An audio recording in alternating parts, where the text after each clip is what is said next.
in memory of His Royal Highness Prince Philip, Duke of Edinburgh.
We meet today to pay tribute to the Duke of Edinburgh, who has been at the side of Her Majesty the Queen for more than 7 decades, giving his unwavering support both as a husband and as a consort. Described by Her Majesty as my strength and my stay, for most of us, Prince Philip, the Duke of Edinburgh, has always been there, providing this nation with a reassuring presence. Whether it's with such dignity attending the formal occasions when the Queen attended Parliament for the state opening, or for visiting different places within the UK or an overseas country, his support and loyalty was always clearly displayed. He was the longest-serving consort in history and the oldest partner of a serving monarch. He never let the Queen down. His passing also marks the end of an era as one of the last surviving heroes of the Second World War, serving as an officer in the Royal Navy with distinction and heavily decorated for his bravery and long service. A qualified pilot, he gained his helicopter wings, became Admiral of the Fleet for over 50 years. He helped to design the Royal Yacht Britannia. He visited troops in Iraq and travelled with the Queen throughout the Commonwealth and overseas territories, and only stepped down from official royal duties at the age of 96. Outspoken with a great sense of humour, he wasn't afraid of talking openly about issues that were close to him. He will be remembered for his loyal devotion to service and his leadership of hundreds of causes close to his heart. Perhaps his finest achievement was the Duke of Edinburgh's Award, which helped millions of young people around the world to achieve their full potential as team members and future leaders in their chosen field. As a moderniser and public reformer, he was promoted the latest in engineering and design. As a pioneer in World Wildlife Fund, he travelled widely to secure the public interest in the nature and its protection. His sporting interests were wide-ranging. As a sailor, he regularly attended Cowes Week for the regatta. He was a cricket enthusiast and a player. He also took part in horse riding and performed as a top polo player. He was a winner for Britain too at the courage driving, which he took up later in life. In March 2011, the Duke accompanied the Queen to Parliament for the Diamond Jubilee celebrations. I had the pleasure of introducing him to groups of members waiting to greet him. I remember his interest about ties. Members were wearing particularly if it showed a connection with the armed forces. He also had a special ability to put people at ease. As we reflect on the life well lived, we should not forget the wide-ranging achievements of Prince Philip. The ambassador, the serviceman, the scientist, artist, naturalist, committee chairman, traveller, loyal supporter of the United Kingdom, the overseas territories and the Commonwealth. but we should always remember him as a family man, a devoted husband, a father, a grandfather, a great-grandfather. He was without doubt the father of the nation. He will surely be missed and impossible to replace.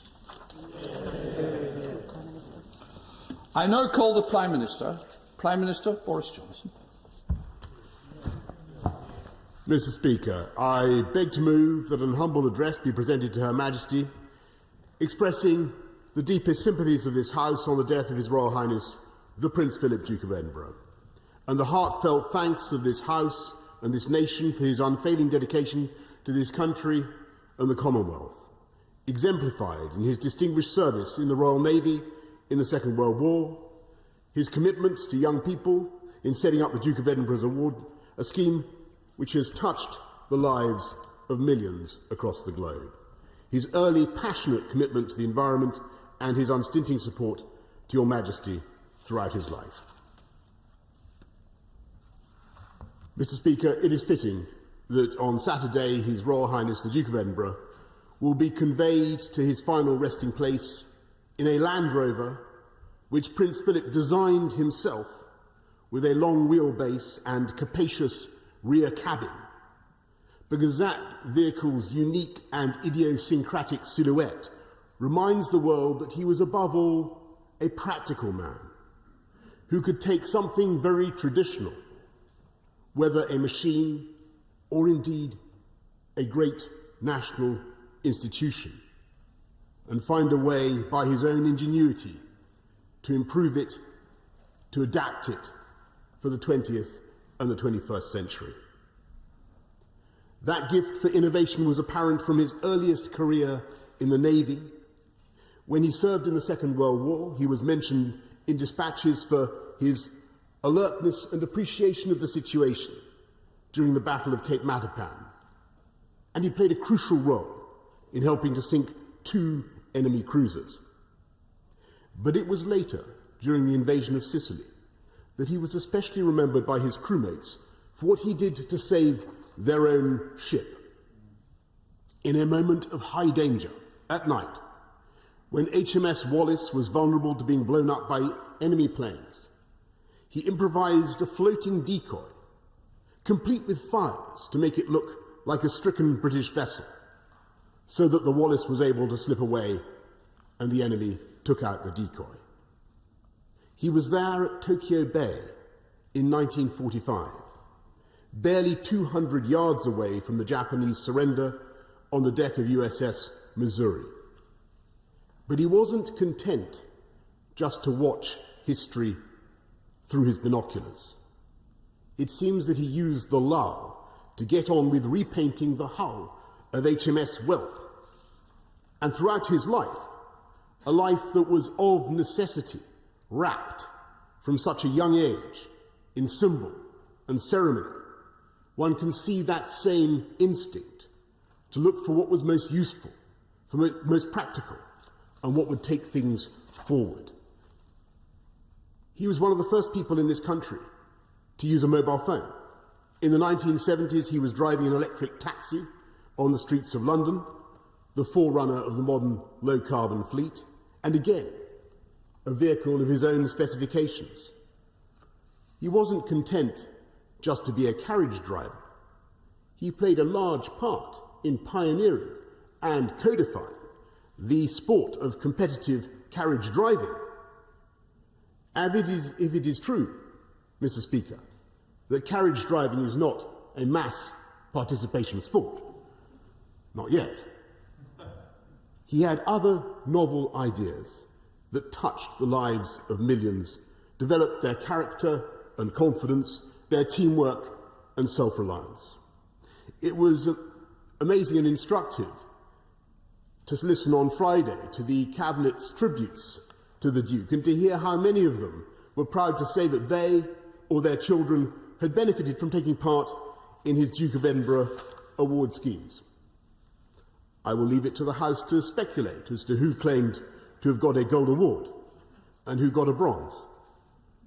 But I believe those ministers spoke for millions around the world, across this country, who felt that the Duke had in some way touched their lives, people whose work he supported in the course of an astonishing 22,219 public engagements, people he encouraged and people, yes, that he amused. It is true that he occasionally drove a coach and horses through the finer points of diplomatic protocol, and he coined a new word, dontopedology, for the experience of putting your foot in your mouth. And it is also true, Mr. Speaker, that amongst his more parliamentary expressions, he commented adversely on the French concept of breakfast. He told a British student in Papua New Guinea that he was lucky not to be eaten, and the people of the Cayman Islands that they were descended from pirates, and that he would like to go to Russia, except that, as he put it, the bastards murdered half my family. But, Mr. Speaker, the world did not hold it against him. On the contrary, they overwhelmingly understood that he was trying to break the ice, to get things moving, to get people laughing, and to forget their nerves. And to this day, there is a community in the Pacific Islands that venerates Prince Philip as a god or a volcano spirit, a conviction that was actually strengthened when a group came to London to have tea with him in person. When he spoke so feelingly about the problems of overpopulation and humanity's relentless incursion on the natural world and the consequent destruction of habitat and species, he contrived to be at once politically incorrect and also ahead of his time. In a quite unparalleled career of advice and encouragement and support, he provided one particular service that I believe we in the House know in our hearts was the very greatest of all. In the constant love he gave to Her Majesty the Queen as her liege man of life and limb, in the words he spoke at the coronation, he sustained her throughout this extraordinary second Elizabethan age, now the longest reign of any monarch in our history. It was typical of him that in wooing Her Majesty, famously not short of a jewel or two, he offered jewellery of his own design. He dispensed with the footmen in powdered wigs. He introduced television cameras, and at family picnics in Balmoral, he would barbecue the sausages on a large metal contraption that all prime ministers must have goggled at for decades, complete with rotisserie and compartments for the sauces, that was, once again, Mr. Speaker, a product of his own invention and creation. Indeed, as an advocate of skills and craft and science and technology, this country has had no royal champion to match him since Prince Albert. And I know that in due course the House and the country will want to consider a suitable memorial to Prince Philip. It is with that same spirit of innovation that, as co-gerent of the royal family, he shaped and protected the monarchy through all the vicissitudes of the last 7 decades and helped to modernise and continually to adapt an institution that is above politics, that incarnates our history, and that is indisputably vital to the balance and happiness of our national life. By his tireless, unstinting service to the Queen, the Commonwealth, the armed forces, the environment, to millions of young people and not so young people around the world, and to countless other causes, he gave us, and he gives us all, a model of selflessness and of putting others before ourselves. And though I suspect, Mr. Speaker, that he might be embarrassed or even faintly exasperated to receive these tributes, he made this country a better place, and for that he will be remembered with gratitude and with fondness for generations to come. The question is that the humble address be presented to Her Majesty as on the order paper. I now call the Leader of the Opposition, the Right Honourable Keir Starmer. Thank you, Mr Speaker. In supporting the humble address, I'd like to echo the remarks made by the Prime Minister and, on behalf of my own party, to come together today in appreciation of a life well lived, a life of service and of duty, a life that shaped modern Britain and provided much-needed stability to our national story. My thoughts, first and foremost, are with Her Majesty the Queen and the royal family. Prince Philip was a man of many titles: Duke of Edinburgh, Lord High Admiral, a Royal Commander, Baron of Greenwich. But above all, he was a much-loved father, grandfather and great-grandfather. To Her Majesty the Queen, he was not only her beloved husband, he was, in her words, her strength and stay for 7 decades. So it's right that today this House and the country comes together to pay tribute not just to a man, but to the virtues he personified, and to his ceaseless optimism about the country Britain can be and what the British people can achieve. The life of Prince Philip was extraordinary, lived in a century on fast forward, a time that saw World War, a Cold War, the fall of empire, 20 prime ministers, the invention of the television, the internet, artificial intelligence, and technology so extraordinary it might have seemed to a lesser person as if from another world. Throughout that time, the monarchy has been the one institution for which the faith of the British people has never faltered. And as we've seen once again in recent days, the royal family has a connection with the British people that runs as deep today as it did when Philip Mountbatten married the then Princess Elizabeth in 1947. That is not by chance.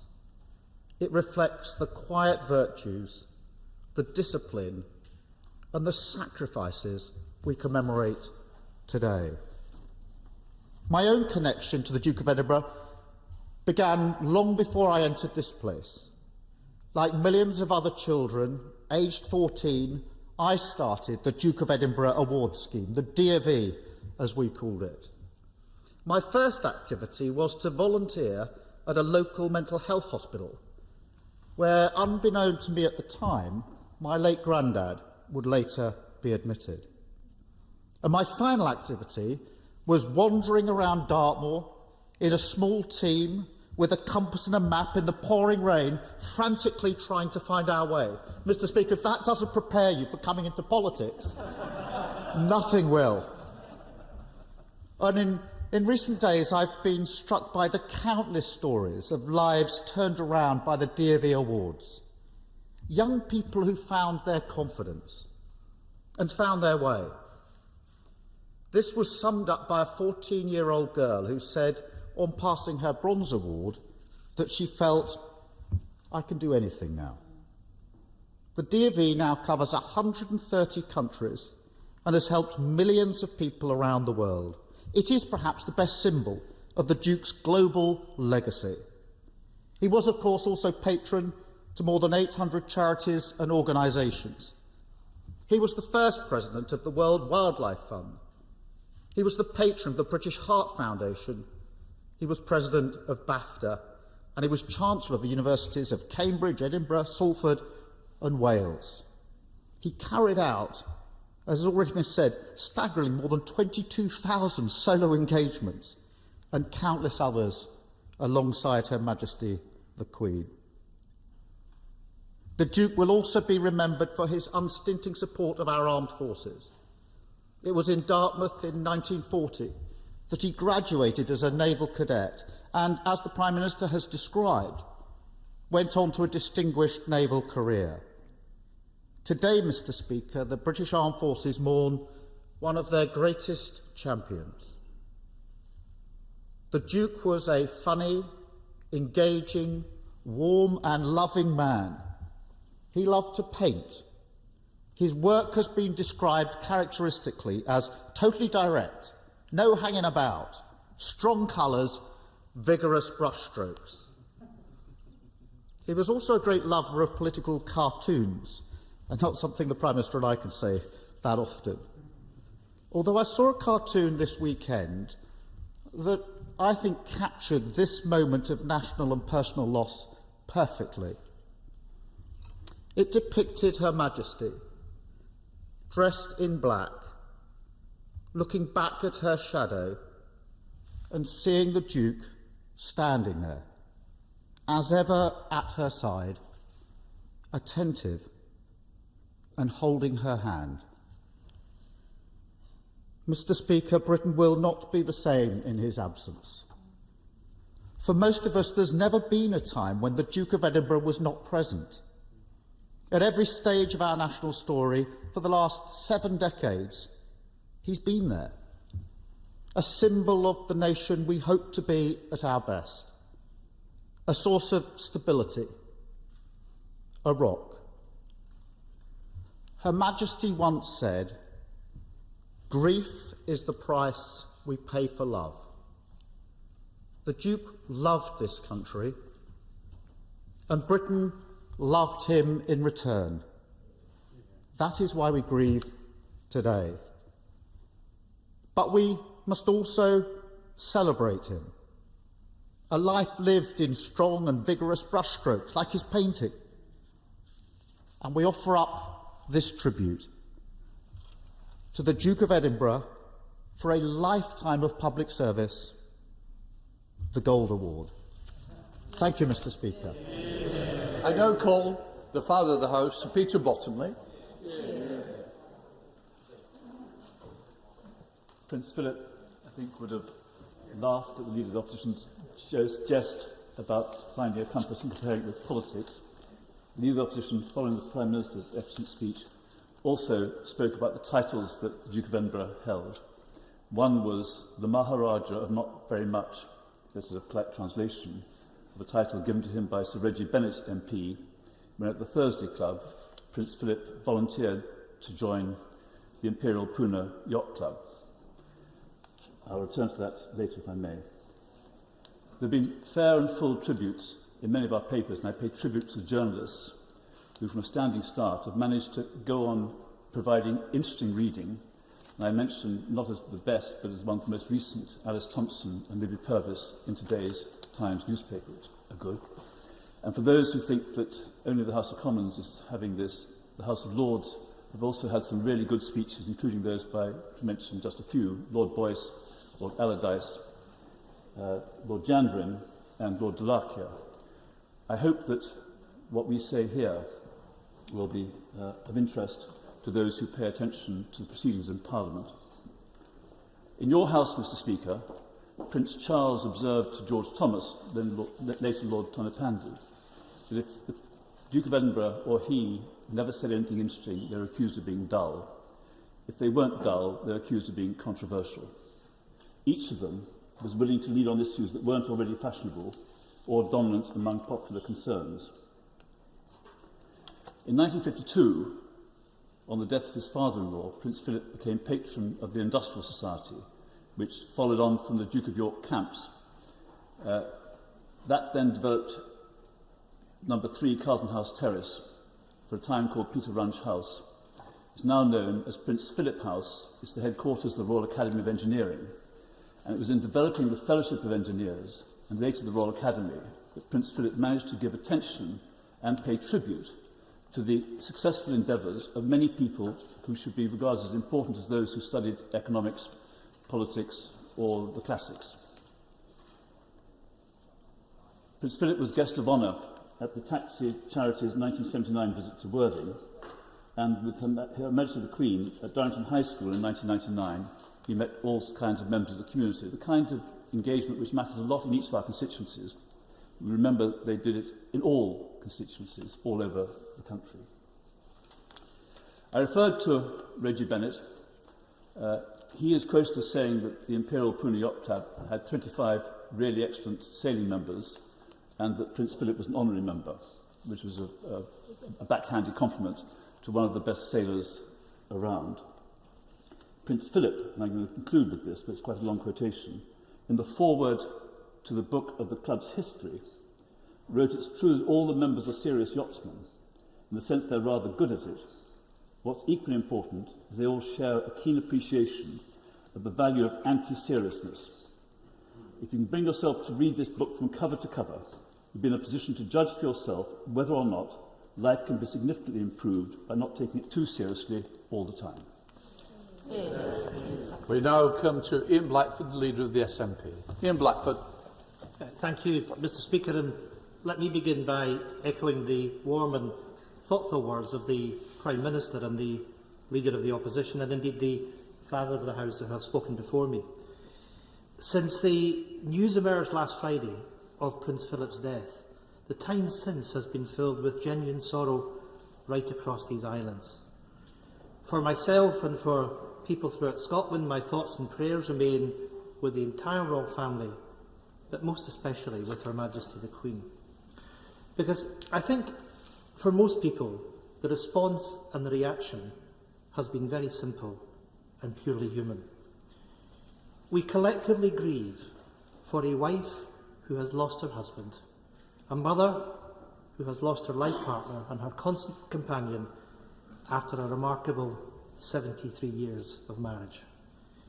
In the past few days, across our institutions and across the media, there has been a very public marking and mourning of the passing of the Duke of Edinburgh. These tributes indeed have come from every corner of the world. I'm very conscious, though, that this scale of public commemoration doesn't diminish the depths of private grief. Because at the very heart of this is a family grieving the loss of a beloved husband, a father, a grandfather and great-grandfather, a man who was at the very centre of their family life. As with every death, following the funeral, that loss and absence will be felt all the more. It is right that we seek to remember and respect that loss and the need for private mourning in the days, weeks and months ahead. Mr. Speaker, when it comes to reflecting on the life of Prince Philip, there is no shortage of material. His was a remarkable life, packed full of experience and involvement spanning across diverse communities and continents. That life and those experiences were made possible by probably his most defining trait, a devotion to duty. Already today in this chamber and across the airways for the past few days, there have been great insights into that long life and the period of history in which he had a presence or a part. From military service, promotion of environmental causes, or his patronage of more than 800 organisations, there is a long and lasting legacy to reflect on. It would be impossible to encapsulate all of it in any remarks. Instead, I will focus my remarks on the Duke's deep connection to Scotland. That connection came before and went way beyond a royal title that contained our capital city of Edinburgh. It was a connection that stretched right across his entire life, from childhood to old age. As a child, he attended school at Gordonston, and it was there that he established many of his interests and hobbies that would stay with him. In those early years, he made his mark as an athlete in cricket and in hockey, captaining the school teams and becoming head of the school. And the Duke's love of the sea first found its spark in Scotland, where he frequently went on school trips sailing around the coast of Scotland. His affection for his time at Gordonston is obviously demonstrated by the fact that he sent all his sons there in later years. He also remained a regular visitor, most recently in 2014, to mark Gordonston's 80th anniversary. That link with Scotland and the Highlands only grew and deepened after his marriage to Queen Elizabeth.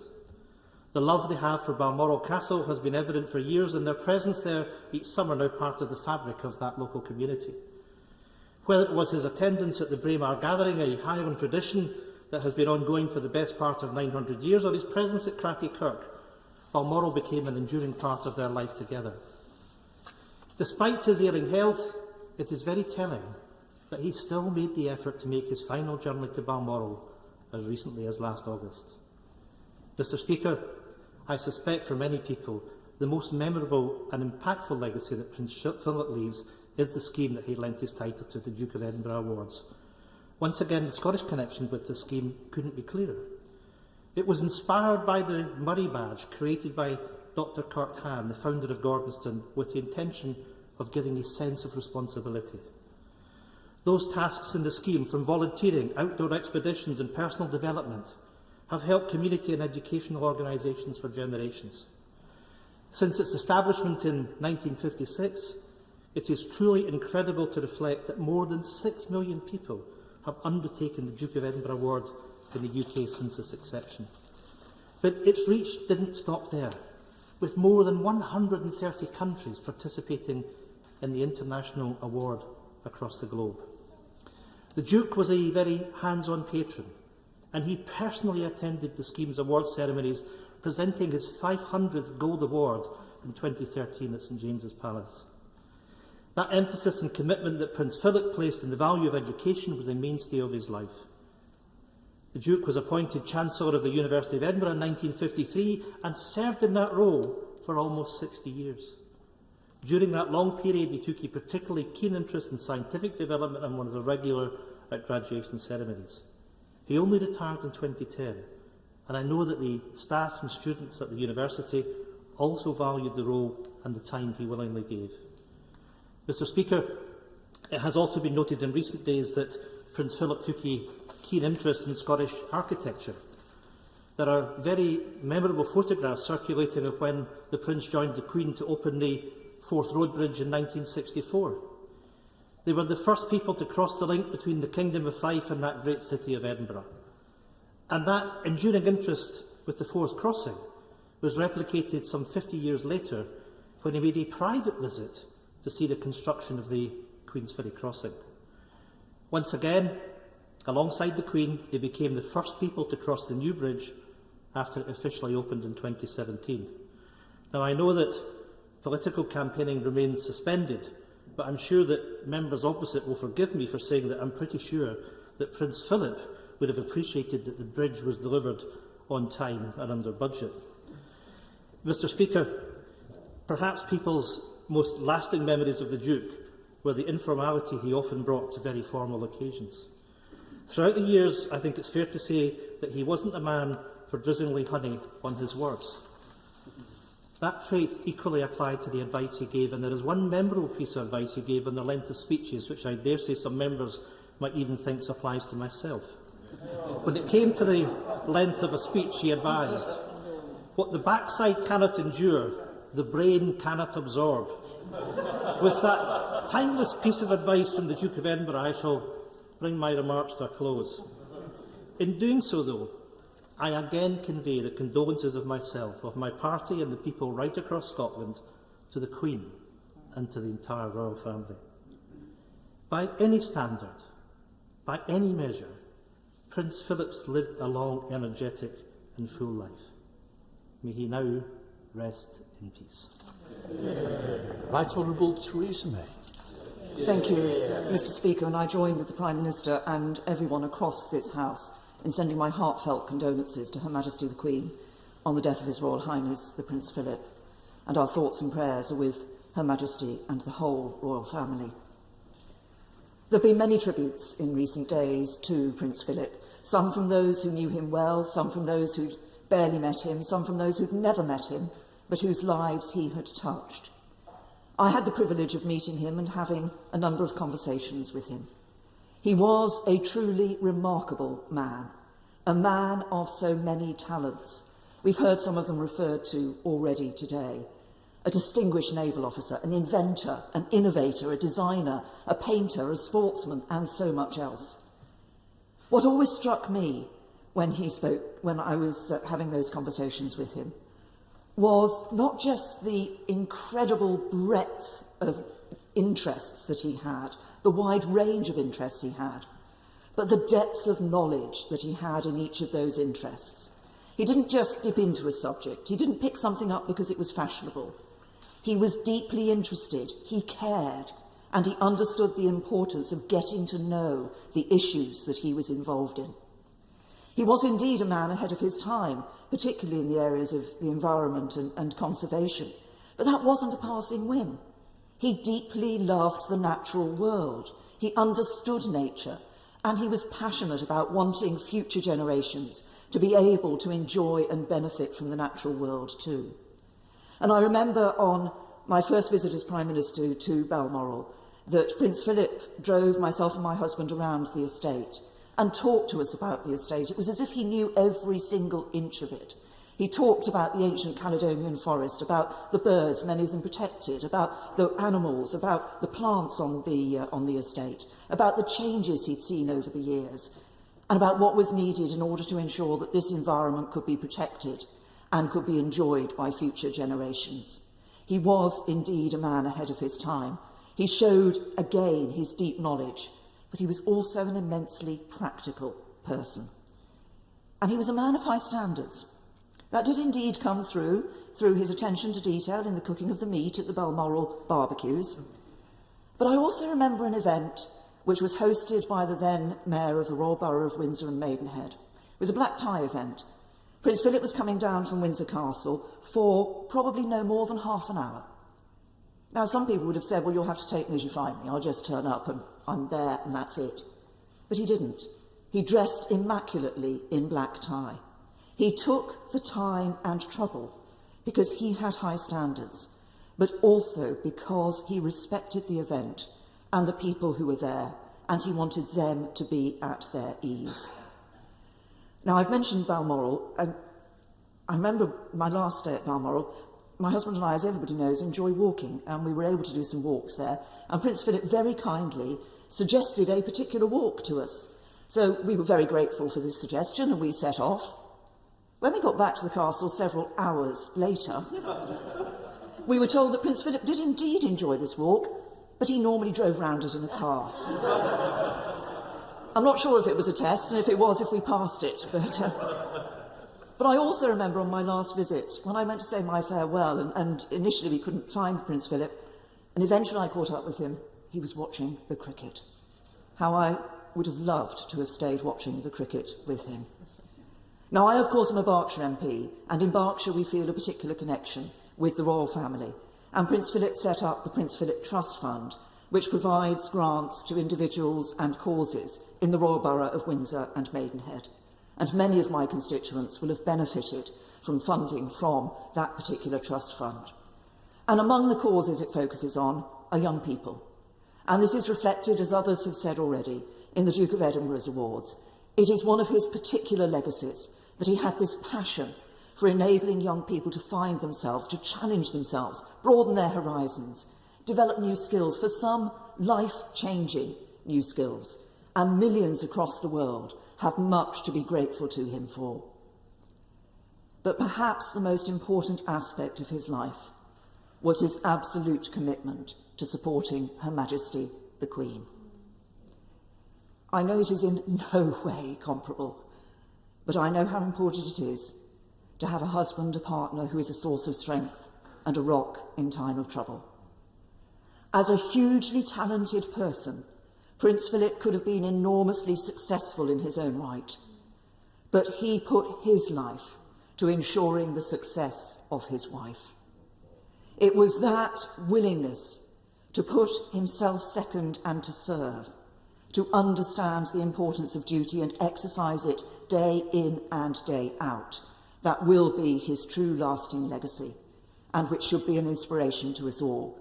And all of us here in the UK and across the Commonwealth have so much to be grateful to him for, and we say thank you.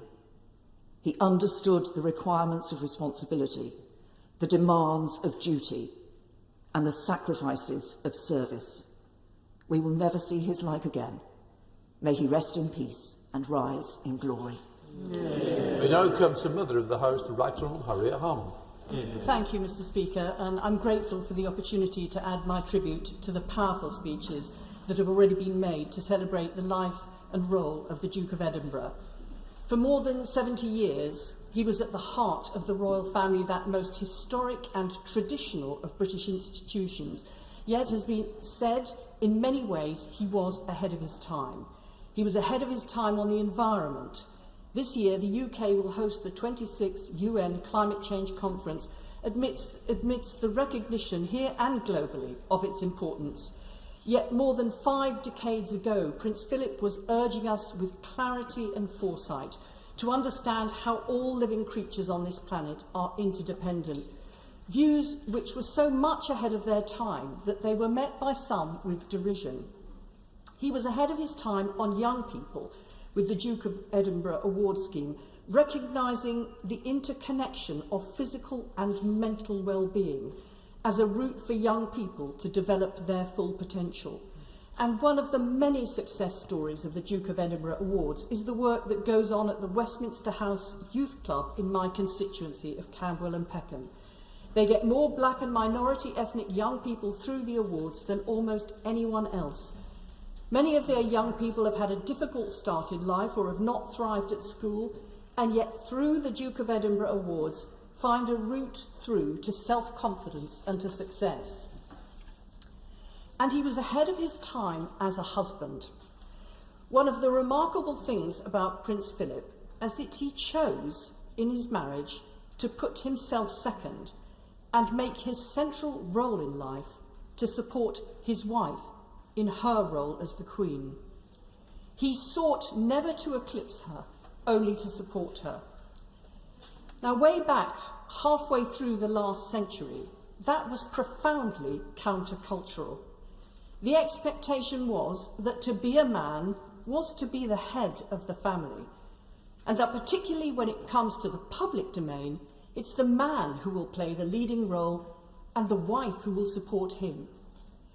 And if that sadly still remains largely true today, how much more of an iron rule that was 70 years ago. So his decision to give up what would have been a glittering career in the Navy and make his duty to support his wife in her role took him into uncharted territory and left him exposed. For if he was not the head of the family, what did that make him? There was no reassuring recognition that he was no less of a man for what he did in putting her first and putting himself second.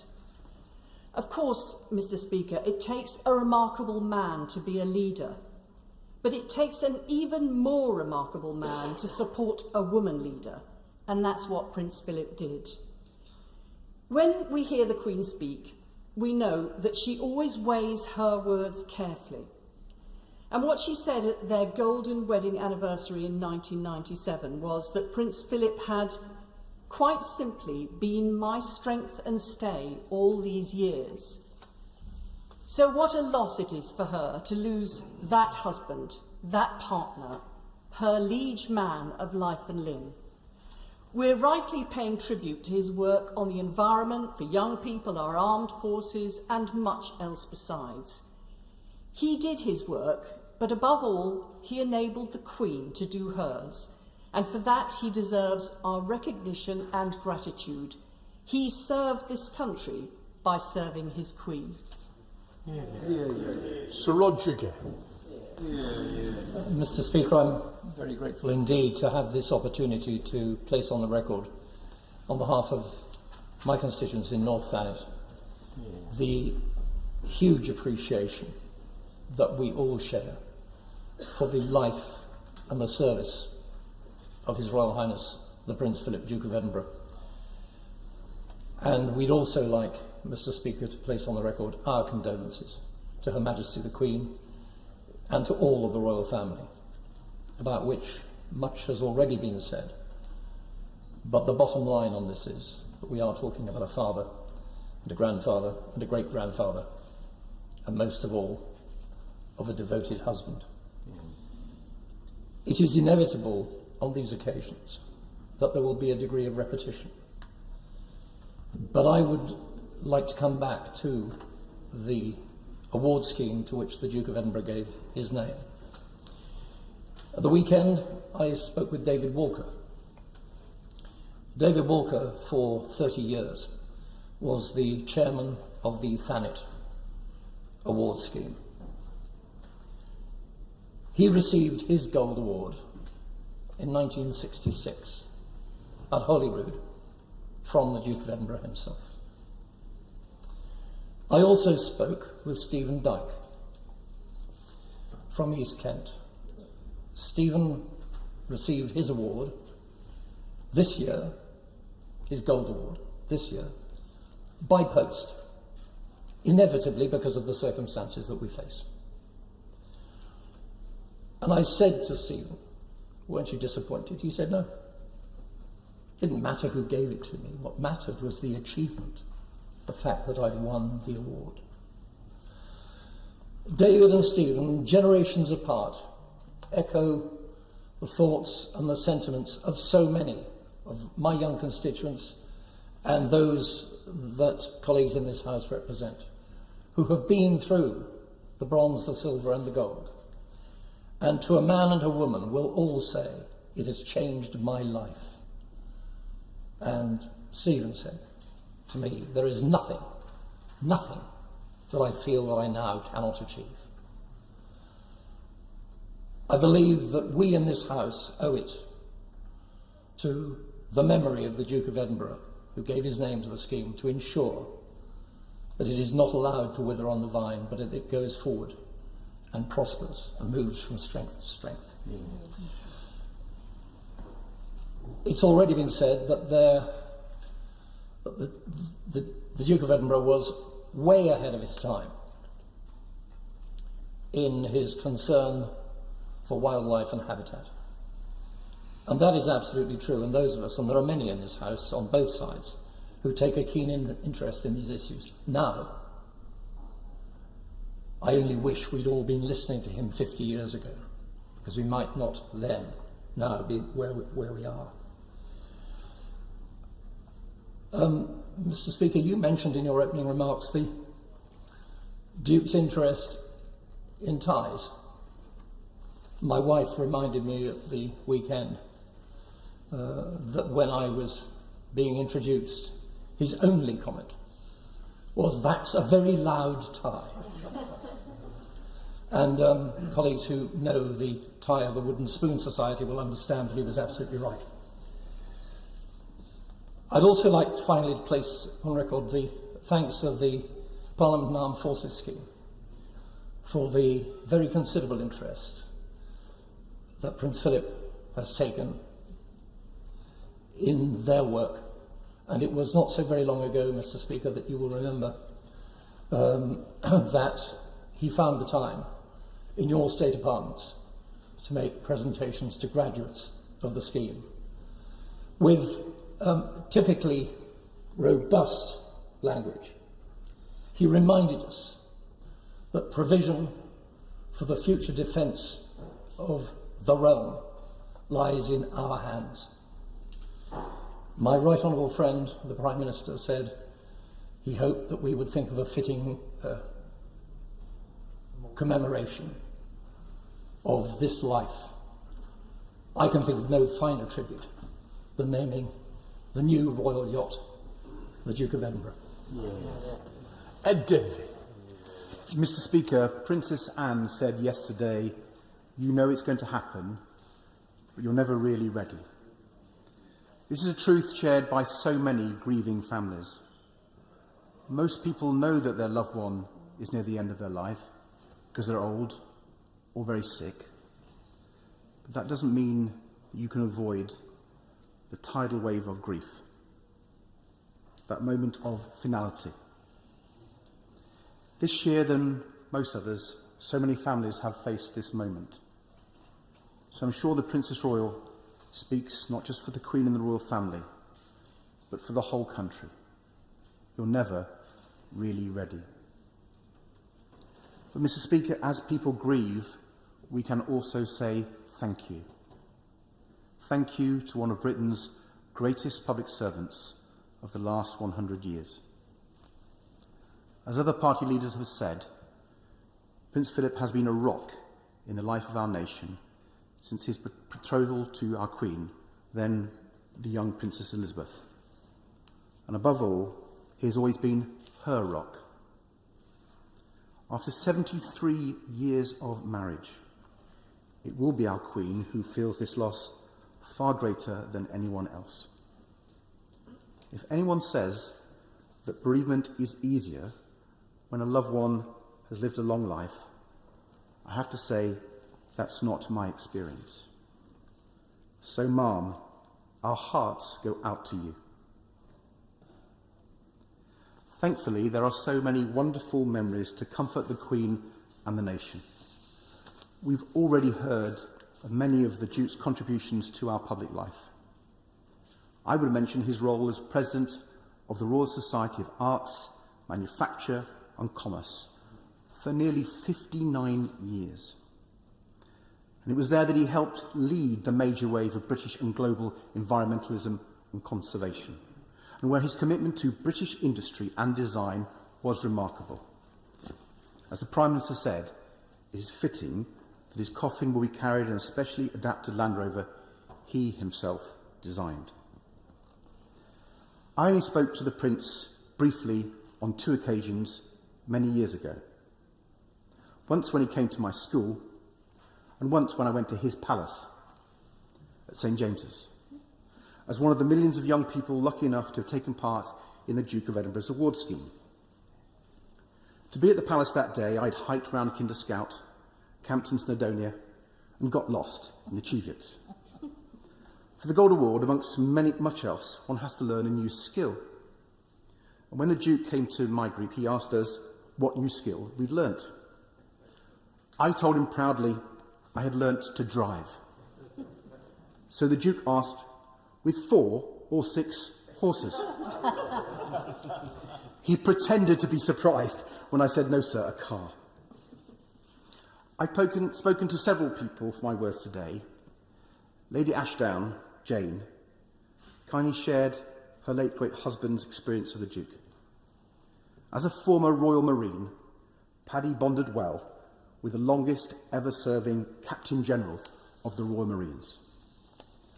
The Duke said no other politician had ever laid a wreath on Remembrance Sunday as well as Paddy did, with his Royal Marine heel click.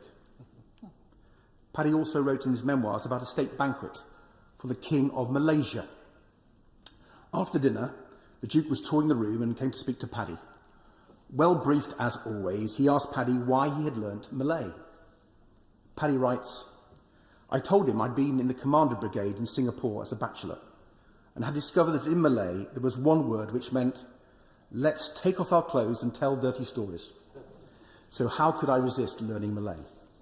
The Duke roared with laughter and followed up with some pretty salty jokes, including a very fruity one about wanting a pea in China.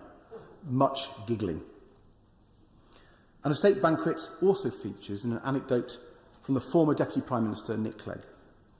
He recalls how he went to a state banquet for the Spanish King, not in his own right, but as the husband of Miriam González Dorantes. At the reception, Nick explained to the Duke he was merely accompanying Miriam. The Duke replied, I know the feeling. There can be no doubt, for the Queen has said it herself, he was far more than a companion.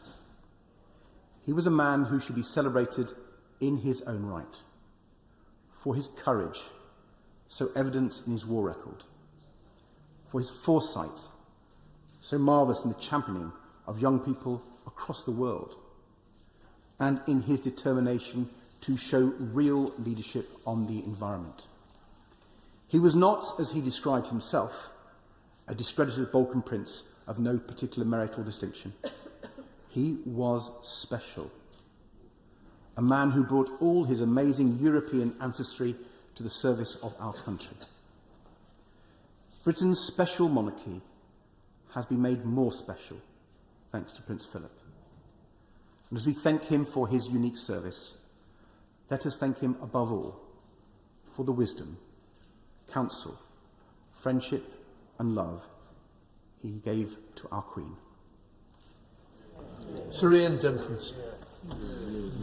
Mr. Speaker, I rise to present my condolences to Her Majesty the Queen on the death of her liege man of life and limb, who was her husband, a father, grandfather, great-grandfather, and a remarkable man. He was talented in his own right, as we have heard and read so much in the last few days. Many things, actually, that I suspect many of us had no idea that he did. I try to paint, and I understand what it is to be described as adequate. But I have to tell anybody that doesn't paint yet that they've something to discover, and that even getting the right colours in the right place at the right time is, as far as I'm concerned, brilliant.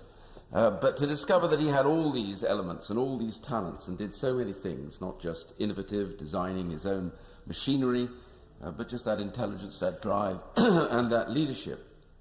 From the armed forces through hundreds of charities, so many thousands of public events, he added much distinction throughout. He did distinction to all that he did, even if it was telling business leaders to pull their fingers out when it was quite clear the UK needed business leaders that actually led and actually produced something that people wanted to buy. He was quick to spot that that was what was missing, not the people that were working in the businesses, but the people that were not leading them properly. And that was considered quite outrageous. But there was the thing that struck me, Mr. Speaker, has been the huge fondness, that is, the outpourings of fondness that have come over the last few days. I didn't expect quite that level of fondness, because I thought by now, for many of new generations, they would not recognise some of the things that he had done or even understood. But their fondness and their sense, really, of who he was is quite interesting. And I think, in a way, Mr. Speaker, I would like to reflect on the fact that I think, in a way, there was something else that he represents. He represents the passing, finally, of the greatest generation. That generation that was prepared to sacrifice everything, so that the rest of us could live in peace and prosperity. They didn't ask any questions, and what defined them so much, and I think defined him in a way, was this sense of duty, an obliging sense of service, no matter what the request was or command, that they were uncomplaining, or as the Duke of Edinburgh would say, they never bellyached, and they were always understated, never complained. My father's generation, you can hardly ever hear them say a word about what they went through. They just shrugged, never complained about their illnesses or their war wounds, and just got on with life. Well, he was very much a representative of that remarkable generation, as is, of course, Her Majesty the Queen. But the one area I wanted to remark on was that generation had this incredible sense of humour in the most difficult and appalling times. And I hope my right honourable friend, the Secretary of State for Health, doesn't mind if I relate one particular story. So typical of His Royal Highness, was that we were in the receiving line for civil service awards, and I was standing but one or two away from my right honourable friend when the Duke of Edinburgh arrived. Now, Her Majesty the Queen went through very calmly and quietly and shook everyone's hands and said a few words to them and moved on. He came through just behind her, and as he was getting to my right honourable friend, asking people what they did, he asked him, "What do you do?" And he boldly announced, this is some years ago, that he had just been put in charge of nuclear submarines. But, he said, smiling, "I don't know anything at all about them, Your Royal Highness." Whereupon he guffawed immediately and said, "How typical! Typical of politicians! In charge of something and not a single clue about it," he said, roared with laughter and walked on. Everybody else complete and utter silence. He asked me what I did, and I said, "Sir, nothing that important." And we moved on, which had the merit of being true. I have to say, Mr. Speaker, he was straight and very funny. And that's a key element to this. In this generation, I wonder what he thought about social media, where everybody complains or bellyaches the whole time about everything, about each other, often rudely and arrogantly, something that he would have considered, I think, in that generation, would have considered appalling. If you have nothing good to say about someone, then the old rule was, then don't say it. Of course, this will fly over our heads here, I suspect, quite happily. Can I therefore end, Mr. Speaker, by simply saying that the one thing, though, I think we must all remember is that here was a man with a glittering potential career who chose, because of love, to take a pace behind the woman he loved and serve her. And by serving her, he served his country with distinction. Nothing else needed to be said. His departure is a loss for us all. But in the fact that we have such a great monarch, the reality is because we had a great man beside her. And for that, Mr. Speaker, I give thanks. We're now going to our first virtual with Chris Grayling.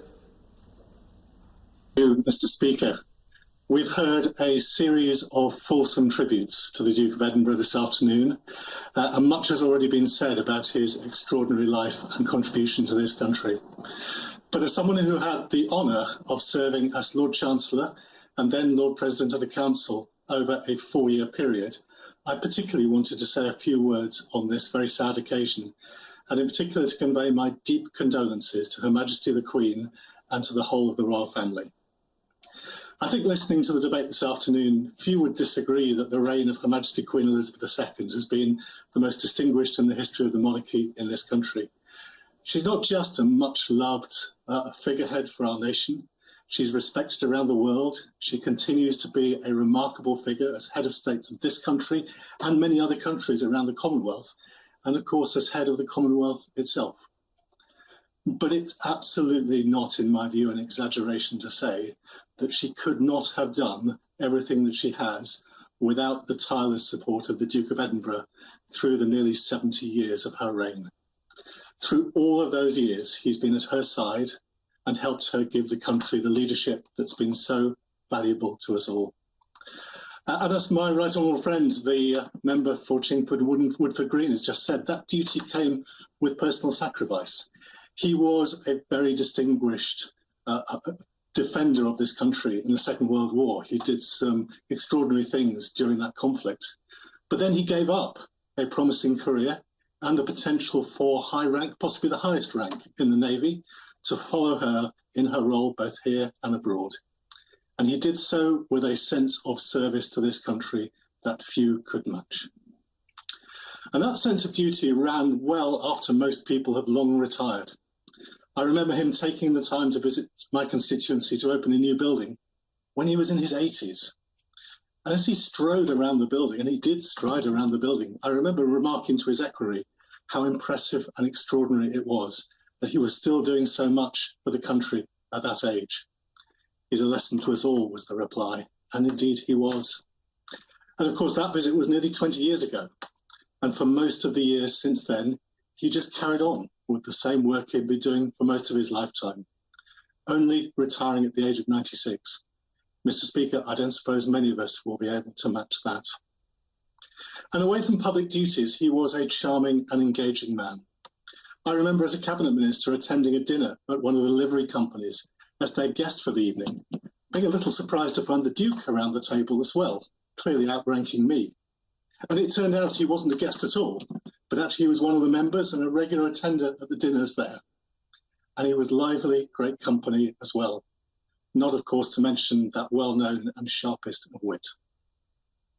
For me, Mr. Speaker, the Queen and the Duke of Edinburgh have been a national team for the United Kingdom for as long as I can remember, and it is going to be very strange without him. So this is a very sad time for our country. We've lost somebody who's been a central part of our national life for most of our lifetimes. But for the royal family, this is much more. They've lost a husband, a father, a grandfather, a great-grandfather. And so my simple final message today is to Her Majesty the Queen and to her family. What I want to say is this, and I imagine, Mr. Speaker, it's on behalf of all of us in this House. We all feel deep sorrow about your loss. We're all thinking of you, and we're all sending you our best wishes on what is really a sad occasion for our whole country. Sir Geoffrey Donaldson.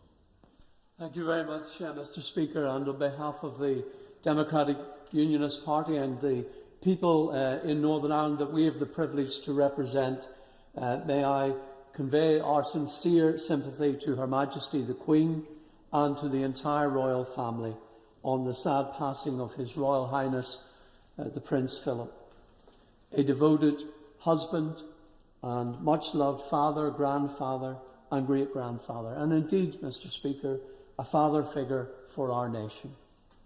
We uphold them all at this time in our prayers. During his lifetime, the Prince made over 50 visits to Northern Ireland, and on many of these occasions he stayed at Hillsborough Castle in my constituency. Of course, this is the home of the royal family in our part of the United Kingdom, and the royal family is always welcome in Hillsborough. And the people of the village and their neighbours throughout and across the Lagan Valley constituency share in our sense of loss at this time. Prince Philip was very fond of Hillsborough, and especially the beautiful gardens of Hillsborough Castle. His memory will live long within our local community and those who had the privilege to meet him. Mr. Speaker, Ulster people prefer plain speaking. And in Prince Philip they found someone, a man, who was reassuring in his honesty and in his passion for ensuring that our young people in particular had the best opportunity to enjoy a meaningful and purposeful life.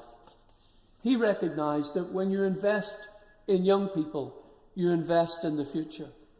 And the Duke of Edinburgh's award scheme has been referred to by the Prime Minister and by many colleagues across the House. In Northern Ireland, young people from right across the community, from all parts of that community, took part in the Duke of Edinburgh's award scheme. And I know that he took great pride in the fact that the young people in that scheme came from all kinds of backgrounds in Northern Ireland. Indeed, Mr. Speaker, in the last year alone, over 6,000 young people in Northern Ireland have started their programme in the Duke of Edinburgh's award scheme, and over 3,000 have completed their awards. Many young lives shaped and influenced by that scheme, by the attributes that the Duke inculcated into the scheme.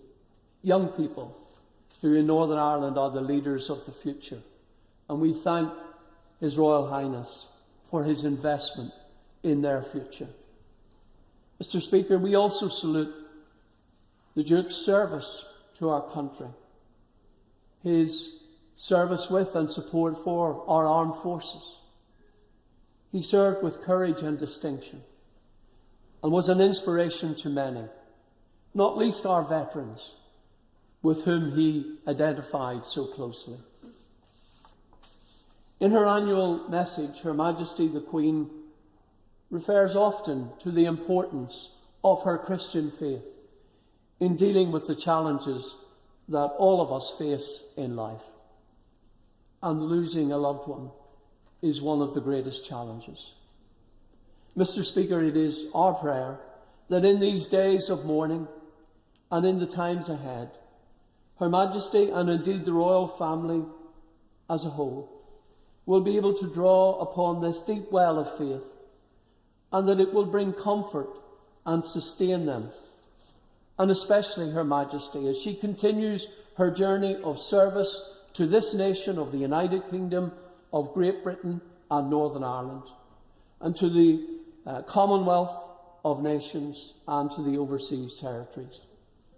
She will continue that journey without the support of her much-loved companion, Prince Philip. As a nation, we will miss him. In Northern Ireland, we salute his memory. We now go virtually to Andrew Slew. Andrew. As we meet to pay our respects to His Royal Highness Prince Philip, the Duke of Edinburgh, our thoughts and prayers are with Her Majesty the Queen, her children, grandchildren and great-grandchildren who are experiencing such a profound loss from one of the twin pillars of their family's life. But it is a loss for all of us as well. The Duke of York put it well over the weekend when he said, "We have lost the grandfather of the nation." My brother said to me over the weekend, "I will miss Prince Philip a lot. I have grown up with him. He has always been the quiet, strong presence at the Queen's side, and I think that feeling is very widely shared." Although born into a life of privilege and later living such a life, we must remember that he arrived on our shores as a homeless refugee. And in the proud tradition of these islands, we gave him welcome, and he repaid that welcome 1,000 times over with a life of unstinting service to our country, the Commonwealth, and the world. He was a man of many interests, but he will be remembered principally for the Duke of Edinburgh's award scheme. And I noted the comments of one young man last Friday who said that had it not been for the award scheme, he suspected he would have ended up in prison. And like so many families, my own children benefited from the scheme, which I'm sure will continue to go from strength to strength, a living memorial to Prince Philip. His other great interests of conservation and the environment fitted so well with his service to young people. It is, of course, young people who will reap the benefits of a planet and creation that is well cared for, and it is they who will feel most keenly its loss.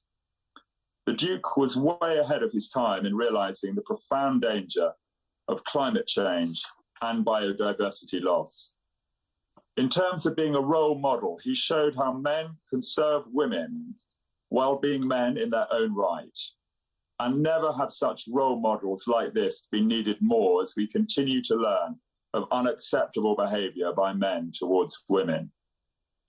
In 2017, he visited my constituency with the Queen to open the Elephant Care Centre at Whipsnade Zoo, and then to open Priory View Independent Living Scheme in Dunstable. And as Councillor Carol Hegley, portfolio holder for adult social care at Central Bedfordshire Council, who showed him round, said of him, "I saw his warm and friendly manner, his unique humour, and the way that he made people feel at ease, talking to many guests as he toured the building."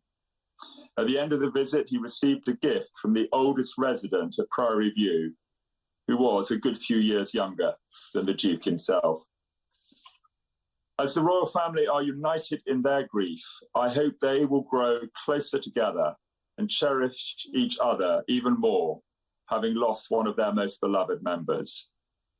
His marriage to the Queen was built on deep love and a shared Christian faith, which, as we have heard from many bishops and clergy, was living and real.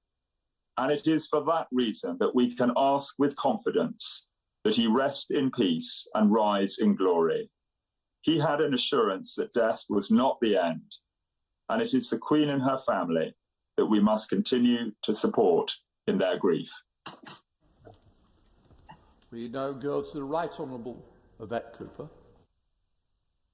Thank you, Mr. Speaker. I join speakers from across the House and from across the country in paying tributes and respects to His Royal Highness Prince Philip, the Duke of Edinburgh, and also conveying heartfelt sympathies and condolences from all our constituents, from people across Normanton, Pontefract, Castleford and Nottingley, to Her Majesty the Queen, and to all the royal family, to all Prince Philip's friends and family who are grieving now. His has been a remarkable life through a remarkable century, as many have said, from royal to refugee to royal once more, a naval officer while the world was at war, a champion of science, industry and the environment in the peace, and always a public servant. And every one of us across the country, whether we had ever met him or not, could not fail to see the steadfast sense of duty, commitment and devotion that he showed to the Queen and also to our country, the marriage and partnership that endured through those 7 remarkable decades. The role of the monarch, even one as well loved and respected as our Queen truly is, can still so easily become a lonely one. And yet, for so many decades, Prince Philip has provided that steadfast support and devotion and comfort that has supported our Queen, and our country owes him thanks. And the great age in which Prince Philip remarkably kept working well into his 90s is astonishing. Just 6 years ago, already well into his 90s, he came to the opening of West Yorkshire Police's new training centre at Carr Lane in Wakefield and described himself then as the world's most experienced plaque opener. He wasn't wrong. And millions of people will remember him, not for those royal visits, many as they were, but for the adventures he led them through in the Duke of Edinburgh ward. On a miserable, wet Friday evening close to Easter, some when in the middle of the 1980s and somewhere in the middle of nowhere, like millions of other teenagers before or since, I climbed out of a school minibus to set off across a muddy field in bucketing rain. And our sleeping bags were soggy by the time we arrived at our campsite, and it poured all night. But the sun shone in the morning, and we loved it. And the fact that so many millions of young people across the country and across the generations have done the same thing in the Duke of Edinburgh's name shows how it has stood the strength of time. The expeditions that instilled the teamwork, leadership and resilience, the chance to learn new skills, the encouragement of physical activity, the responsibility to take up volunteering and to do your duty to others, those elements were the things that he himself loved and believed in as ways to build young people's confidence and opportunities. So subsequent governments talked often of and tried to set up versions of national citizen services for young people. But it was the Duke of Edinburgh back in the 1950s who actually set one up that has endured, and one that's reached out. That a quarter of the young people who started the scheme last year faced some kind of financial hardship or needed support. The fact that so many young people from all corners of the country have had the chance to take part. Students in Normanton, Pontefract, Castleford and Nottingley today. And experiences that New College Pontefract students have described as bringing them great pride and teaching them about dedication, hard work, and the way it builds confidence. Prince Philip has resisted the Duke of Edinburgh scheme being seen as his legacy. No, he said, it's there for people to use. And yet it feels more important, with more potential and significance now on its passing, even than it did over 60 years ago. When young people have had such a tough time this year, when they've too often been held back or been stuck inside or been unable to reach out or spread their wings, now is when the Duke of Edinburgh scheme feels more apt than ever. It is a great legacy, and we now must make sure it keeps reaching more and more young people so he can keep reaching new generations, just as Prince Philip did for all of us. Let us go across to the Right Honourable Maria Miller. Maria. Thank you, Mr. Speaker, and I'm very grateful for the opportunity to send deepest condolences on behalf of myself and my constituents here in Basingstoke to Her Majesty the Queen on the death of His Royal Highness the Duke of Edinburgh, and to send deepest sympathy to the whole of the royal family. The Duke of Edinburgh's life was a life of public service through his military service, through his patronage of hundreds of charities and community organisations, and of course in his very, very clear service over more than 7 decades in support of Her Majesty the Queen. His Royal Highness was quite simply part of all our lives over the past 7 decades. He has been someone who's led by example in his commitment to public service, to our communities, to those hundreds of charities and community organisations. And I think it's that genuine passion and commitment to our country, to our communities and to our charities that are so important to us, that starts to explain the depth of feeling we've seen expressed throughout the United Kingdom following his death on Friday. And that serious commitment was, however, I think, Mr. Speaker, coupled with a serious sense of humour, something that we've heard about in earlier tributes today. And I had a small insight into that when I met His Royal Highness on a more informal occasions, particularly when my daughter and I met Prince Philip a few years ago at a Buckingham Palace garden party. Now, my daughter had just taken her A-levels, and after vigorously shaking our hands, Prince Philip made it very clear that he was incredulous that any 18-year-old would want to spend their time meeting a pensioner rather than being off travelling in the Far East. Typically self-deprecating, typically putting everyone at their ease. Here in Hampshire, tributes have been led by both our Lord Lieutenant Nigel Atkins and also in Basingstoke by our Mayor Diane Taylor. And our flags are flown at half-mast, our floral tributes have been laid, and very heartfelt tributes made to the contribution that Prince Philip has made over so many years. And indeed, memories of his visits to Hampshire, particularly when he opened the Milestones Museum in Basingstoke Town. But of course, His Royal Highness will be best remembered for launching the Duke of Edinburgh Awards scheme back in 1956 to help young people develop skills and resilience that they need to succeed in life. And over the last 65 years, more than 6 million young people have completed this award. And I think as we look forward, what better way to commemorate his life and cement that legacy rather than to continue to commit to support an expansion of youth work and extracurricular activities for all young people. And I think particularly following the last year and the effect that the pandemic has had on so many young people. Now, there'll be time for us to develop that thinking more as we look to the future and how the Duke of Edinburgh scheme and other youth organisations can cement that passion and commitment that he had in support of young people. But at this time, I think we need to salute Prince Philip's service to our country. He will be missed, but his legacy will certainly go on. Thank you. Let us go to Right Honourable Liz Saville-Roberts. Liz. Diolch yn fawr iawn, Lefarydd. I wish to speak on behalf of Plaid Cymru in Westminster and to express my party's condolences to the Queen Elizabeth, and her family at the death of Prince Philip, and to share their sadness following the death of a husband, a father, a grandfather, and a great-grandfather. Sorrow at the close of such constancy and stability resonates across families, communities, and nations during this time of great loss.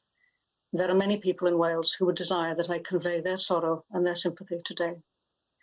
Among the Duke of Edinburgh's titles was Earl of Meirionydd, which is now inherited by his eldest son. The Queen wears a wedding band made of gold from the Clogau St David's mine above Bont Ddu, near Dolgella in Meirionydd. Prince Philip was stationed as an instructor of naval ratings at HMS Glendower near Pwllheli during the Second World War. The Navy camp became one of Billy Butlin's holiday camps after the war, which the Duke and the Queen toured in an open-top Land Rover during a later visit. I too would like to mention particularly the Duke of Edinburgh's contribution to the promotion of outdoor education for young people, and how he was influenced by the pioneering educator, Kurt Hahn, initially during the Prince's own schooling at Gordonstoun in Scotland, and then with the establishment of the first Outward Bound Centre in Aberdyfi, Meirionydd in 1941. This led in turn to the principles that continue to underpin the Duke of Edinburgh's awards and which have enriched the lives of millions of young people. These four pillars of principles are physical fitness, craftsmanship, self-reliance, and compassion. And they are reflected in Wales's educational initiatives, from the International Baccalaureate at Atlantic College to the principles which inform the nation's public curriculum. To close, I'd like to say in Welsh, pob cydymdeimlad a'r teulu brenhinol yn ei galar, ac a phob teulu sy'n galaru am anwyliad eleni. Boed iddyn nhw oll, hino, ma'n perffaith hedd. Thank you very much. Let us go to the Right Honourable Mel Stride. Mel. Thank you, Mr. Speaker. Today's tributes have demonstrated that there are few who have lived a life as full as that of Prince Philip, Duke of Edinburgh. There are even fewer who have dedicated their life to the service of our country with such resolution and unwavering commitment. His was a long life that saw early service in the Navy in the Second World War, where he served with distinction within both the Mediterranean and Pacific fleets. But before that, he graduated as best in class as a naval cadet at the Royal Naval College in Dartmouth, something of which we in Devon are particularly proud. There could surely be few as active as he in the support of both community and country. He was a patron, president or member of over 800 organisations, and he made over 22,000 solo engagements during the reign of Her Majesty the Queen. It was not until the age of 96 that he retired from royal duties. He truly did fill Kipling's unforgiving minute with 60 seconds of distance run. He will be especially remembered for championing the environment and, of course, as we have heard, for the Duke of Edinburgh Awards, in which every year hundreds of thousands take part, including many young people, in my own constituency to develop their skills and mature into more confident, capable, and caring people, to give them, as he termed it, a sense of responsibility to themselves and their communities. In my constituency, Mr. Speaker, the Duke of Edinburgh Awards are offered at all 3 of my secondary schools and embraced with vigour, with around 100 students at the Queen Elizabeth School in Crediton alone completing an award in a typical year. And Dartmoor, which lies at the heart of my constituency, has been the beautiful place of challenge where so many people from all over our country and from a huge diversity of backgrounds have embraced the Duke of Edinburgh's dream. And the millions of young people up and down the United Kingdom and across the 140 countries around the world have much to thank him for. He changed lives, and that is a legacy of which to be especially proud. But Mr. Speaker, above all, our thoughts must be with Her Majesty the Queen and her family. Over 70 years of marriage, the longest serving British royal consort in our history, a long life as a supportive husband to Queen Elizabeth now leaves what must be a terribly painful void. Our thoughts are with the Queen and all of her family, and the thoughts of my family, of Michelle, Natasha, Ophelia and Evelyn, are with her too. May the Duke of Edinburgh rest in peace. Let us go across the Right Honourable Hilary Benn. Hilary. Thank you, Mr. Speaker.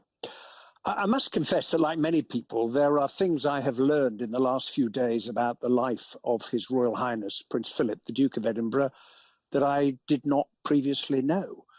The difficult circumstances of his early life, his mother's bravery in hiding a Jewish family from the Germans in Greece during the war, for which she is remembered at Yad Vashem as one of the righteous amongst the nations. And just how deep and long-standing was his personal commitment to wildlife and to nature conservation, in many ways, as others have said, ahead of its time. We were all aware, however, that the Duke of Edinburgh was famous for his plain speaking. I particularly enjoyed the story that when he discovered that the Parliament of Ghana only had 200 members, he quipped, I trust with a smile on his face, that's about the right number. We have 650 and most of them are a complete bloody waste of time. Now, how one would describe that or any of his other more famous comments, he certainly said what he thought, requires us, I think, to understand from whence they and he came. For over 70 years of public service, in which he carried out with distinction the role of the first consort, a job without a description, he went into countless rooms and was introduced to countless lines of people, all of whom were waiting for him to say something. Which one of us would be able to do that for over 7 decades without on occasion saying something that we might later come to regret, or in the Duke's case, probably not? He was, as are we all, a product of the age in which he was born and of his upbringing. When the Duke was born in 1921, Queen Victoria had died only 20 years previously, and Lloyd George was Prime Minister. It was another era, and as we today sometimes wrestle with our past and how we should come to terms with it, we cannot forget that fundamental truth about how each one of us is shaped, nor can we truly understand a person without also understanding the age in which they lived, as the Duke of Edinburgh always sought to do. And he lived for a very long time. Even if we did not know all that he was doing, he was ever present in our lives as he was that constant strength to Her Majesty the Queen. And as we have watched the tributes and the newsreels about his life, inevitably we have reflected upon our own lives, what has changed and what that has meant as we ourselves have got older. This is, after all, the human condition. And as the American baseball player Satchel Paige wisely observed, Age is a case of mind over matter. If you don't mind, it doesn't matter. And I suspect that the Duke would have agreed with that sentiment. Mr. Speaker, as we all express our condolences to Her Majesty the Queen and the royal family on their loss, we should also remember that the passing of a public figure is for the family that loved him also a deeply felt private loss. There is the public mourning, but there is also the private grief, which is very personal, and it can be difficult to endure that amid all the public attention. However, of one thing we can be sure. All of the comments, all of the recollections, all of the stories that have been told about the Duke of Edinburgh in the past few days will surely be a great comfort to the royal family, as they would be to anyone who has lost a loved one. And oh, how many of our citizens have experienced such a loss in the last year. Why?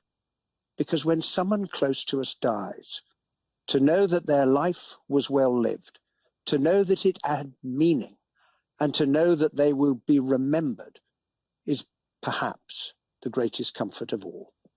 May he rest in peace. Thank you, Mr. Speaker. I found it very moving to hear the tributes to His Royal Highness flooding in from people around the country, the Commonwealth and the whole world.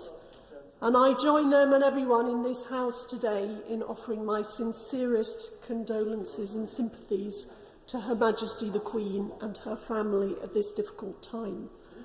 Clearly, our nation owes the Duke a great debt of gratitude for his bravery defending our freedom during the war and for his dedicated public service over 7 decades. He has played a central role in ensuring the monarchy adapted to the modern era and that it remains a well-loved institution at the heart of our national life. I had the honour to meet His Royal Highness on a number of occasions. That includes the 2014 and 2016 visits to Northern Ireland that he undertook with Her Majesty the Queen during the period when I was Secretary of State there. So he was well into his 90s by the time I met him, and what always struck me was the incredible energy and enthusiasm with which he approached everything he did. It is quite phenomenal that he only chose to retire at 96. He was always courteous and friendly, and the light-hearted remarks I think we've heard so much about over the last few days, I think they were always intended to put people at their ease. And he always expressed a genuine and well-informed interest in Northern Ireland and its future. The BBC have calculated that the Duke made 57 visits to Northern Ireland, and I especially remember his role in the 2014 visit, which broke new ground in the places visited and the proximity to the public. I recall him solicitously at the Queen's side, for example, as we visited St George's Market in Belfast. Now, this market is right up close to many locations which saw more of their fair share of violence during Northern Ireland's long years of tragedy. And yet the biggest security scares that day were a Belfast teenager sneaking a quick selfie with Her Majesty and losing Prince Philip in the crowd as he mingled happily with those who turned out to greet the royal couple. There was clearly never any lack of spontaneity and unpredictability when it came to His Royal Highness the Duke of Edinburgh. And he was, of course, a crucial part of the Queen's historic state visit to Ireland in 2011. He was an individual who suffered deep personal loss at the hands of the IRA when they murdered his uncle, Lord Mountbatten, to whom he was very close. And today, as well as all his many other achievements, we should remember the part the Duke played in reconciliation in Northern Ireland. After such a devastating loss, it cannot have been easy to meet and shake hands with Martin McGuinness. But that is what he and Her Majesty chose to do. What's more, during the state visit of President Higgins, they welcomed Martin McGuinness into their home at Windsor, someone identified with the organisation at whose hands they had suffered such a terrible loss. And in so doing, I believe they played a personal role in helping take Northern Ireland forward from its divided past to a better future. And for that, we should all express our sincere gratitude to the man whose loss we are sadly mourning today. Thank you. Ian Murray. Thank you very much, Mr. Speaker. I'm incredibly grateful for you giving me the opportunity to say a few words on behalf of my constituents in Edinburgh South in tribute and condolence this afternoon. As has been said already in the House and will be repeated no doubt throughout these tributes and for months and years to come, on Friday we lost an extraordinary public servant who dedicated his long life to our country, transformed the lives of millions of young people across the world and promoted the issue of global conservation well before it was widely understood by the vast majority of the population. For more than 7 decades, he was a constant at the Queen's side. We know from all that's been said and written how much the Queen cherished the support, counsel and love of her husband. Prince Philip, of course, had a long association with Scotland, which dates back to his school days at Gordonston in the mid-1930s. But it's in my city, the city of his title, Edinburgh, that I'd like to say a few words in tribute this afternoon. He was the patron of around 30 charities and educational institutions based in Edinburgh alone, not to mention the many thousands across the whole of the country that we've heard about already today. Heriot-Watt University, the Royal College of Surgeons, the University of Edinburgh Graduates Association, the Botanical Society of Scotland. He was patron and a freeman of Edinburgh itself, Edinburgh Chamber of Commerce and Enterprise, the Edinburgh Indian Association, the Edinburgh Press Club, of course the Edinburgh Royal Navy Club. How could it not be? His beloved Royal Yacht Britannia, of course, the yacht that he helped to design, is retired in Leith in Edinburgh.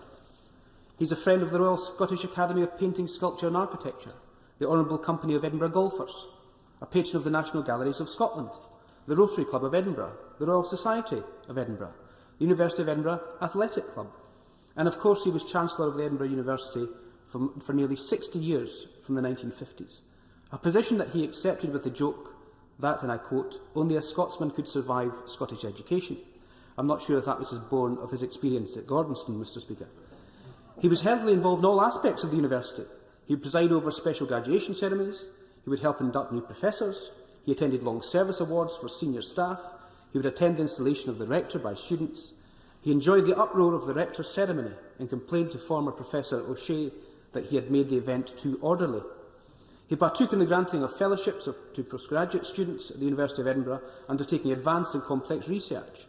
However, he never shied away from engaging with the students on their complicated topics, everything from particle physics to Dolly the sheep.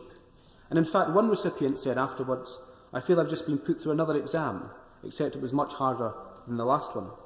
He had an official Edinburgh colour, Edinburgh green, which his team wore and lined his private car. And of course his own official standard, featuring lions in the hearts of Denmark, a white cross in blue for Greece, 2 black pales on white for the Mountbatten family, and the coat of arms of the city of Edinburgh. We've heard much this afternoon about the founding of the Duke of Edinburgh Awards in 1956 that he chaired until his 80th birthday. He regularly attended the gold ceremonies hosted at Holyrood House in Edinburgh. For many young people, those awards were the closest they would get to traditional high school graduation. So the Duke of Edinburgh always took the time to individually speak to as many of the awardees as he could. It's a scheme that transformed the life chances of young people across the world, from the Prince's own school at Gordonston all the way to the school that I attended in Edinburgh. Many will recall anecdotes of his sharp wit and humour. Everyone who has paid tribute since Friday has talked of him as a funny, engaging, warm and loving man. He once joked while getting stuck in a lift during a visit to Edinburgh's Heriot-Watt University that this could only happen at a technical college. He was not just the Duke of Edinburgh, Mr. Speaker, in name, but the Duke of Edinburgh in his actions and public service too. His legacy to the UK, the Commonwealth, overseas territories and the wider world will be celebrated and will live on for many generations. His contribution to my city, Edinburgh, will be unmatched. Mr. Speaker, losing a loved one is always so hard. I lost my own father when he was just 39. His grandchildren will only know him by the stories that we tell and the anecdotes that we recall. But it doesn't matter if you are 39 or 99, a Duke or a Cooper, the hurt and loss to those loved ones and friends never diminishes. So on behalf of my constituents in Edinburgh South and the city of his title, we send our heartfelt condolences and thoughts to Her Majesty the Queen, his close and extended family, and all that will miss him so much. Let us go to Douglas Ross. Douglas. Thank you, Mr. Speaker. And on behalf of the people of Moray, could I extend my deepest condolences to Her Majesty the Queen and the entire royal family. We've just heard from the Honourable Gentleman for Edinburgh South speaking about the city of the Duke of Edinburgh's title. If I could now comment about Moray and the home of his school, Gordonston, just outside the village of Duffus. The Duke of Edinburgh was one of the first pupils at Gordonston School in 1934. And over the weekend, I spoke to the current principal, Lisa Kerr, who shared a number of remarks about his time there. It was at Gordonston that the Duke of Edinburgh developed his lifelong love of Scotland, of the sea, of the outdoors, and of sport. And he took various positions in the school during his career there, accumulating in becoming the guardian or head boy in his final term, a role at which he was, to quote the school, universally trusted, liked and respected. On his engagement to Princess Elizabeth in 1947, Gordonston's founder, Kurt Hahn, wrote, "The Prince enjoyed life, his laughter was heard everywhere, and he created merriness around him." Clearly traits that he continued throughout his many decades of public service. But many honourable and right honourable members today have spoken about the Duke of Edinburgh Award. And of course, it also started in Moray. Kurt Hahn founded the Moray Badge, which was the precursor to the Duke of Edinburgh Award. And it was in the Duke of Edinburgh's final year, in the autumn of 1938 at Gordonston, that he was awarded the Senior Silver Moray Badge. In 1954, Kurt Hahn looked to take the award to a national level, and he consulted with Prince Philip and persuaded him to give his name to what became the Duke of Edinburgh Award in 1956. That award has now supported and helped millions of young people, not just here in the United Kingdom, but is spread to over 140 countries. Young people right across the world have benefited from their participation in the Duke of Edinburgh Award, and it is a fitting and lasting legacy. I'd also like to share comments made by our Lord Lieutenant, the Major General Seymour Monro. He said over the weekend of Prince Philip, he gave leadership to so many, whether it was the young, whether it was encouraging technology and enterprise and business, or encouraging sporting activities and events. However, above all, it will be as the Queen's enduring, loyal and supportive consort that he will be remembered. Today we remember a life well lived, a life of dedicated service to his Queen and country. We extend our sympathies to the Queen and the entire royal family as they mourn the loss of a loving husband of more than 70 years and a caring father, grandfather and great-grandfather. Prince Philip held a special place for Scotland both from his younger years and his many travels there, both on holiday at Balmoral or visiting so many good causes and charities right across the country. So today, as a nation, we also mourn the loss of a great public servant who for more than 70 decades did so much for Scotland and the entire United Kingdom. And we join in the royal family's mourning of their loss of a true champion. Thank you, Mr. Speaker. 20 is withdrawn, so we go to the Right Honourable Greg Clark. Thank you very much indeed, Mr. Speaker.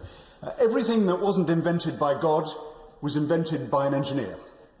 So said Prince Philip with characteristic economy. And as Chairman of the Science and Technology Committee of this House, I'd just like to say a few words in addition to those that you made, Mr. Speaker, and the Prime Minister, the Father of the House, and other members, and pay in particular tribute to the characteristically energetic and galvanising role that the Duke played as a champion of science, and in particular in its application in technology and engineering. As the Prime Minister alluded to, there is of course form for the consort of a long-serving and brilliant Queen to choose science and technology for encouragement and action. Indeed, one of Prince Philip's first public speeches was in 1951, the centenary year of the Great Exhibition, explicitly a speech that drew on Prince Albert's example. Appointed, like the Prince Consort, as President of the British Association for the Advancement of Science, he devoted his inaugural address to a clear-sighted and candid analysis of the need to improve on the need to translate scientific discovery into industrial application, noting, and I quote, a conservative attitude to technological change that he detected in the country. And I quote, existing institutions do not produce anything like enough trained technologists to meet the urgent needs of scientific development in industry. But, Mr. Speaker, this was not merely a critique, but an agenda. Having become president of the Council of Engineering Institutions, the 12 societies that made up the then fragmented British engineering profession, he wanted there to be a clear path for engineers, whatever their specialism, to reach professional status. This was achieved by the formation of the Engineers Registration Board and the creation of different professional levels, including chartered engineer. And Prince Philip was concerned that the prestige of engineering was not high enough. And through what we now call soft power, helped by the scientifically unexplained effect of dinners at Buckingham Palace, the Prince prevailed with his own vision for a Fellowship of Engineering, which had its inaugural meeting in the throne room at Buckingham Palace in 1976. And in 1992, it became the Royal Academy of Engineering, with the Duke as its senior fellow, and a very active one at that. The Prince was not just the senior fellow of the Royal Academy of Engineering, but as we've heard in this debate, a fellow of the Royal Society of Edinburgh, the Chancellor of many universities and indeed polytechnics and colleges. Members of my committee and others in this House know that the work of translating scientific discovery into practice, in enhancing the prestige of technology and engineering, and improving technical education, are matters that occupied not just Prince Albert and Prince Philip, but all of us today. But we recognise and celebrate the decisive practical achievements that the Duke of Edinburgh made, helping mass the strength of a fragmented and too little recognised profession. As Lord Browne of Madingley, the former president of the Royal Academy of Engineering, said, Prince Philip helped save engineering in the UK, ensuring that it not merely has a great history, but a great future too. Mr. Speaker, we give thanks for that lifetime of work. Let us go to Dame Diana Johnson, the Right Honourable. Diana. Thank you, Mr. Speaker.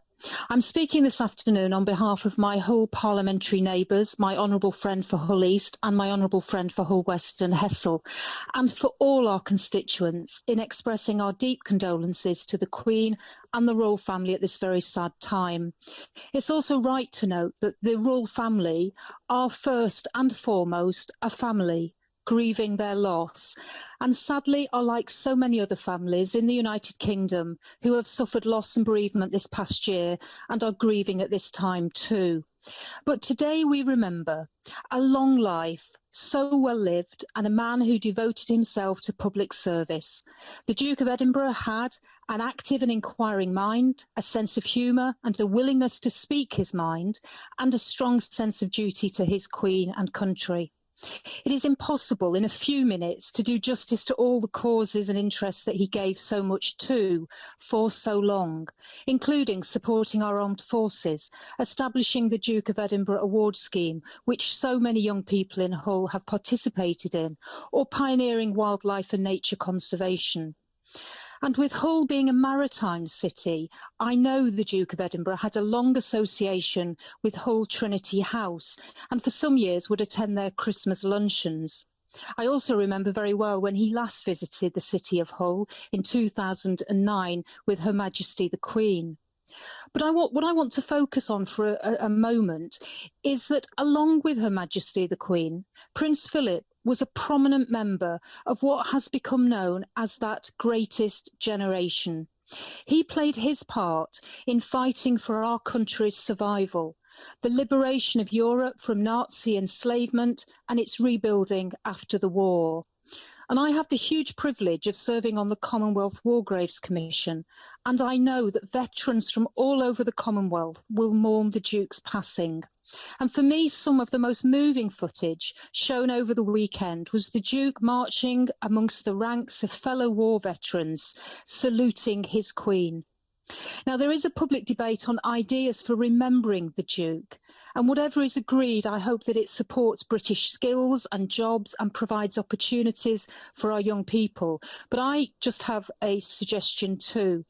The first ever ship on which Prince Philip, then only 18, served as a midshipman was HMS Ramillies. This was one of the historic Royal Navy ships that eventually took part in Operation Overlord, the D-Day landings, and one of its guns stands outside the Imperial War Museum today. In the programme of new Royal Navy ships, it seems fitting to me that in remembering Prince Philip, we should restore the name of HMS Ramillies to one of our future ships. Rest in peace. Thank you. We now go to Sir William Cash. Sir William. Thank you, Mr. Speaker. On April the 9th, when I heard the sad news, I walked to the small Norman church, St. Michael's, next to our home at Upton Crescent, and tolled the Hanover bell 99 times. The bell was hung in 1701 to commemorate the Hanoverian succession, negotiated by the ambassador to Hanover, James Cresset, and the Act of Settlement, which took place that year. Directly below the bell stands the Norman font, which Prince Philip arranged to be transferred to Gordonstoun in the 1960s for safekeeping, as the church and the house were then derelict. The bell is now returned. This was typical of his spiritual sense. We hear he had more books on religion than any other subject. Our prayers and thoughts, therefore, are with the Queen and the royal family, and those of my constituents of Stone join with me in their private grief. I had the privilege of conversing with Prince Philip occasionally, including on the environment. At a garden party, I introduced him to Margaret Thatcher's advisor on the subject. "Aha," he said, "so your party is now on my bandwagon, is it?" I replied, "We've been on it since Disraeli," and we had a good laugh. Another time, at St. George's House in Windsor, we touched on the subject of Europe, which was also very illuminating. Last week, we heard much new about Prince Philip, bringing his long and distinguished life of service into new focus. He was a polymath, a pathfinder with a purpose, with a sharp wit and much laughter. His values were both traditional and modern. He lived a life of duty, self-reliance, selflessness without self-pity and self-effacing. He did not do political correctness. He used his role for the good of mankind, and his award scheme helped millions of young people to achieve their potential in this country, across the Commonwealth and throughout the world, from every walk of life, every faith and every race. He was a good man doing good things, a brave man in the Navy and in the war. He was as talented as he was learned. Curious beyond words, applying his knowledge of science, technology and engineering, and insisting on its practical implementation. In the words of Shakespeare, Prince Philip would have said, "I cannot tell what you and other men think of this life, but for my single self, I had as lief not be as live to be in awe of such a thing as I myself." He was his own man and a man of his own time. He was a consummate competitive sportsman with rugged determination at the reins of his carriage or on the polo field, and he loved to win. He was head of his school and captain of cricket, and later president of the MCC. Young people needed playing fields, and he ensured they had them.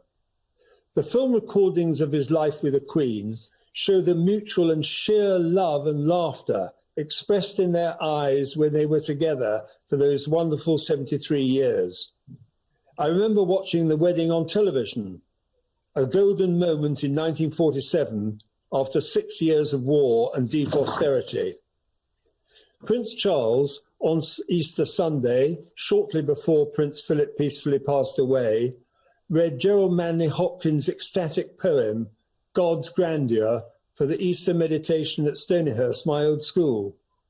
It opens with the words which so well express his father's spirituality and his commitment to the world around us. The words are, "The world is charged with the grandeur of God." It goes on to say, "Nature is never spent. As you know so well, Mr. Speaker, Stonyhurst is in the Ribble Valley, which inspired Hopkins, and we are told that Her Majesty and Prince Philip have long and greatly loved that area.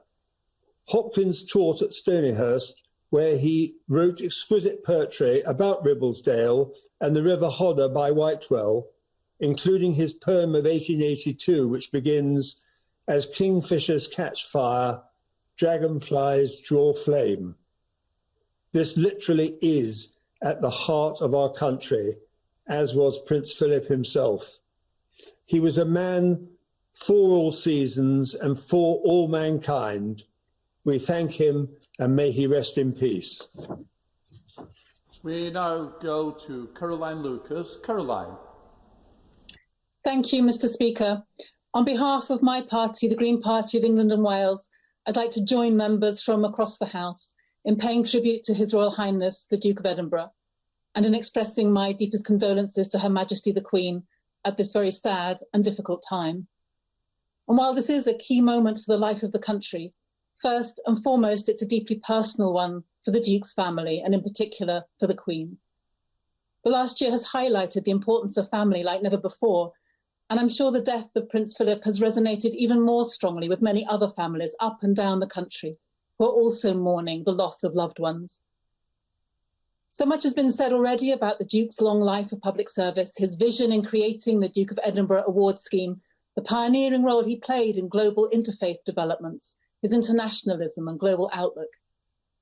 But perhaps unsurprisingly, it's on his advocacy for nature and wildlife that I would like to focus.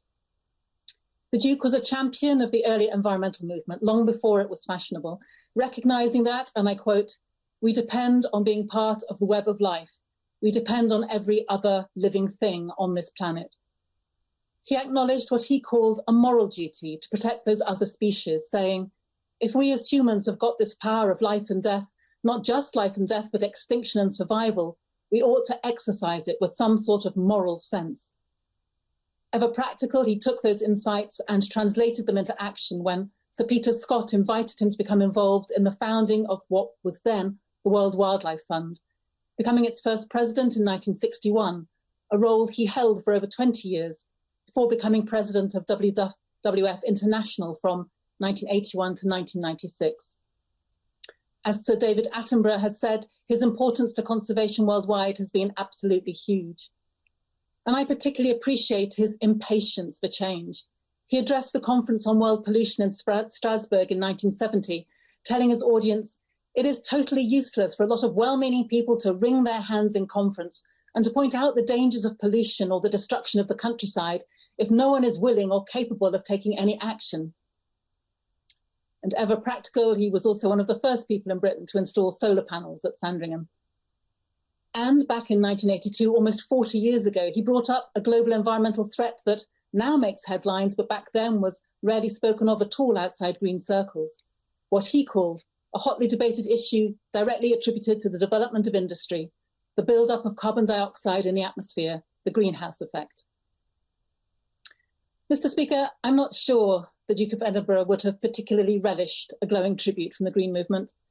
In an interview to celebrate his 90th birthday, in response to a question about whether he would consider himself a Green, after a moment's utter bemusement, he replied no, before famously going on to remark there's a difference between being concerned for the conservation of nature and being a bunny hugger. Well, for the record, I don't think there are many Greens who champion animal protection without also being active on the wider causes of the threats to wildlife. But I'm not for a moment trying to suggest that he was a card-carrying Green activist, nor that his views on a wide range of issues concerning nature and animal protection, including hunting, align fully with today's Green movement. They clearly do not. However, he was undoubtedly well ahead of his time when it came to understanding the importance of and our dependence on the natural world, and he played an important role in promoting that cause.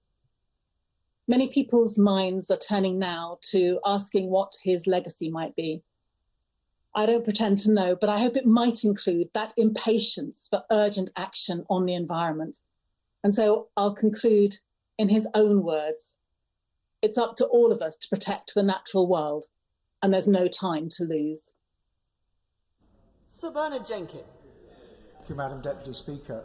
And when I first saw the list of those who wish to contribute to this debate, my heart slightly sank because I wondered how long this debate could go on and remain so interesting. But we've just heard yet another remarkable tribute to His Royal Highness. Dare I say, the woke paying tribute to the unwoke. And it underlines how His Royal Highness was the most amazing unifying figure. And perhaps those of us in this House and outside should take a lesson from this occasion about what can bring us together, to think of the words of Joe Cox, that united us rather than divided us. I'm going to try and avoid that repetition, but this debate has turned into, the sheer variety of these tributes is an amazing collage about an even more amazing life. And when I rise to express my condolences on behalf of my constituents of Harwich and North Essex, and I remember one particular occasion when Her Majesty and His Royal Highness visited, but they spent the night in the Royal Train in the sidings at Parkston in Harwich Port, where I don't suppose many of my constituents have stayed in the past. And they was fresh as a daisy after a good night's sleep at the Colchester Town Hall after that. But I rise to pay tribute to the late Duke for his particular interest in promoting better reflection amongst our leaders in all walks of national life and in the modern world. There's been reference to his religion from my Right Honourable friend for Stone, who I thought made a remarkable tribute. But he founded a profoundly changing institution, St George's House, which is committed to effecting change for the better nurturing of wisdom through dialogue. And this was in 1966, before there was much interfaith dialogue between the Christian churches, let alone between Hindus and Jews and Muslims and Christians of all denominations. And this was powering a new direction of religious thinking in this country. It now hosts some 60 events every year for reflection and consultation on contemporary problems and issues.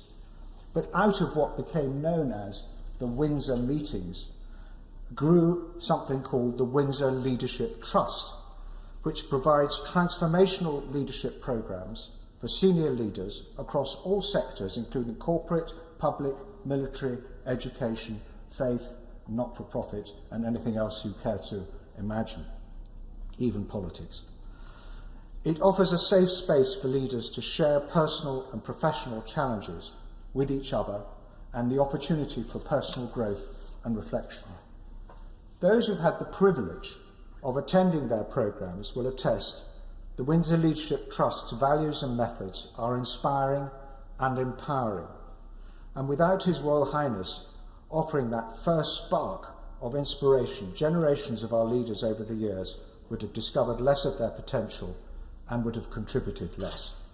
This is yet another example of how his influence will live on to the benefit of present and future generations of our country. And as we grieve, and as we think most of Her Majesty and the Duke's other family and friends, we give thanks for this yet further contribution and for the Duke's great life. Barry Sherman. Deputy Speaker, you all know that I've been away from this House and doing my duties online for almost a year. And so what a pleasure to be back. But also, I wanted to insist to be here because the occasion of thinking of the sad passing of the Duke of Edinburgh and the impact that has on Her Majesty and the royal family.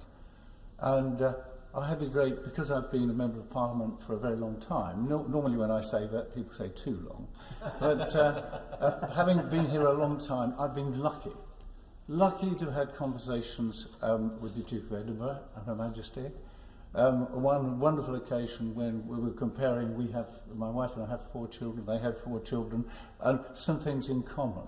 And the wonderful thing about the Duke of Edinburgh, from that original time I spoke to him and Her Majesty, he never forgot about, we wouldn't meet him without him saying, how are the children? He was put in, are they doing the Duke of Edinburgh? And so on. He had a phenomenal memory. But I got to work closely with the Duke of Edinburgh because of his work and his great presidency of the Royal Society of Arts. As he said, not the Royal Society of Arts, the Royal Society of Arts, Commerce and Manufacturing. And he absolutely insisted on that full agenda. And there were 2 things that came out of the Royal Society of Arts I worked with him on, and that was a really very interesting group where we were trying to look at the future of the English countryside, the British countryside, which was a really very interesting. It met in the RSA one meeting and then in Buckingham Palace the next time. And what I learnt from those meetings was that the Duke of Edinburgh could do public service with a sense of humour. He had a wonderful sense of it. They must have minted the saying, not suffering fools gladly, because there was certainly that element of the Duke of Edinburgh's way of conducting, chairing a committee. But he would do his research, and certainly he would love teasing the politicians. There were 3 of us on that committee. And he would always find something that you've done. I always got teased by him because at one stage, when the present Prime Minister was the editor of The Spectator, he awarded me the Parliamentary Speech of the Year award for my speech on fox hunting. And so the Duke of Edinburgh never ceased teasing me about that, my commitment to fox hunting. And on the other hand, he would suddenly pick up on, he said, what is this Labour Party policy, the right to roam? And I said, well, encourage people to get out into the countryside and walk wherever they can and very freely.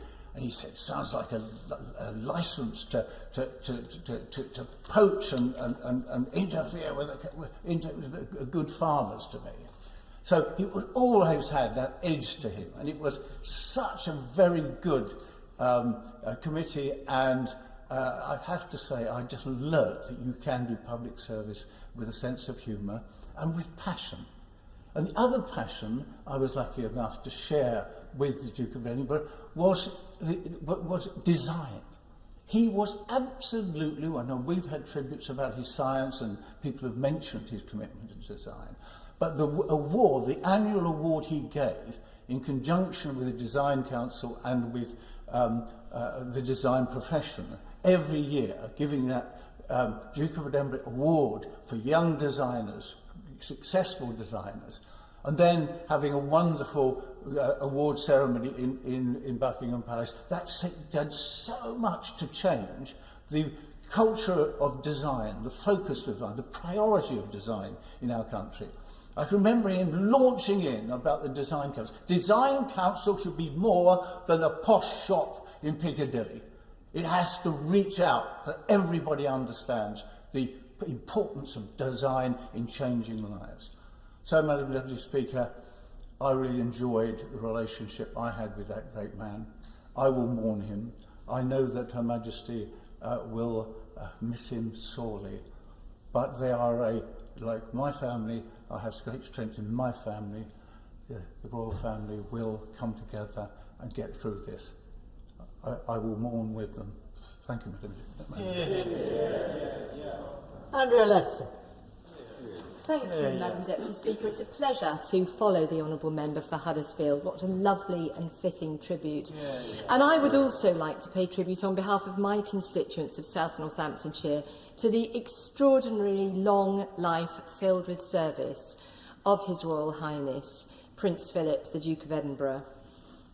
When I was Leader of the Commons and Lord President of the Council between 2017 and 2019, I did have the privilege of meeting regularly with Her Majesty the Queen and on a number of occasions with Prince Philip. And I think, isn't it wonderful, colleagues, that everybody in this place today seems to have their own stories of their own meetings with members of the royal family. How wonderful it is that they've reached out to all of us over such a long period of time. In particular, I recall a lunch at Windsor Castle where I had the pleasure of sitting next to His Royal Highness, and the noble Baroness, the leader of the Lords, and I were chatting with him at length about his role in the restoration of Windsor Castle following its 1992 fire, a role for which he was awarded the Europa Nostra Medal for his commitment to making the past reflect the importance of the future. The noble Baroness and I shared our ambition to see the restoration and renewal of the Houses of Parliament, and in the peppery way for which Prince Philip is rather world famous, he was in absolutely no doubt about both the need to, shall we say, get on with it, and also his slight dubiousness about whether members of this House and of the other House might ever settle themselves down and find a way forward. So, colleagues, take note, please. But I also had a more personal encounter, which to this day is an extraordinary family memory for me, for Ben, and our sons, Fred and Harry, when we were invited to a garden party at Buckingham Palace. The Queen's private secretary was kind enough to introduce my family to the Queen and Prince Philip. Fred, my eldest son, to his great delight, had been presented his Gold Duke of Edinburgh award by Prince Philip at his last ceremony before stepping down from public duties. Fred mentioned this with pride, whereupon Prince Philip turned to Harry and said, "What about you, young man?" Harry told him that he too had completed all stages of his Gold D.V. award, but I'm afraid, Madam Deputy Speaker, I was unable to resist throwing in that he had not completed the paperwork, and so wouldn't be getting his award any time soon. Whereupon Prince Philip looked at Harry fiercely from under his eyebrows and said, "Well, you'd better get on with it, young man." Harry told me afterwards that of all the many terrible things I have ever done to him as his mother, probably the worst thing of all was telling tales about him in the presence of Prince Philip and Her Majesty the Queen. So, Madam Deputy Speaker, it was an incredible honour to hold the office of Lord President of the Council because it provided a bird's eye view of Her Majesty the Queen's and Prince Philip's extraordinary commitment to duty. And I would like to finish by paying humble tribute to their extraordinary achievements together, and also to send the Queen the very deepest condolences on her very sad loss. Thank you. The Right Honourable Lady is absolutely right about everyone having recollections of their encounters with Prince Philip, and I have never forgotten the advice that Prince Philip gave me. I've never told anyone what the advice was, and I'm not going to now, but I've never forgotten the advice he gave me when, as Chancellor of Edinburgh University, he came to the students' ball, and I was, as a very young and naive 21-year-old, the Union President. I had the privilege of spending a few hours that evening with Prince Philip, and I vividly remember how unexpectedly kind, charming, and absolutely inspiring he was. He, as many people have said, he has made such a difference to the lives of so many young people. I was one of them, for which I'm eternally grateful. He will be so greatly missed. We now go to Maria Eagle. Thank you for calling me to speak on this very sad occasion, Madam Deputy Speaker. Like you, I too met the Duke of Edinburgh a number of times in my role as an MP for Garston and Halewood and as a minister in Her Majesty's government. And I'd like to say a little bit about my impressions of him. He quite clearly enjoyed talking to young people. I remember when the Duke accompanied Her Majesty the Queen when she opened the Garston Urban Village Hall in my constituency. And as is always the case at such engagements, there was a detailed timetable which choreographed the time available to the minute. But I couldn't help but notice that the Duke was perfectly willing to subvert it a little. I was struck by the fact that he was very keen to speak to everyone, but was particularly interested in spending time with the young people in attendance, some of whom were rather overwhelmed. But he talked to them, and he was responsible for holding up the visit whilst he did it. And after the royal party had left slightly late, it must be said, it was clear that he'd made a good impression on the young people he'd spoken to. He'd put them at their ease, he'd showed an interest in them, and he encouraged them in their endeavours. And I'm sure that many of those who met him on that occasion still remember it to this day. He also had a reputation for being provocative and speaking his mind. I recall once having lunch with the Duke of Edinburgh when he accompanied Her Majesty the Queen to open the Manchester Civil Justice Centre, when I was the Courts Minister with some responsibility for prisons in the Ministry of Justice. The occasion got off to a somewhat inauspicious start when I was introduced by the Lord Lieutenant to Her Majesty the Queen and the Duke of Edinburgh as my sister. And I was a bit fed up, Madam Deputy Speaker. I frequently get mistaken for my sister. But I was left wondering just how hard it would have been to get the name right when there was only one courts minister in the government and the name on all the lists was not that of my sister. Well, very hard, apparently. I thought perhaps it was going to be one of those days, and I wondered what else might be about to go wrong. Well, now, the visit included lunch, and the top table had Her Majesty the Queen and the Lord Chancellor, and Jack Straw. The second table had the Duke of Edinburgh and I. So, if I'd wondered beforehand what we might talk about, I needn't have worried.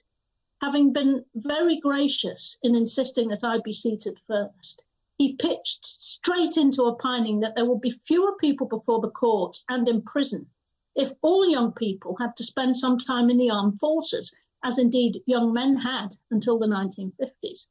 We had a twinkle in his eye, and I realised that he didn't want to endure a dull lunch or boring small talk any more than I did, and he was seeking to make it interesting. It was a challenge I was pleased to engage with. We had the most lively debate, for which I was fortunately well briefed, my head chock-a-full in those days of stats and policy initiatives, via which I sought to prove to him that he might possibly be wrong, with evidence and precise figures. So the time just flew by, and what might have been a dull occasion, full of only small talk, was enlivened by his wish to have a proper conversation, and an interesting one. He didn't worry about being provocative. He did it deliberately to see how I would react. And I was glad that I was on top of the subject and well briefed with up-to-date statistics so that I could present my arguments with evidence. I would have been somewhat more worried about the occasion had I not been. We parted having had a lively intellectual debate, not really something I'd been anticipating at the official opening of a court building. We agreed to disagree, but perhaps I had provided him with some food for thought. He had certainly made me formulate good arguments in support of my views, and that's never a waste of time for a minister. One hears so many such stories of him being challenging, and it seems likely, given my experience, that they are all true. The royal family have lost a much-loved family member, a husband, a father, grandfather, great-grandfather, and we all sympathise with them in their grief, in particular with Her Majesty the Queen. The nation has lost a long-standing public servant, one of the last of those who saw active service in World War II, and a well-respected man. It seems to me that he made the most of his role and influenced many young people whom he met to the good. He was clearly capable of provoking lively discussion, and if my experience is anything to go by, he knew how to make ministers and no doubt other policymakers think by challenging them to explain their views, having set out his own very clearly and in quite decided fashion. All in all, Madam Deputy Speaker, he's going to be very much missed. Sir Robert Neal. Thank you, Madam Deputy Speaker. In adding my words of tribute to His Royal Highness and condolences for myself and for the Royal Family and my constituents, to Her Majesty the Queen and to the Royal Family, I'm led to reflect that my parents were married in the same year as Her Majesty and His Royal Highness. My father had served in the Navy as well. I think for many of their generation, that royal wedding was a sign of optimism of a lightening of dark clouds after the Second War and of hope. And that was then borne out by the lifetime of service which His Royal Highness and Her Majesty gave to this country thereafter. But of course, His Royal Highness's legacy didn't simply relate to people of my own parents' generation. It's a legacy that runs through his many, many activities through all generations in this country and beyond. As you imagine, every constituency member of Parliament who's been involved with their local scout groups and youth groups, as I have as a Vice President of Bromley and District Scouts, will have seen, as other honourable and right honourable members have said, the huge benefit, the massive enrichment to lives which is given through the Duke of Edinburgh Awards scheme. The Duke's interest in innovation and business and enterprise and technology, together with his well-known directness of speech and dry sense of humour, actually intertwined on the first occasion I had the privilege of meeting him, when I was the member of the Greater London Council for Romford in its final few months of that authority's existence. And His Royal Highness came there to present the Queen's Award for Industry to a local firm for business innovation and technological innovation. And the Civic Party was lined up on Romford Railway Station, which must have caused some amusement and interest to the commuters at that time of day, and we were all duly introduced. The Mayor, the Deputy Lieutenant, the Member of Parliament, myself as the Greater London Council member, to which His Royal Highness greeted me with the words, "Good grief, I thought you'd been abolished."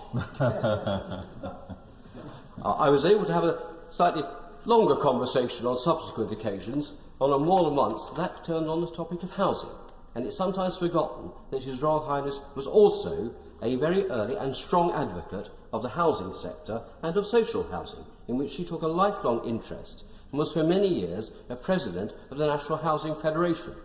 In 1976, he chaired an inquiry for them on rural housing, and in the 1980s, a further inquiry on British housing, which made important work in that sector. It's a further example of the breadth of His Royal Highness's interests and the way in which he used his position to advance the good of the whole of our society. The final thing I was going to say, Madam Deputy Speaker, is this. We'll also have seen during the gun salutes that salutes were being fired from our overseas territory of Gibraltar.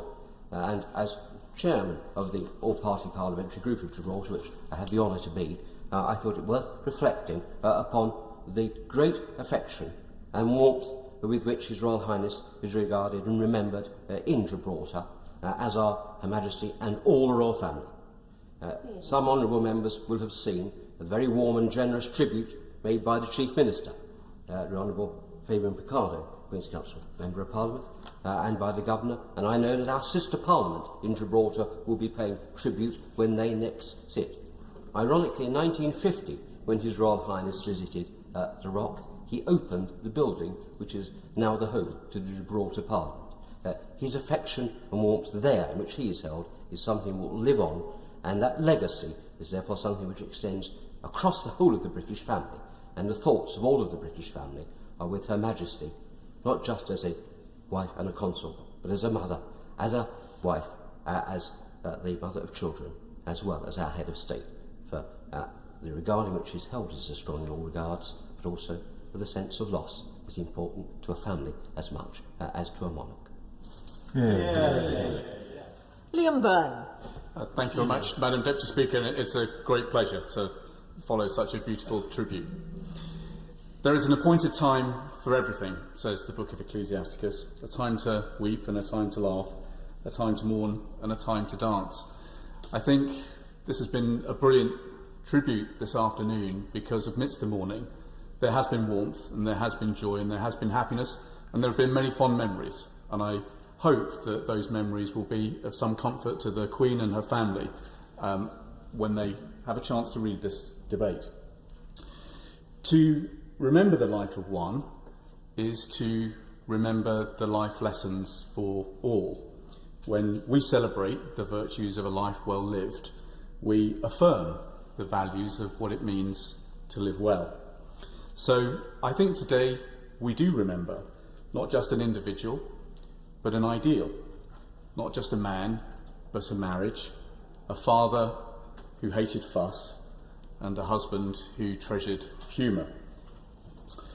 I first want to offer the condolences of everybody in Britain's second city, the city of Birmingham, to Her Majesty and her family today.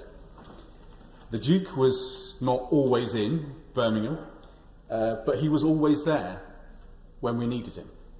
He was in Birmingham General Hospital to comfort the victims of the terrible Birmingham pub bombings, which ripped the heart out of families and the heart out of our city.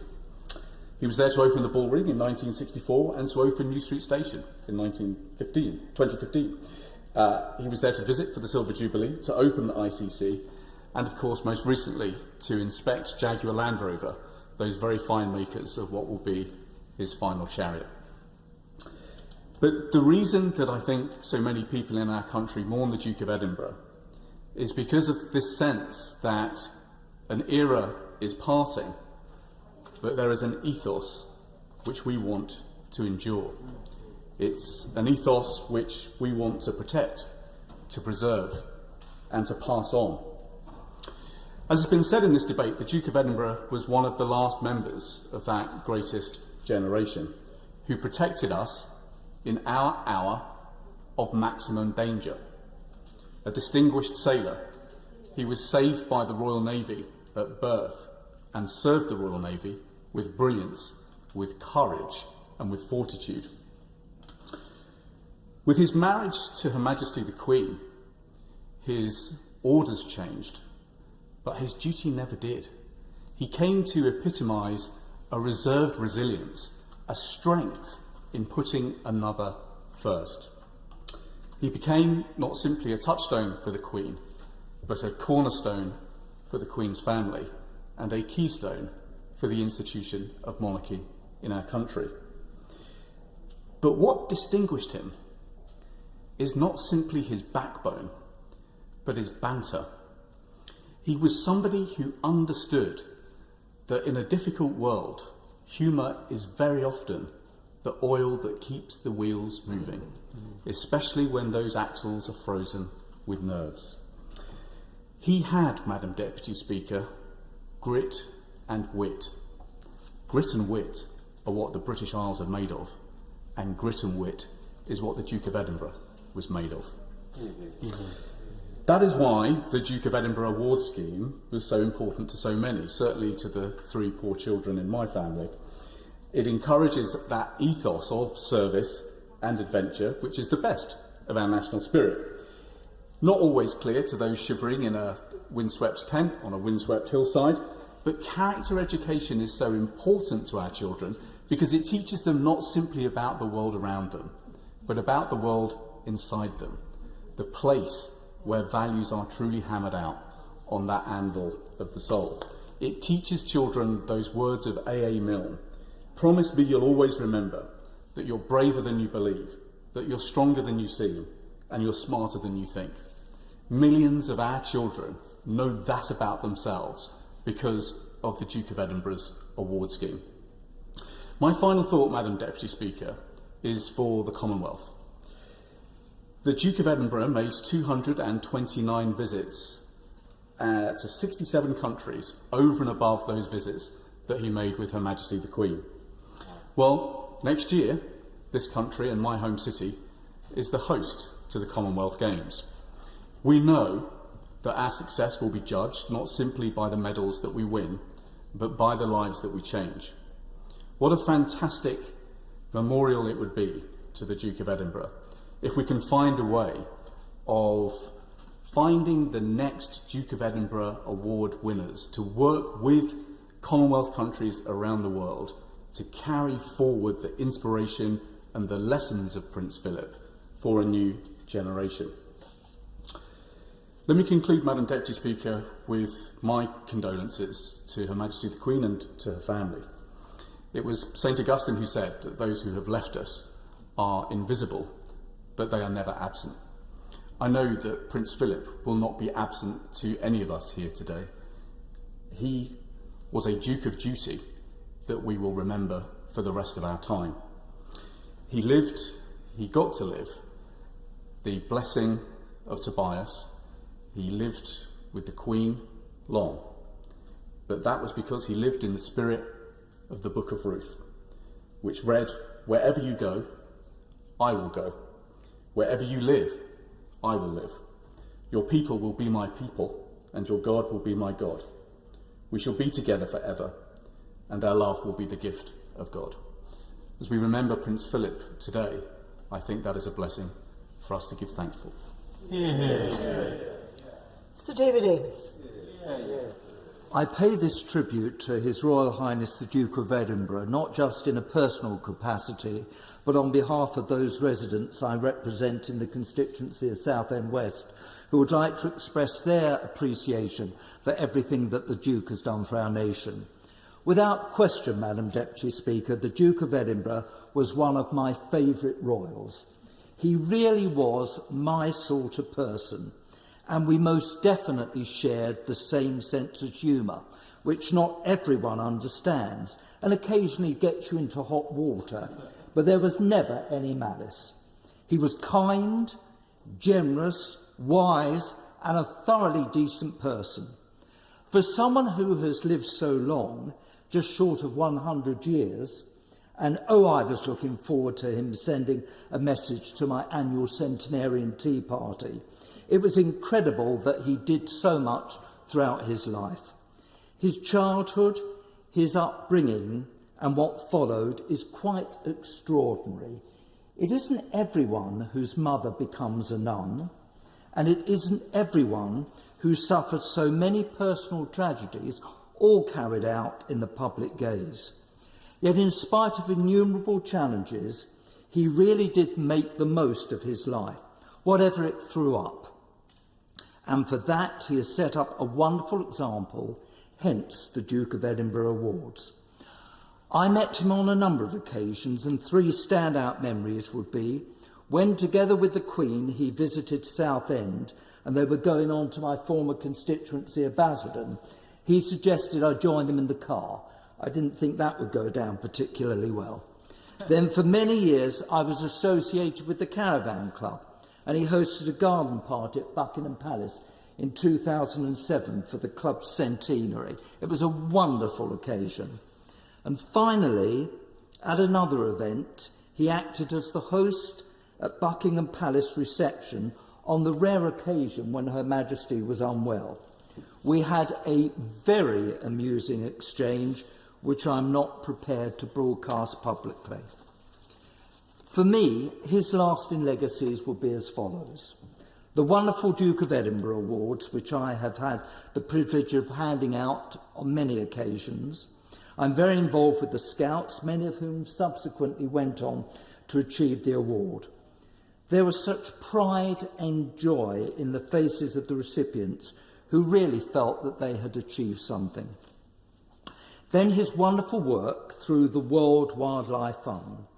He loved animals and was passionate about the conservation of endangered species and the preservation of our environment long before it became a popular cause.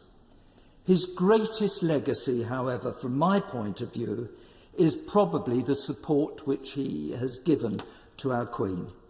I doubt if she would have been the wonderful monarch that she is without the support her husband has given her over so many years. So, Madam Deputy Speaker, finally I'm drawn to 2 remarks made by members of the royal family following the Duke's death. First by his daughter Anne, who said, "You know it's going to happen, but you are never really ready." And then his daughter-in-law, the Countess of Wessex, who said, "It was like someone took him by the hand and off he went." His spirit will live on in his children and grandchildren, who I hope would take notice of his wise counsels in terms of the future of our monarchy. We will not see his like again. May he now rest in peace and receive his just reward. Thank you. We're not operating with time limits this afternoon. I hope that we can be dignified and find that that is not necessary. But if everybody adheres to Mr. Speaker's request to speak for 3 minutes or less, then each and every colleague who has indicated that they would like to speak will have the opportunity to do so. We now go to Lisa Cameron. Thank you, Madam Deputy Speaker. It is a privilege to speak today in this debate in tribute to the life of His Royal Highness Prince Philip, Duke of Edinburgh, on behalf of my constituents across East Kilbride, Straven and Lesmahago. They wish me to raise thanks for all of the service that he has given so selflessly throughout his life, unstinting service to Her Majesty the Queen, to his family, to Scotland, the UK, the Commonwealth and internationally. So many constituents have been in touch with me to ask that I pass on their heartfelt condolences to Her Majesty the Queen. This is indeed a very deep loss, and my constituents' thoughts are with the royal family in their grief at this most difficult time. Many have written to me fondly recalling the day they welcomed Her Majesty and Prince Philip to East Kilbride in 1962 as our new town was just established, marking this very special occasion. Thousands of local residents waited patiently to see them as they were welcomed by Professor Browning, who was then chairman of our East Kilbride Development Corporation. And Her Majesty and Prince Philip returned to visit East Kilbride once again, 28 years later, on July the 12th, 1990, to officially open our town centre. The Duke of Edinburgh was, as has been stated by so many today, a real visionary. He devoted much of his time over his life to developing and encouraging young people, promoting their self-esteem, well-being and resilience through activity, achievement and camaraderie via the Duke of Edinburgh Awards. Long before mental health was ever really openly spoken of, but this life-changing award has given lifelong benefit for young people's mental and physical health, providing motivation, opportunity, and ensuring that no matter the difficulties from your own background, there can be a time and a space for a young person to focus, to gain support and encouragement, and to develop their full potential. I've spent much time as local MP visiting youth groups, speaking with the young people whose lives have been changed, and their families who have all benefited tremendously from this unique award. And the Duke of Edinburgh was extremely interested in climate initiatives and became first president of the World Wildlife Fund in 1961. He established the Duke of Edinburgh Conservation Award and has promoted conservation, helping with essential fundraising and awareness promotion. He drew attention to the plight of wildlife endangered by poaching. So today, in the midst of COVID-19, we realise the absolute inspiration and strength that grows from the profound insight shown throughout his life. Prioritising people, planet and animals, His Royal Highness Prince Philip is a legacy that will endure and that provides a vision for our future, which matters today more so than ever before. Thank you. Thank you. Now we go to Adam O'Frier. Thank you, Madam Deputy Speaker. I must first send my condolences to Her Majesty the Queen and the royal family from the Windsor constituency. His Royal Highness Prince Philip, the Duke of Edinburgh, was a striking man. Tall, energetic, colourful, plain-speaking, and utterly dedicated to Her Majesty and his duties to the nation and the Commonwealth. And his patronage is far-ranging and long-lasting, and is evident across the Windsor constituency, including those parts of Bracknell, Forest, Polwarth, Colnbrook, Horton and Wraysbury. And it seems to me, judging from my postbag and the interactions I have with my constituents, that most of them have had a personal interaction with, or a story, or a connection with Prince Philip. So from the Duke of Edinburgh Awards, his patronage extends far and wide to the Windsor Hockey Club, Home Park Cricket Club, Windsor Rugby Football Club, the Windsor and Eton Choral Society, and the Windsor Forest Bowmen. And of course, anyone who's visited the Windsor constituency will be very familiar with the Great Park, where Prince Philip was the park ranger. And he has an ability to put people at ease. His plain-speaking style, his sense of humour, seems to cut through discourse to ensure that people feel comfortable and connected in double quick time. And as the MP for Windsor, of course, I've had many occasions on which to interact with Prince Philip and Her Majesty, and on each occasion it's a striking moment. and I'll recount just two moments for the House today. The first was shortly after I was first elected in 2005. It was my first engagement with Prince Philip, and I was terribly nervous. And I think you could see that. I wasn't quite sure what to say. I wasn't sure of the protocol. And he walked straight over to me, looked me in the eye and said, "So, how's life in that madhouse?" And it was so unexpected that I just burst out laughing. And from that moment, I realized that actually his plain speaking style, that directness, is a really good technique to get people at their ease. And from that moment forward, we would converse in a very natural way, a very opinionated way sometimes, but it was really, really helpful. And the second, we've heard of many prestigious occasions. The patronage is far-ranging, but we should also remember that the Prince also attended many other kinds of events. And we've got some wonderful buildings in the Windsor constituency, obviously Windsor Castle itself, but we also have the Grundon Energy from Waste incinerator plant. And as anyone who's been past the constituency will know, it's got this massive chimney, pumping out clean air, of course. And I was invited with the Prince to the opening of the new incinerator, and we had this fantastic tour around the premises. And then when it came to saying a few words, I kind of glanced over at Prince Philip and I saw this twinkle in his eye. And I knew it was going to be an interesting speech. And we were presented with these beautiful little glass images of the Colnbrook incinerator. And they're actually quite nice. And so he's held his up and he made this lovely speech. And he said, "Do you know, when I open the curtains in the morning, the first thing I see is a Colnbrook incinerator." And he held up the little glass model and said, "And now, do you know what? I won't even need to open the curtains. I shall keep this by my bed." And it was that kind of presentational style that really made him approachable, an attractive character, and somebody with which you could be at ease. So he's left a huge void at the heart of the royal family, as Her Majesty has said, and he's left a notable absence in the Windsor constituency, across the country, and in the Commonwealth. Thank you, Madam Deputy Speaker. Thank you. Now we go to Dan Jarvis. Thank you, Madam Deputy Speaker. I'd like to begin by offering on behalf of my constituents and myself deepest sympathies to Her Majesty the Queen and the royal family following their loss. It's easy to forget, but at the heart of this moment in history is a grieving family who, like so many over the past year, will not be able to say goodbye in the manner they had wished. The Duke of Edinburgh gave his life to service that extended far beyond his role as consort. He was one of the last few surviving global figures of the Second World War, and, as we've heard, as an officer in the Royal Navy, he saw active duty at sea, from the Mediterranean to the Far East. He distinguished himself and was mentioned in dispatches.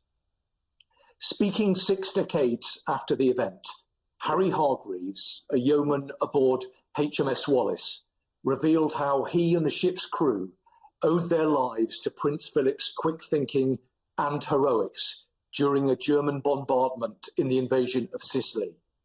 The medals he wore from that conflict were hard-earned. The Duke of Edinburgh's passing is yet another reminder of how privileged we are that veterans from that war are still just with us today. We must cherish them while we can. Prince Philip's passion for the outdoors led him to establish the Duke of Edinburgh's award. In doing so, he helped inspire millions of young people across the world to push themselves to the limit, including, Madam Deputy Speaker, myself. At 18, the scheme led me onto an expedition to the Himalayas, a formative experience and one that I will never forget. Known for his irreverent sense of humour, he famously described himself both as a discredited Balkan prince of no particular merit or distinction and as the world's most experienced plaque unveiler. I believe history's judgment will be kinder than his own. He will be remembered as an integral part of our national story, the longest serving consort in our history, and as someone who gave unwavering and invaluable support to the Queen. Prince Philip was also a towering figure in our armed forces community and a powerful link to our past, a time when Britain relied on the bravery and sacrifice of men and women like him to drag us from the depths of despair and fight to secure Britain's future. As such, his legacy will stand forever, and the country will always be grateful for his service. May he rest in peace. Thank you. Now we go to Philip Dunn. Thank you, Madam Deputy Speaker, and I'm also grateful for this opportunity to join others who've spoken already in paying my condolences to Her Majesty and the royal family on the death of His Royal Highness the Prince Philip. Duke of Edinburgh arrived on these shores as a young boy lacking immediate family, having been educated initially in France in an American school before going on to Gordonston. And these experiences clearly shaped his determination to help other young people to develop the confidence to shape their own futures as he had his own as a young man, through the award scheme he founded and from which millions have benefited and others have spoken already today. I'd like to briefly add some reflections as a commissioner of the Commonwealth War Graves Commission. The Duke's wartime experience and distinguished military service gave him and others of his generation such a powerful sense of duty and the importance of remembrance of those who'd served their country and paid the ultimate sacrifice. He attended many memorial and cemetery dedications and unveilings through a lifetime of service. Perhaps the most appropriate was one of the earliest, when unveiling the Second World War extension to the Chatham Naval Memorial in October 1952, where he pointed out that, like all others who'd served in the Royal Navy during the war, he had lost many friends and shipmates who were commemorated there. He visited thousands of Commonwealth War Graves Commission cemeteries on many of his 143 overseas and domestic visits. And of course, for the many commemorative events held during his decades of service in leading the nation as Her Majesty's consort, and his own role, as we've just heard, across so many units of our armed services. Wherever he went, he would show a genuine interest in the smallest detail. For example, giving tips to gardeners, often I suspect unsolicited, about their work and the plants that they tended. He had that skill of making each person he was talking to feel as though they were the focus of his attention, often through his sharp and engaging wit and powerful observations. He helped people laugh, which broke the ice. We've also been reminded already of the pioneering role of Prince Philip in drawing attention to protecting the environment around the world. He was one of the first to speak of how humans are pushing the planet to the edge, and once said, "We can't make the Earth any bigger, and we can't squeeze any more out of its natural resources without changing its whole character and damaging its systems." He was always interested in conservation of wildlife, but his visit to the South Pacific and South Atlantic in the mid-1950s sparked his interest in the threats to nature. And the members for Brighton and Southend have just raised earlier his role in helping Sir Peter Scott establish the World Wildlife Fund. This enthusiasm never waned. He visited hundreds of WWF projects across 5 continents over 5 decades, but he also used his position to promote conservation issues, inspiring people from members of the public to world leaders to protect nature and wildlife. And this passion has clearly been passed on to his children and his grandchildren. And briefly, if I may, Madam Deputy Speaker, on behalf of my constituents who've expressed their sympathies in the last few days, many of whom saw the Duke in 2012 when, as part of the Diamond Jubilee tour, he accompanied Her Majesty on her tour to Shropshire, where they attended a pageant at RAF Cosford, where thousands of people both took part and watched the display with them.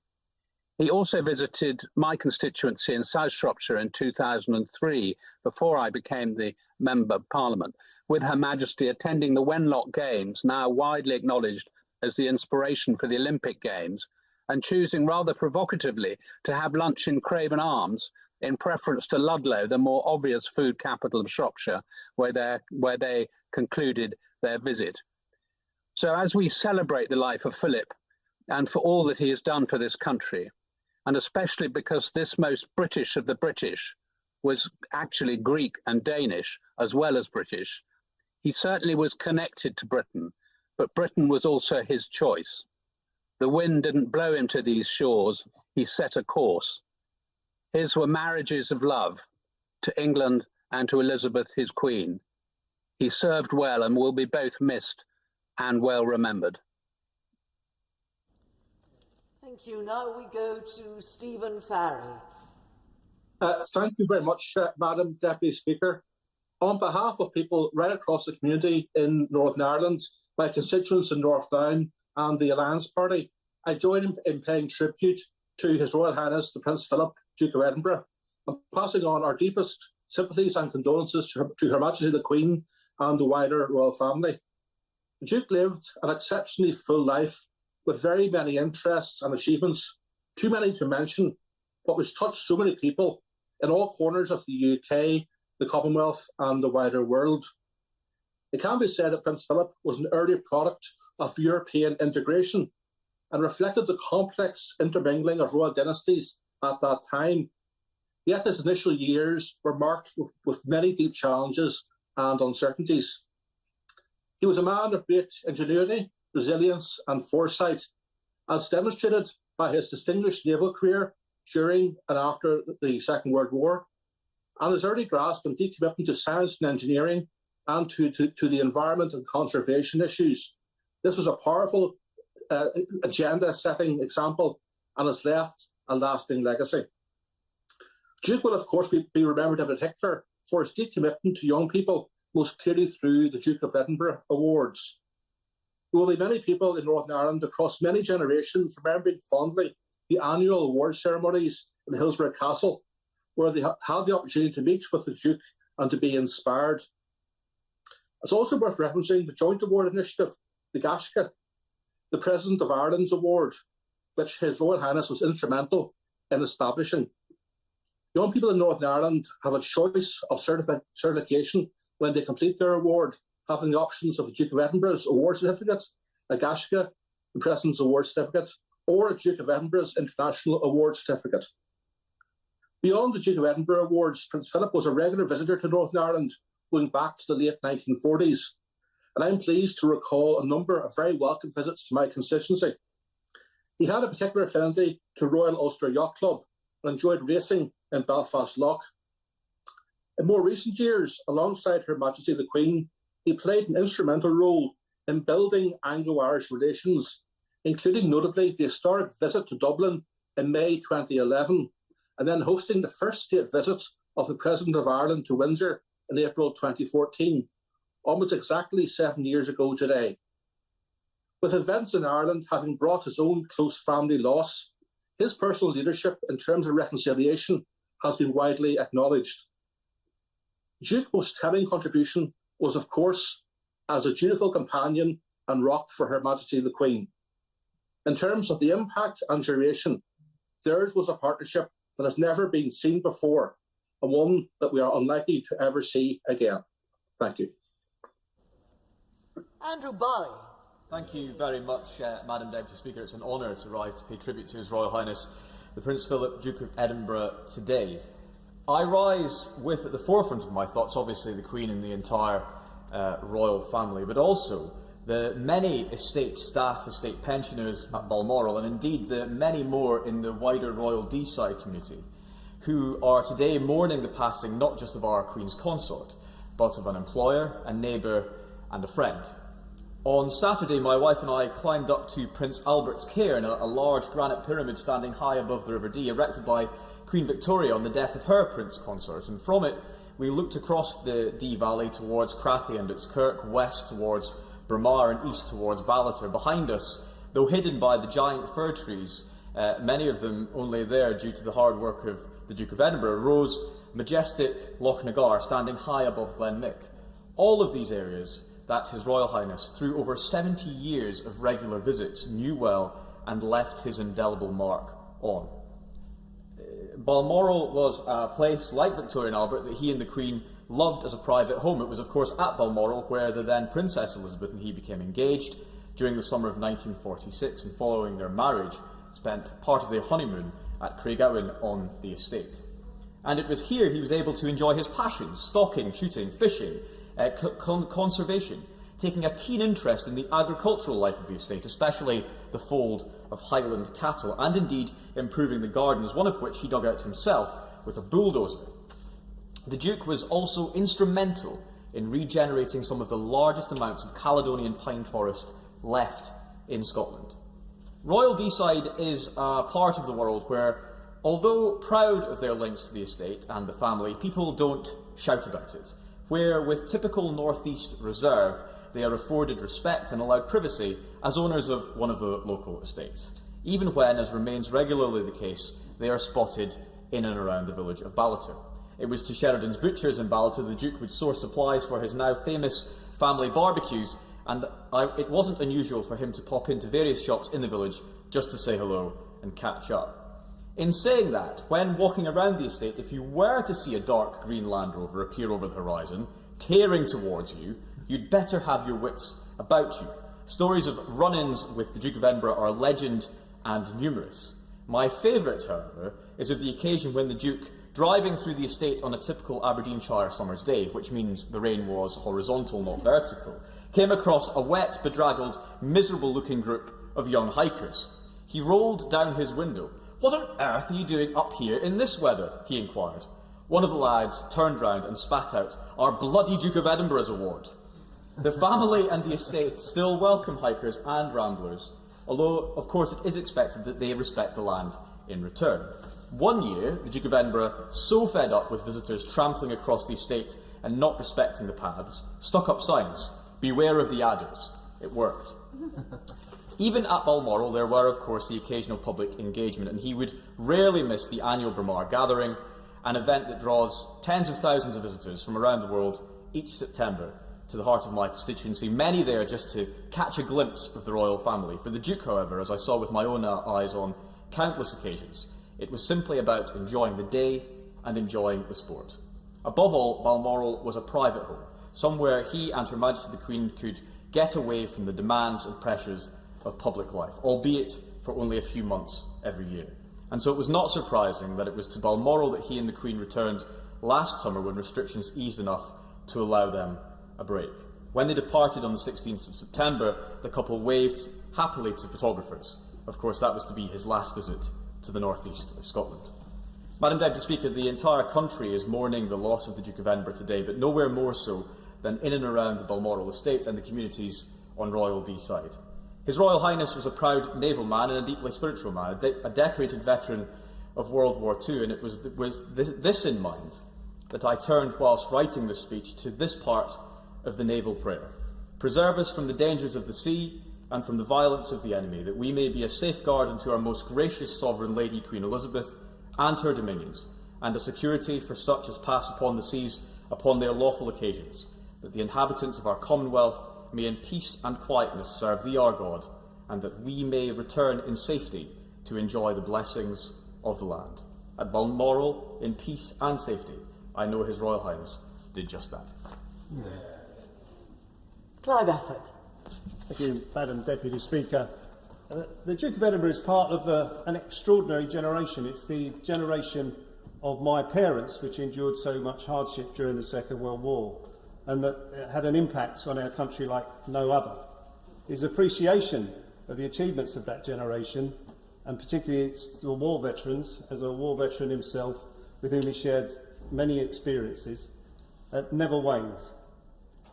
And I know that members of the British Legion in Eltham will feel that they've lost a comrade as much as a member of the royal family. And one of the Duke's titles was that of Baron Greenwich.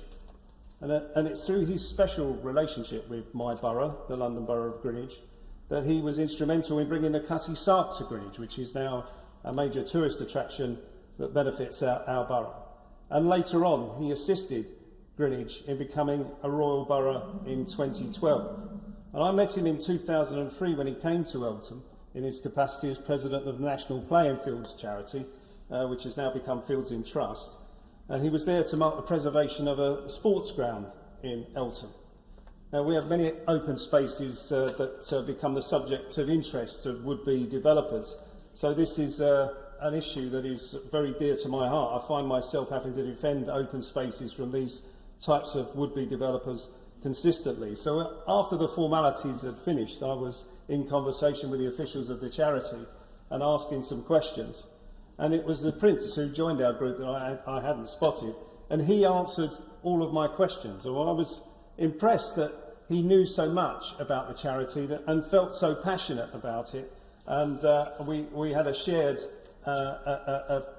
endeavour in terms of trying to protect the open spaces for future generations. Yet another legacy for which he should be remembered, and which he seldom is, given the appreciation that he deserves, is that he was an early pioneer of wildlife conservation and recognised the urgency of protecting our environment. But his greatest achievement, in my opinion, and I'm a former youth worker and senior play leader of an adventure playground, is the Duke of Edinburgh Awards scheme. Millions of young people across over 130 countries gaining life-enhancing experiences, in my opinion, that reflect his experiences in his early life, which helped to shape him, that he wanted other young people of all classes to share. And it's that scheme across the world for which I think he will be most remembered in the future, and what a legacy that is to leave behind. So, Madam Deputy Speaker, when all's said and done, the royal family is like any other family. It's lost a much-loved head of its family who led them through generations alongside the Queen. And I'm grateful for this opportunity to send my deepest sympathies to the Queen and her family on behalf of my constituents at this very sad time. We now go to Robert Halfon. Thank you, Madam Deputy Speaker. Along with the British public, I felt real sadness at the passing of Prince Philip. On behalf of my Harlow and village constituents, I give heartfelt wishes and condolences to Her Majesty. He's been such a part of our nation's history for so long, it's hard to imagine our national life without him. I know he's been spoken about as a father, but I see him more as a grandfather of the nation. I remember watching and talking about him and the Queen with my own grandparents when I was growing up, my father and my own generation. And I think with his passing, the history of Britain is changing as well. It was good to read over the past few days, not just about his heroic service in the Second World War, but also his defence of Jewish children when he attended a German school who were being victimised by the Nazis, and also how his late mother protected Jewish families. The second point I'd like to make is that, as has been said many times during these tributes, that one of the most remarkable things Prince Philip did was to establish the Duke of Edinburgh Awards scheme. Of course, the charity transformed the lives of millions and millions of individuals, but the skills developed have increased the educational attainment and job prospects of these youngsters too. So perhaps the best memorial, the very best memorial that we can give to Prince Philip is to rocket boost support for the Duke of Edinburgh charity and do everything possible to support it. I'm proud that Prince Philip visited my constituency of Harlow in both 1952 and 1957. His first visit in 1952 came after the post-war New Towns Act, which established a number of new towns, including Harlow. Following his visit, a road that runs from Harlow Mill to Harlow Town Railway Station was named Edinburgh Way in his honour. I'm pleased to say that this road has just been widened. Further to this, in October 1957, Her Majesty the Queen and the Duke of Edinburgh made a tour around Harlow, including a visit to the Market Square and a factory. His early modernising spirit symbolised the modernising spirit of Harlow Newtown. We now know that the funeral of Prince Philip will take place on Saturday, and I understand that the specially adapted Land Rover that his coffin will be travelling in was brought from Foley's company in Roydon, Harlow. It seems that both early on in his time as Duke of Edinburgh And now at the very end of his life, he's maintained a proud link to our town of Harlow. May he rest in peace. Thank you. Now we go to Barbara Keeley. Thank you, Madam Deputy Speaker. I want to join the tributes to His Royal Highness Prince Philip, the Duke of Edinburgh. His companionship and support to Queen Elizabeth throughout their life together was extraordinary. Prince Philip gave our country distinguished service in many different roles, and today I want to pay tribute specifically to his service as the first Chancellor of the University of Salford. For 24 years from the time the university received the Royal Charter in 1967 until he stepped down in 1991, Prince Philip served as a dedicated and active Chancellor of the University of Salford, and he is the longest-serving Chancellor that the university has had. During his time as Chancellor, Prince Philip took an active part in the life of the university. He was a frequent visitor to the campus and enjoyed talking to the students there. For example, in 1968, he talked to students who were disappointed in their representation on the University Senate. In 1973, he discussed the anti-apartheid campaign with a group of students who were staging a demonstration. Discussing the Prince's role within the University of Salford, Professor Andy Meir, Chair of Science, Communications and Future Media at the university, said this in 2017. What comes across to me was that while figures like the Duke of Edinburgh have countless patronages and public roles, it felt like he truly cared about his contribution to our university. Salford was a place he could talk about with strong recollections and a sense of purpose about what the university could do. Prince Philip handed over his formal duties as Chancellor in 1991, but he maintained a close interest in the university with regular visits and occasional guest lectures. In 2012, Prince Philip returned to meet a new generation of students when he opened the university's new building at Media City in Salford during the Queen's Diamond Jubilee Tour. The Queen and Prince Philip have also supported many creative projects in Salford. In 1980, Prince Philip opened Harold Riley's famous Salford 80 exhibition, which was described by the Sunday Times as the greatest photographic exhibition ever shown, involving, as it did, 30 separate exhibitions. During another visit to Salford in 2000, the Queen and Prince Philip opened our wonderful and important art centre and theatre, the Lowry. I send my deepest condolences to Her Majesty the Queen and her family. I know that Prince Philip will be missed greatly. As we have heard in the House today, the Duke of Edinburgh's lifelong commitment to public service will be remembered in so many different ways. I pay tribute to his lifetime of service to our country, and as a graduate of Salford University and a Salford MP, I thank Prince Philip for his particular dedication to both the students and the University of Salford. May he rest in peace. Thank you. We now go to Norfolk. Duncan Baker. Thank you, Madam Deputy Speaker. Norfolk, as we know, has a special connection to the royal family through Sandringham. And my constituency of North Norfolk is, of course, no different. Indeed, where I grew up in the town of Holt, it is synonymous with the royal family, and today it is still frequented by members who can shop peacefully away from the public eye. On behalf of my constituents, I offer our sincere condolences to the Queen and the royal family. I want to pay tribute to the remarkable life of His Royal Highness through the quite incredible work he did through his charities, and in particular the Duke of Edinburgh Award he founded in 1956. Madam Deputy Speaker, the scheme is rather special to me because I am lucky enough to have gained all three awards, the bronze, silver and the gold, from my time at school, and as such had the privilege of meeting Prince Philip in around 1998 when he visited Gresham's in Holt. Moments like that last a lifetime, and I will never forget that day. I recall my D.of.E. master telling me this award was viewed by universities as a fourth A-level.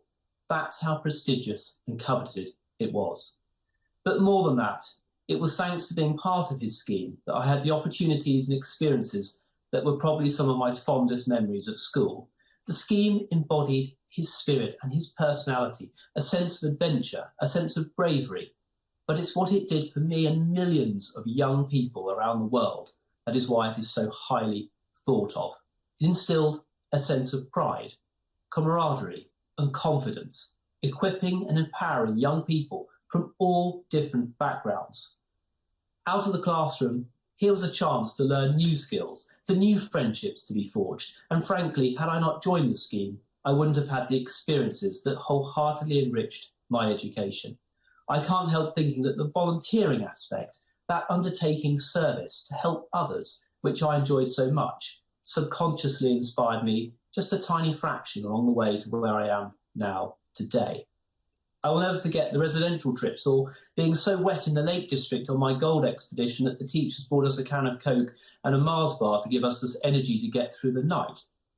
Without question, the Duke of Edinburgh Award instilled my love of the outdoors, walking and exploring, and that has carried into my family, where his love is now shared with my children. His Royal Highness was, above all else, a warm family man, whose family meant everything to him.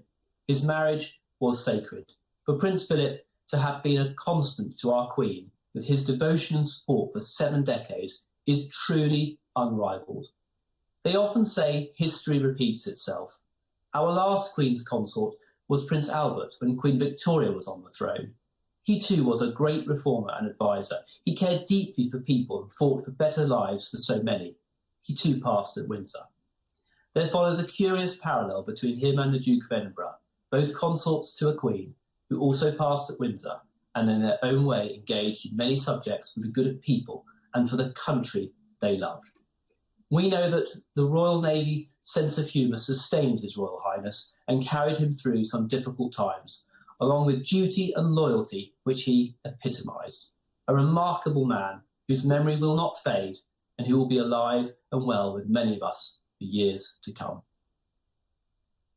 We now go by audio link only. Well, no, not for a moment. We don't. That seems to be. Yes, I'm here. Back. No. Yes, Madam Deputy Speaker. Let's try again. No, this is not very dignified. Pause. Let's try again to go by audio link only to Ian Paisley, which isn't going to happen. Thank you, Madam Deputy Speaker. It is an honour to take... No, order. I'm afraid it's not going to work. We will move on and come back to Mr. Paisley when we can. Dr. Julian Lewis. Thank you, Madam Deputy Speaker. Combining his royal role with a very long life meant that Prince Philip met vast numbers of people in widely differing circumstances. One of his more unusual encounters was with 2 late friends of mine who were Fleet Air Arm veterans of the Second World War. On 29th of January 1945, pilot Roy Gus Halliday and telegraphist air gunner Norman Dickie Richardson, together with their observer, were coaxing their crippled Grumman Avenger back to the safety of the British fleet. They had just completed the 2nd stage of Operation Meridian, the destruction by dive bombing of 2 heavily defended oil refineries at Palembang in Japanese-occupied Sumatra. The raids were extremely hazardous, but despite grievous losses, they massively reduced the output of both refineries and scored a major strategic success. Prince Philip was the first lieutenant, that is, the executive officer of HMS Whelp, a brand new destroyer and key component in the protective screen of the British Pacific Fleet and its 4 carriers from which the airstrikes had been launched. As the Avenger ditched and went under, the Whelp raced to the rescue. In the nick of time, all 3 aircrew were plucked from their leaking life raft in heaving waters, freshly kitted out and given every support after their perilous ordeal. It was only gradually on the return journey that they realised the special status of their principal saviour. In 2006, the BBC's Sian Price reunited Gus Halliday, DSC, and Dickie Richardson, DSM, with the officer who saved their lives and who, after doing so, introduced himself simply as Lieutenant Philip. The programme, entitled A Right Royal Rescue, is still accessible online. I commend it to colleagues and to the public as a touching memento of 3 very brave men and as a reminder of the spirit of a great generation. Madam Deputy Speaker, like countless other parliamentarians, I saw Prince Philip in action on visits to my constituency and to other constituencies close to the New Forest. Such visits were greatly valued, but I felt rather underqualified to add to what has so ably been reported in the media by royal correspondents and by others who really knew him. However, my doubts were dispelled by someone fully qualified to comment on the royal family, our splendid former colleague Sir Nicholas Soames, who served both as Armed Forces Minister and as Shadow Defence Secretary at the head of a happy team which included me. He explained that, and I quote, "the whole nature of Prince Philip's career and his devotion to Queen and country was fashioned in his wartime training and service in the Royal Navy. Because of that, it seemed fitting to share with the House today this cameo of his gallantry and humanity in combat, as well as expressing the sympathy of the people of New Forest East and of New Forest West to Her Majesty the Queen and to all members of her family." Thank you. Chris Bryant. Thank you, Madam Deputy Speaker. Death is nothing at all. It does not count. I have only slipped away into the next room. So preached Canon Henry Scott Holland, the Regius Professor of Theology at St Paul's Cathedral in May 1910, following the death of Edward VII, whose body lay in Westminster Hall, the first monarch ever to lie in state in this palace. I always railed against those words when I was a curate conducting funerals in High Wycombe, because I found them too lazy, too immediately, conveniently consoling. I preferred the brutal truth of Cranmer's Book of Common Prayer. Man that is born of woman hath but a short time to live. In the midst of life we are in death. That seemed, and it still seems, more honest. And in the setting by Purcell for Queen Mary's funeral in 1695, those words of Cranmer's appear so stark, so bleak, so pared down, they seem to render a general truth about life. Some suggest, unthinkingly perhaps, that there's less to grieve about after a long life, more than 70 years and 10. I disagree profoundly. Yes, 99 years is a long time, but even that feels short when your other half is gone. And such was Prince Philip's vigorous embrace of life, both in fighting Nazism and after he had faced several life-threatening conditions. I suspect that perhaps he had more time for the words of Dylan Thomas. Do not go gentle into that dark night. Old age should rave and burn at close of day. I have no great anecdotes about Prince Philip. I never did the Duke of Edinburgh's award. I'm feeling rather left out. I did dance the Highland Fling for him in Stirling Castle when I was very young, and he teased me relentlessly when he came to Treorchy in 2002. Some have their memorials in stone, in works of art or great literature they have written. No doubt there will be similar memorials to Prince Philip. There are already, after all, thousands of plaques all over this nation and the Commonwealth which bear his name. He even gave the Rhondda Borough Council its royal charter in 1955 and went down Fernhill Colliery afterwards, rather bravely in a white coat. Others have spoken, as I said, of the Duke of Edinburgh Award, a phenomenal achievement, but perhaps we should determine to invest far more in our youth services, especially in our most deprived communities, as a further legacy to him. But Prince Philip's greatest memorial is a relationship, a single, singular, special royal relationship spanning decades. Its every twist and turn played out in public. Few of us can genuinely imagine what studied torment that involved. To fall in love in public, to marry in public, to row in public, and to grieve in public. To have every glance and gesture viewed and reviewed by millions and then played out in some television drama. To keep your counsel year after year in such circumstances is to lay down your life in the line of duty. I don't know what he would have made of today. He would have probably said, "What a load of nonsense, shut up, man." He didn't care for sycophancy. And I'm not sure that he was all that much of a fan of people wearing their hearts on their sleeves. But there is perhaps one consolation at moments such as these. The words of Scott Holland again, from 1910. The old life that we lived so fondly together is untouched, unchanged. Whatever we were to each other, that we still are. I, like so many others today, many thousands in my constituency in the Rhondda, wish Her Majesty every consolation. Whatever they were to each other, that they still are. A fixed point in an ever-changing world.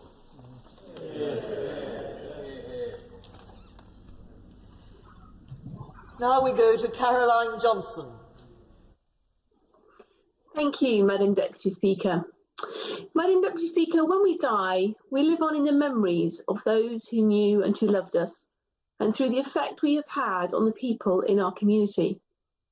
I wish to pay tribute today to a man who dedicated his long life to public service and who provided a huge inspiration for millions of people across our country. We have heard and will continue to hear many remarkable stories about the life of Prince Philip in the coming days and weeks, as all of those who have been inspired by him take time to reflect on his achievements. As a girl growing up in Middlesbrough, I would not have expected to have much in common with royalty. However, I moved from my local comprehensive school to Gordonston on an academic scholarship, so I was fortunate enough to receive the benefit of some of the very same education which Prince Philip so enjoyed. As one of Gordonston's first ever pupils, Prince Philip remained in contact with the current principal and supportive of the school's distinctive education, which focuses on character-building activities and involves everybody in community service. I myself have wonderful memories of beautiful Scottish countryside expeditions and being in the mountain rescue service and contributing through that to saving lives. I have hair-raising memories too, of an episode of hypothermia and of a chap falling on me whilst at abseiling practice. These are held with fondness too. Inspired by his education and keen to see as many youngsters as possible benefit from these sorts of activities, in 1956 Prince Philip developed the Duke of Edinburgh's award. And since then, more than 3 million young people in the UK have successfully taken part in expeditions and given service to others through the Duke of Edinburgh's award scheme. This scheme is now offered in more than 140 countries worldwide. I was also fortunate enough to meet the Duke on a few occasions, including when I received my own gold Duke of Edinburgh's award at Holyrood. I recall His Royal Highness putting everyone at ease at that time with his usual jokes and amusing us in the way that, despite the fact there was no rain forecast, he was holding a very tall umbrella and swinging it around in his hands. The loss of Prince Philip is a sad moment in our nation's history, and I wish to express my sincere condolences and the condolences of the people of Sleaford and North Hykeham to his wife, the Queen, and all of his family, who have not only lost an international source of inspiration, but a cornerstone of their lives. Whilst the Duke of Edinburgh has now sadly died, he will live on through all of those that he has inspired and all of those that his work will continue to inspire, particularly through his legacy of the Duke of Edinburgh's award. Thank you. We now go by, well, I hope we do, to Ian Paisley.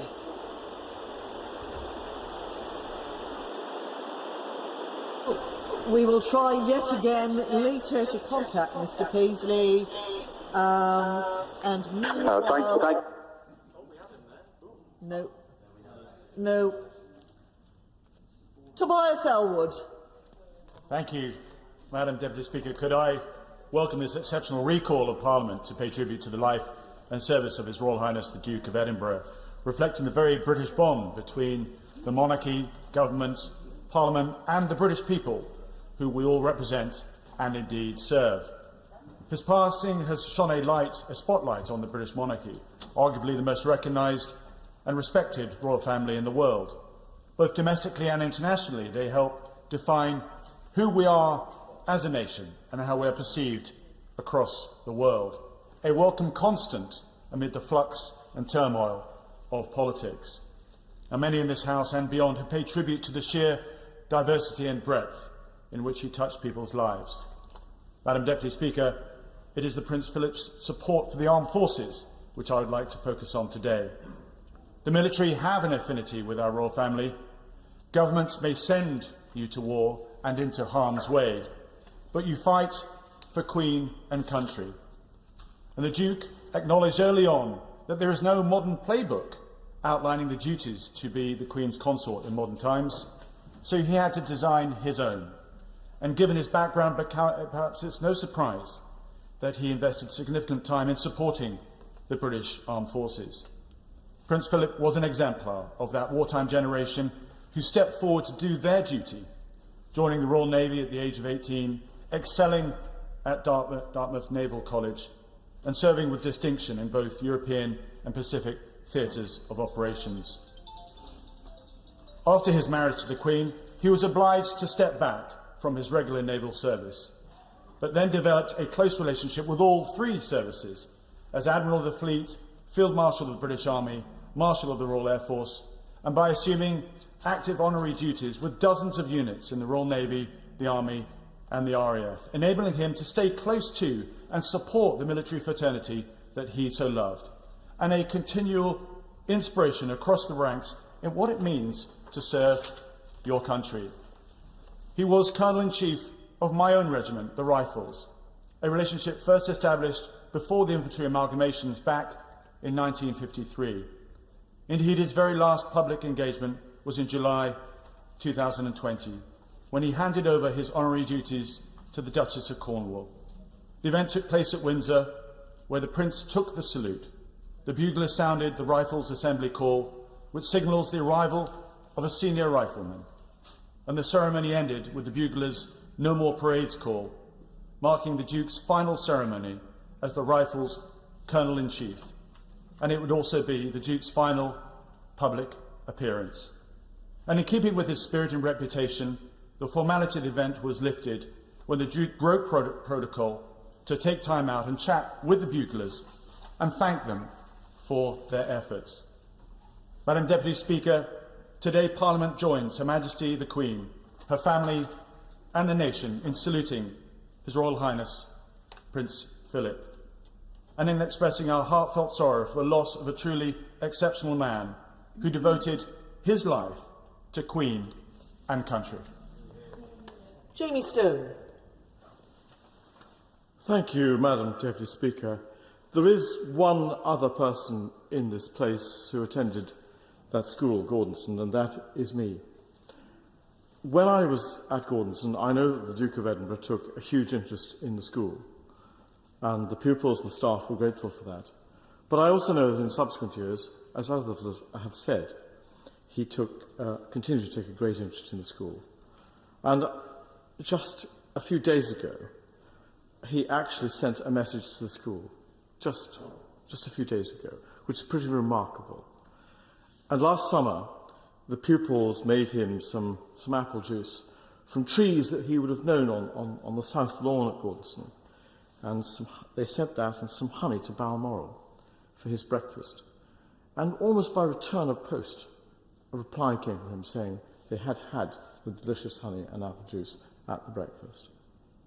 Now, why did Prince Philip take such an interest? Well, as others have said, his life was rackety before he went to Gordonstoun. His family got him out of Germany, probably for his own safety, because I'm told that he laughed at Nazis when they gave the Nazi salute. And Gordonson gave him stability, order and structure. And I'd go so far to say, as knowing the school as I do, that it made Prince Philip. And as others have said also, he became head boy. He became the guardian.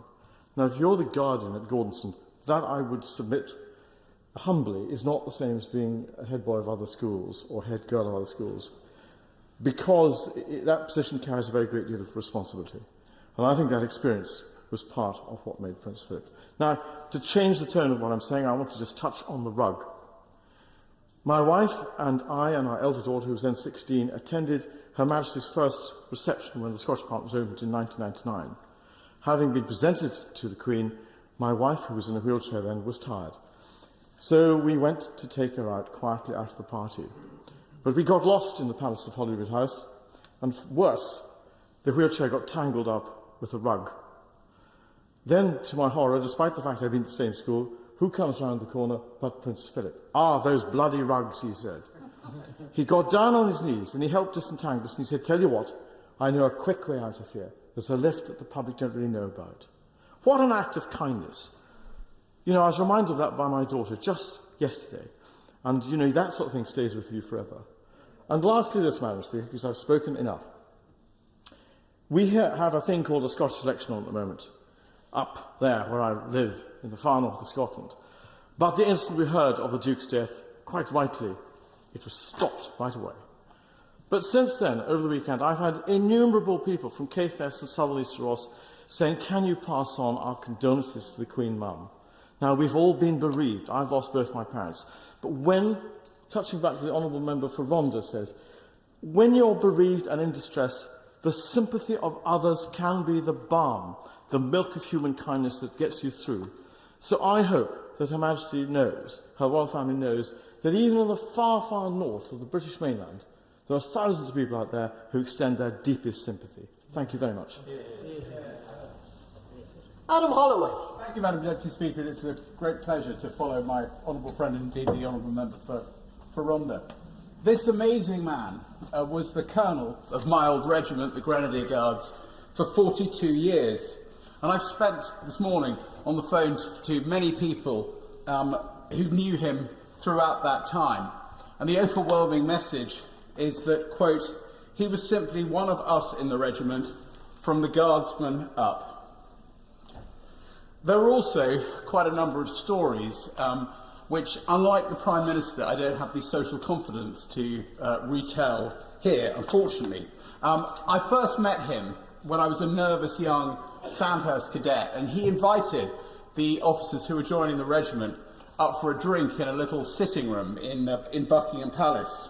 He visited the regiment when it was on operational tours in Northern Ireland, and before and after deployments to Iraq, Afghanistan and Bosnia. And indeed, one friend of mine was saying today how in a patrol base in Northern Ireland, this young officer had a room next to the Duke who stayed for the night. And my friend had lent Prince Philip a towel. And he couldn't help noticing that when Prince Philip had gone, Prince Philip had folded up my friend's towel and put it back in his room. As someone who'd been at the sharp end in World War II, and we're going to hear more about that, I think, in a few minutes from my honourable and gallant friend, the member for Beckenham. He's someone who understood the ghastliness of war and the suffering that tends to follow it. After one particularly unpleasant incident in Northern Ireland where 3 soldiers were quite seriously hurt, he gave them all jobs in his household. 2 decades later, seeing the need for additional support for large numbers of grenadiers being killed and injured in Iraq and Afghanistan, he started the Colonel's Fund to support injured soldiers and bereaved families. As all of us here know, MPs and peers occasionally get invited to meet the royal family. And I remember one time I was talking to Prince Philip and showing off my huge knowledge of Afghan tribal politics. And I could not believe it when he said to me, "No, Adam, what you're doing is you're completely forgetting the significance of the northern Pashtuns in the Afghan National Army." So for those people who know about Afghanistan, that the honourable members here will appreciate that is a very, very nuanced point which is pretty amazing that the Duke of Edinburgh was across Afghan tribal politics in quite such detail. Along with General Webb Carter, Prince Philip was the driving force in getting more soldiers from ethnic minorities into the household division, and he came from good stock. And this morning I learned from a Jewish friend of mine that in the Second World War, when the Nazis started shipping out Jews from Athens in 1942, his mother hid the Cohen family for nearly a year, despite the fact that her small flat was pretty much next door to the Gestapo headquarters. And her body now rests on the Mount of Olives, and she's honoured as righteous amongst the nations. Prince Philip honoured and served this nation with a stunning contribution for over 8 decades. Generations of grenadiers and the people of my constituency salute and thank him, and we send our good wishes and sympathy to his family and to Her Majesty the Queen. Cat Smith. Thank you, Madam Deputy Speaker. Tributes to His Royal Highness, the Duke of Edinburgh, have flooded in from around the world, but for the next 2 minutes I want to share the tributes from the small corner of Lancashire that I have the privilege to represent in this House. As the Queen is the Duke of Lancaster, there is a strong sense of connection between many of my Lancashire constituents and the royal family. Many will have seen the Duke, along with the Queen, on many royal visits, including most recently to celebrate the 750th anniversary of the Duchy of Lancaster. The Duke made many visits to Lancashire during his long life, but few as memorable as his carriage ride across Morecambe Bay.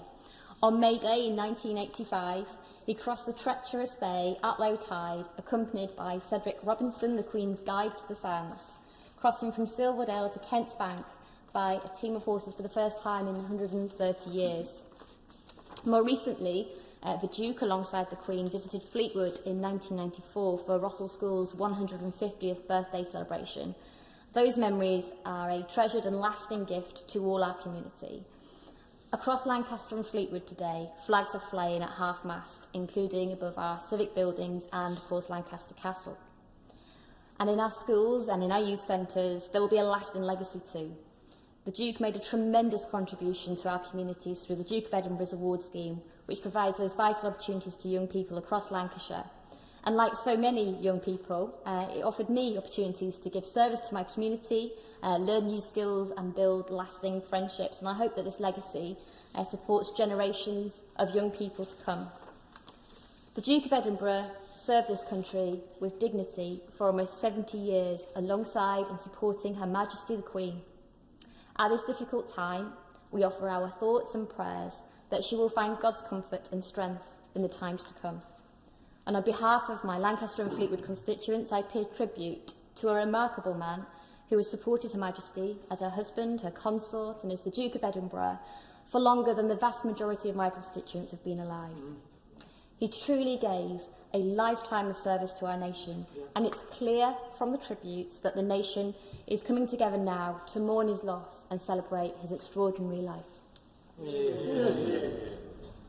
Now we go to Faye Jones. Thank you. Faye Jones. Madam Deputy Speaker, it's a privilege to be called in this sitting.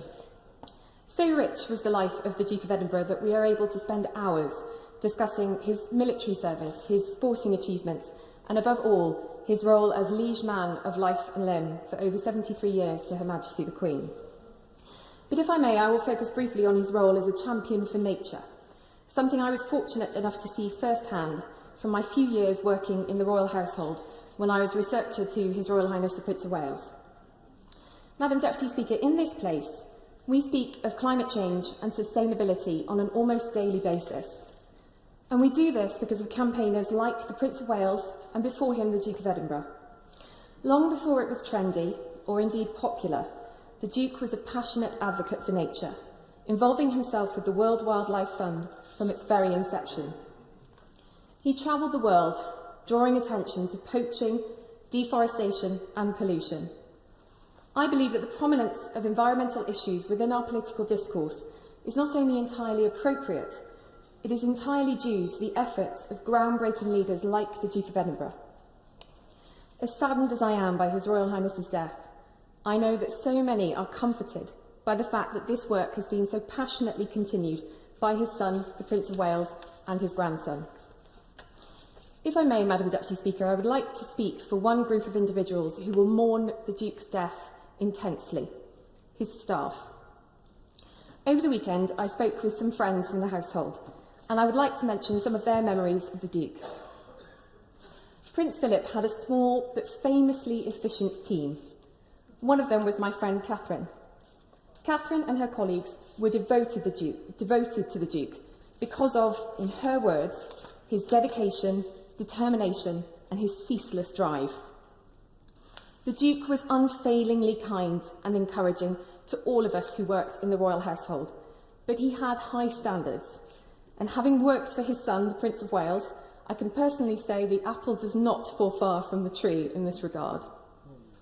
Another friend who served as one of his protection officers told me, "Over the years I have had so many rollickings from the Duke of Edinburgh. Each and every one was a privilege." He was quite simply adored by his staff, and I think of all of them as they grieve for their beloved boss. Madam Deputy Speaker, everyone in Brecon and Radnorshire mourns the Duke's passing. From those who saw him on his visits to Gwynedd, to Dolai, to Glanask, out to the Royal Welsh Show, to those who bounded through the Brecon beacons in pursuit of their Duke of Edinburgh award. His was a life incredibly well lived, and while I send my heartfelt condolences to the Queen, I give thanks that his spirit and his talents live on in his family and in the billions around the world that he inspired. Thank you. Now we go to Carla Lockhart. Thank you, Madam Deputy Speaker. This is a solemn occasion at what is a very sad time in the life of our nation. The deep sense of loss is felt in every corner of this United Kingdom, in the Commonwealth and right across the world, reflecting the high esteem and great affection in which the Duke of Edinburgh was held and will always be held. However, none greater will be the grief, the sorrow than that being felt by Her Majesty the Queen. As 73 years of companionship, of comfort, of unfailing love and support comes to an earthly end, I know that with Her Majesty's own personal faith in the great Comforter, the Lord Jesus Christ, Her Majesty will find great strength and solace in these days and those that lie ahead. Yet, Madam Deputy Speaker, it is also a day to celebrate the life of an extraordinary man, to celebrate a remarkable marriage, the love and support of a husband, a father, a grandfather, great-grandfather and friend, to celebrate a life of service, whether that be as a consort or the bravery and heroism in service of this nation in World War II, to celebrate his legacy in the Duke of Edinburgh award scheme and the transformative impact that has had on so many lives, to celebrate his zest for life, and as we've heard so often referred to, that twinkle in his eye, his sense of fun.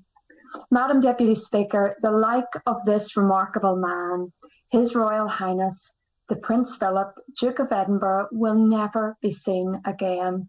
On behalf of my constituents in Upper Bann, I express the utmost appreciation for his life of service, of love and loyalty, and express my sincerest sympathies to Her Majesty the Queen and the entire royal family. Our prayer remains, God save the Queen. Thank you. Now we go to Stephen Crabb. Thank you, Madam Deputy Speaker. On behalf of myself and my constituents in Preseli, Pembrokeshire, I'd like to place on record our deep admiration and gratitude for the extraordinary life of the Duke of Edinburgh and send our condolences to Her Majesty the Queen and the royal family. The fact that so many people from so many different walks of life and in so many different parts of the country have over the last few days been able to talk about the occasions when they met the Duke in person speaks volumes about the sheer quantity of activity and public engagements he undertook as he served our nation with vigour and energy over 70 years. The remarkable connections he formed with people on these visits flowed from his unique spirit, character, and personality. His amazing recall of events and individuals reflected the genuine interest he took in people, in all people, regardless of their background, their status, or wealth. The Duke was loved and admired all across Wales, where he helped to create so many special memories on his numerous visits here at the side of Her Majesty the Queen. Whether it was his regular attendance at the opening sessions of the Senedd in Cardiff, or speaking with the devastated community of Aberfan following the appalling disaster there in 1966, or returning to the Butlins holiday camp in Pwllheli in North Wales, where he had been billeted during the war after it had been taken over by the Navy.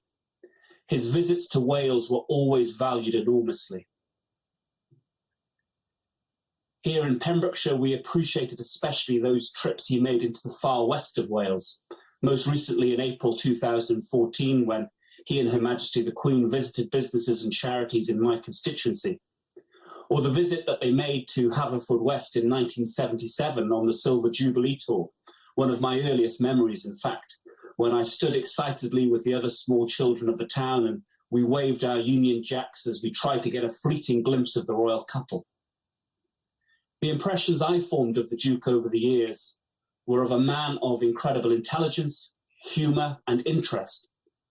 And these impressions were all confirmed on the occasions I met him as Secretary of State for Wales or in my constituency role.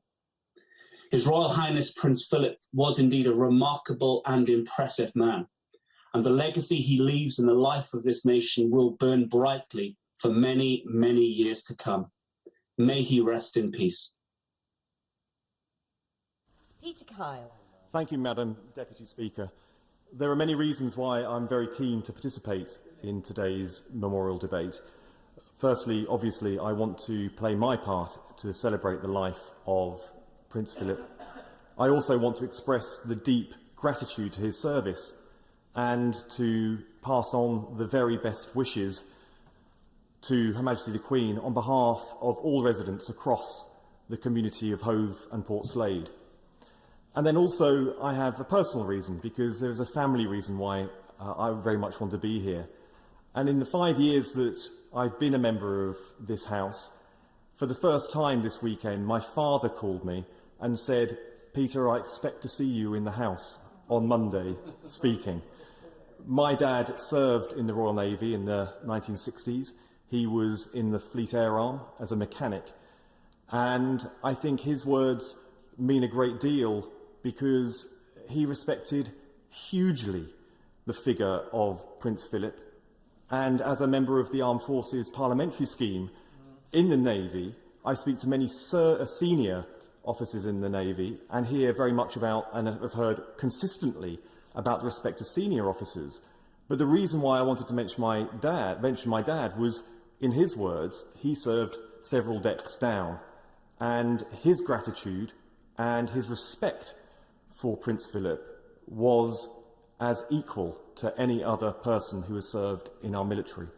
And you only have to look at the core values of the Royal Navy to understand why.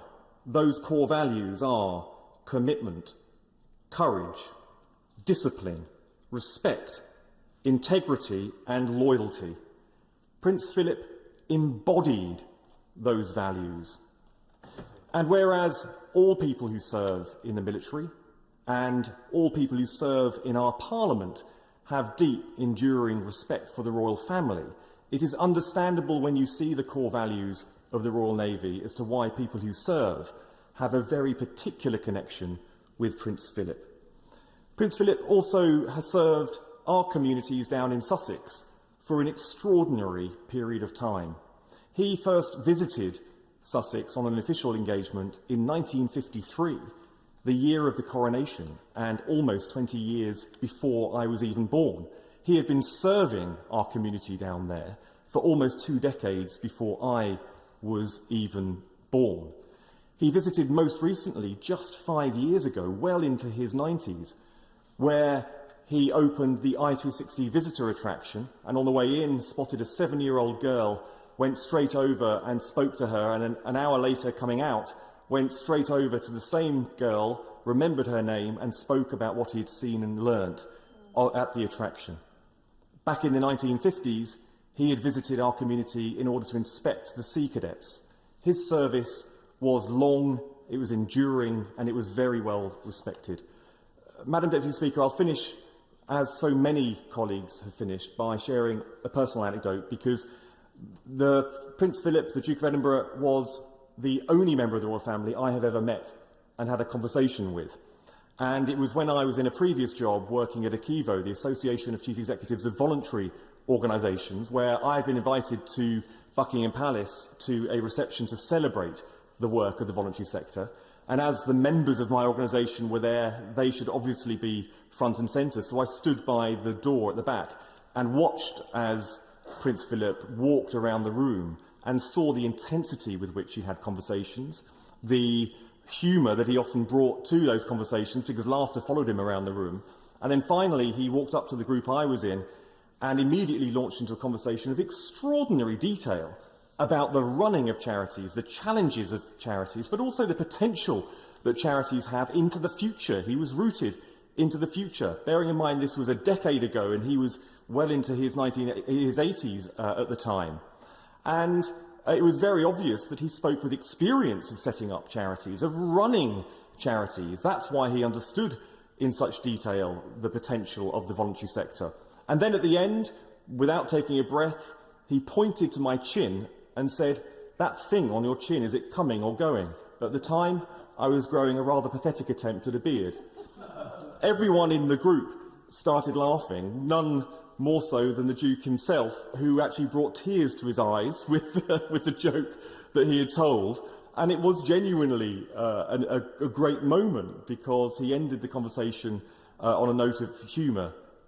He then bid his farewell and walked through the door and down a long corridor. And I couldn't help but look over a moment later and see him walking down a very large corridor on his own, and noticed that his shoulders were still shaking with the laughter of the joke that he had told moments before. And that, for me, is a memory that has lasted more than a decade, and I think sums up the character with which he served our country.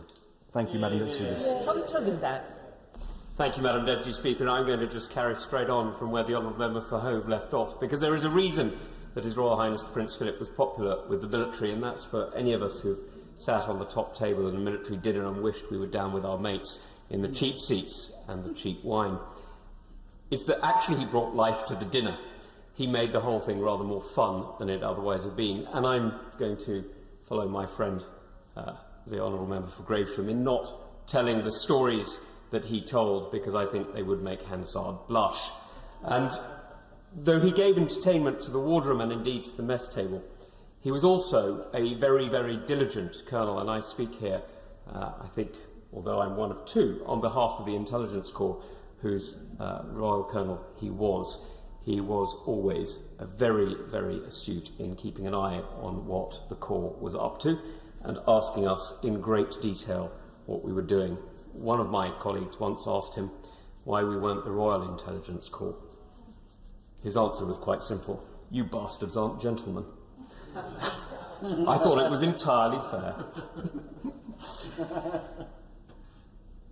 The chances that he had in his early life to go awry, to become a wastrel, to become a gambling prince in another Monaco or something similar were huge. But instead we saw a life of service and a life of duty. That's quite something.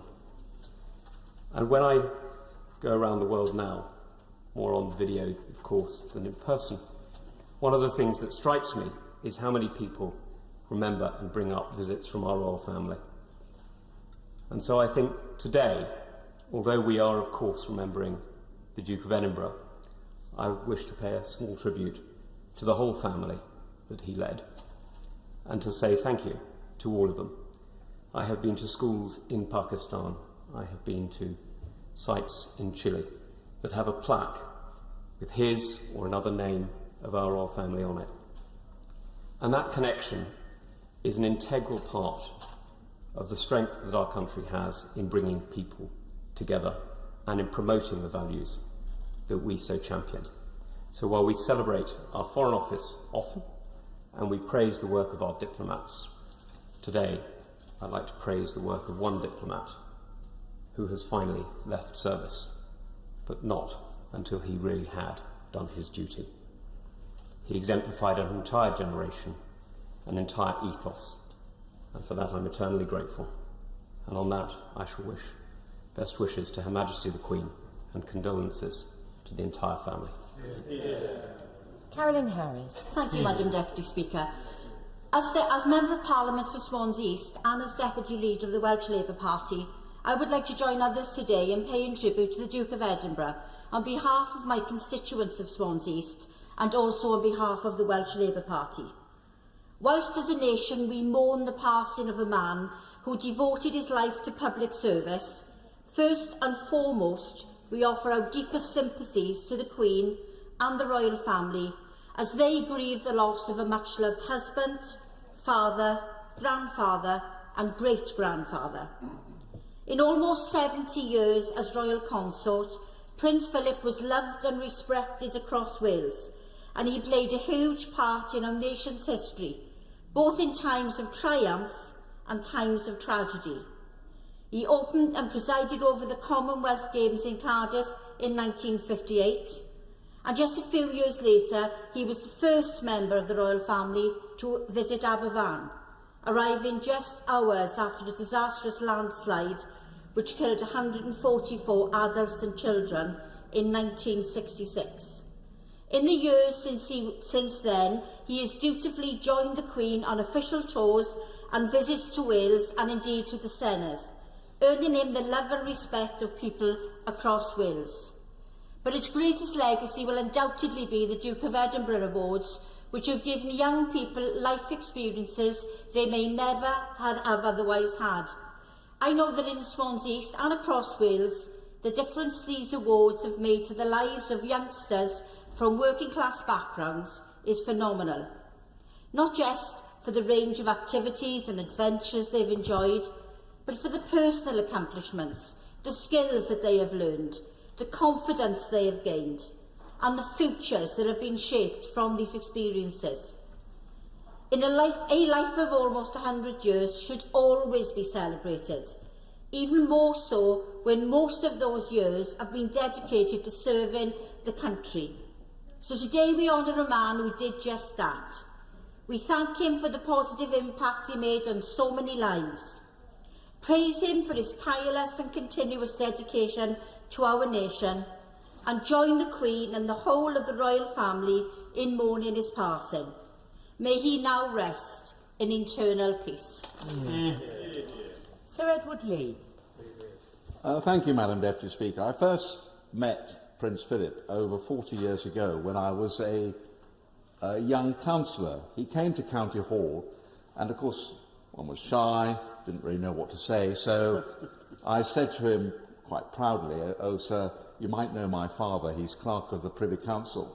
And I was expecting some conventional remark, which for now would have been completely forgotten. Quick as a flash, he said, "The Privy Council, what a boring and pointless institution." Thank God the meetings don't go on too long, he said. And of course, in all those comments, he actually showed how astute he was, because Queen Victoria ensured that the meetings of the Privy Council were indeed so boring and so long that ever since then, Privy Councillors have been forced to conduct the meetings standing up, which makes them very short, although I can tell from my personal experience that she concentrates all the time, wedded as she is to her duty. I then met the Duke on other occasions, of course, but I remember once we were all invited to Buckingham Palace, and of course I was late, unfortunately, typical, and a presence emerged behind me. It was the Duke, and he made it quite clear that he had noticed that my wife and myself were late, and we got a right good ticking off, and then we had a fantastic conversation.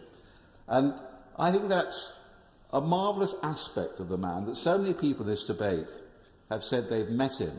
We all know that receiving lines, whether you're a member of the chain gang or the local member of Parliament or visiting royally, can be quite a trial, let's be honest about it, with the small talk.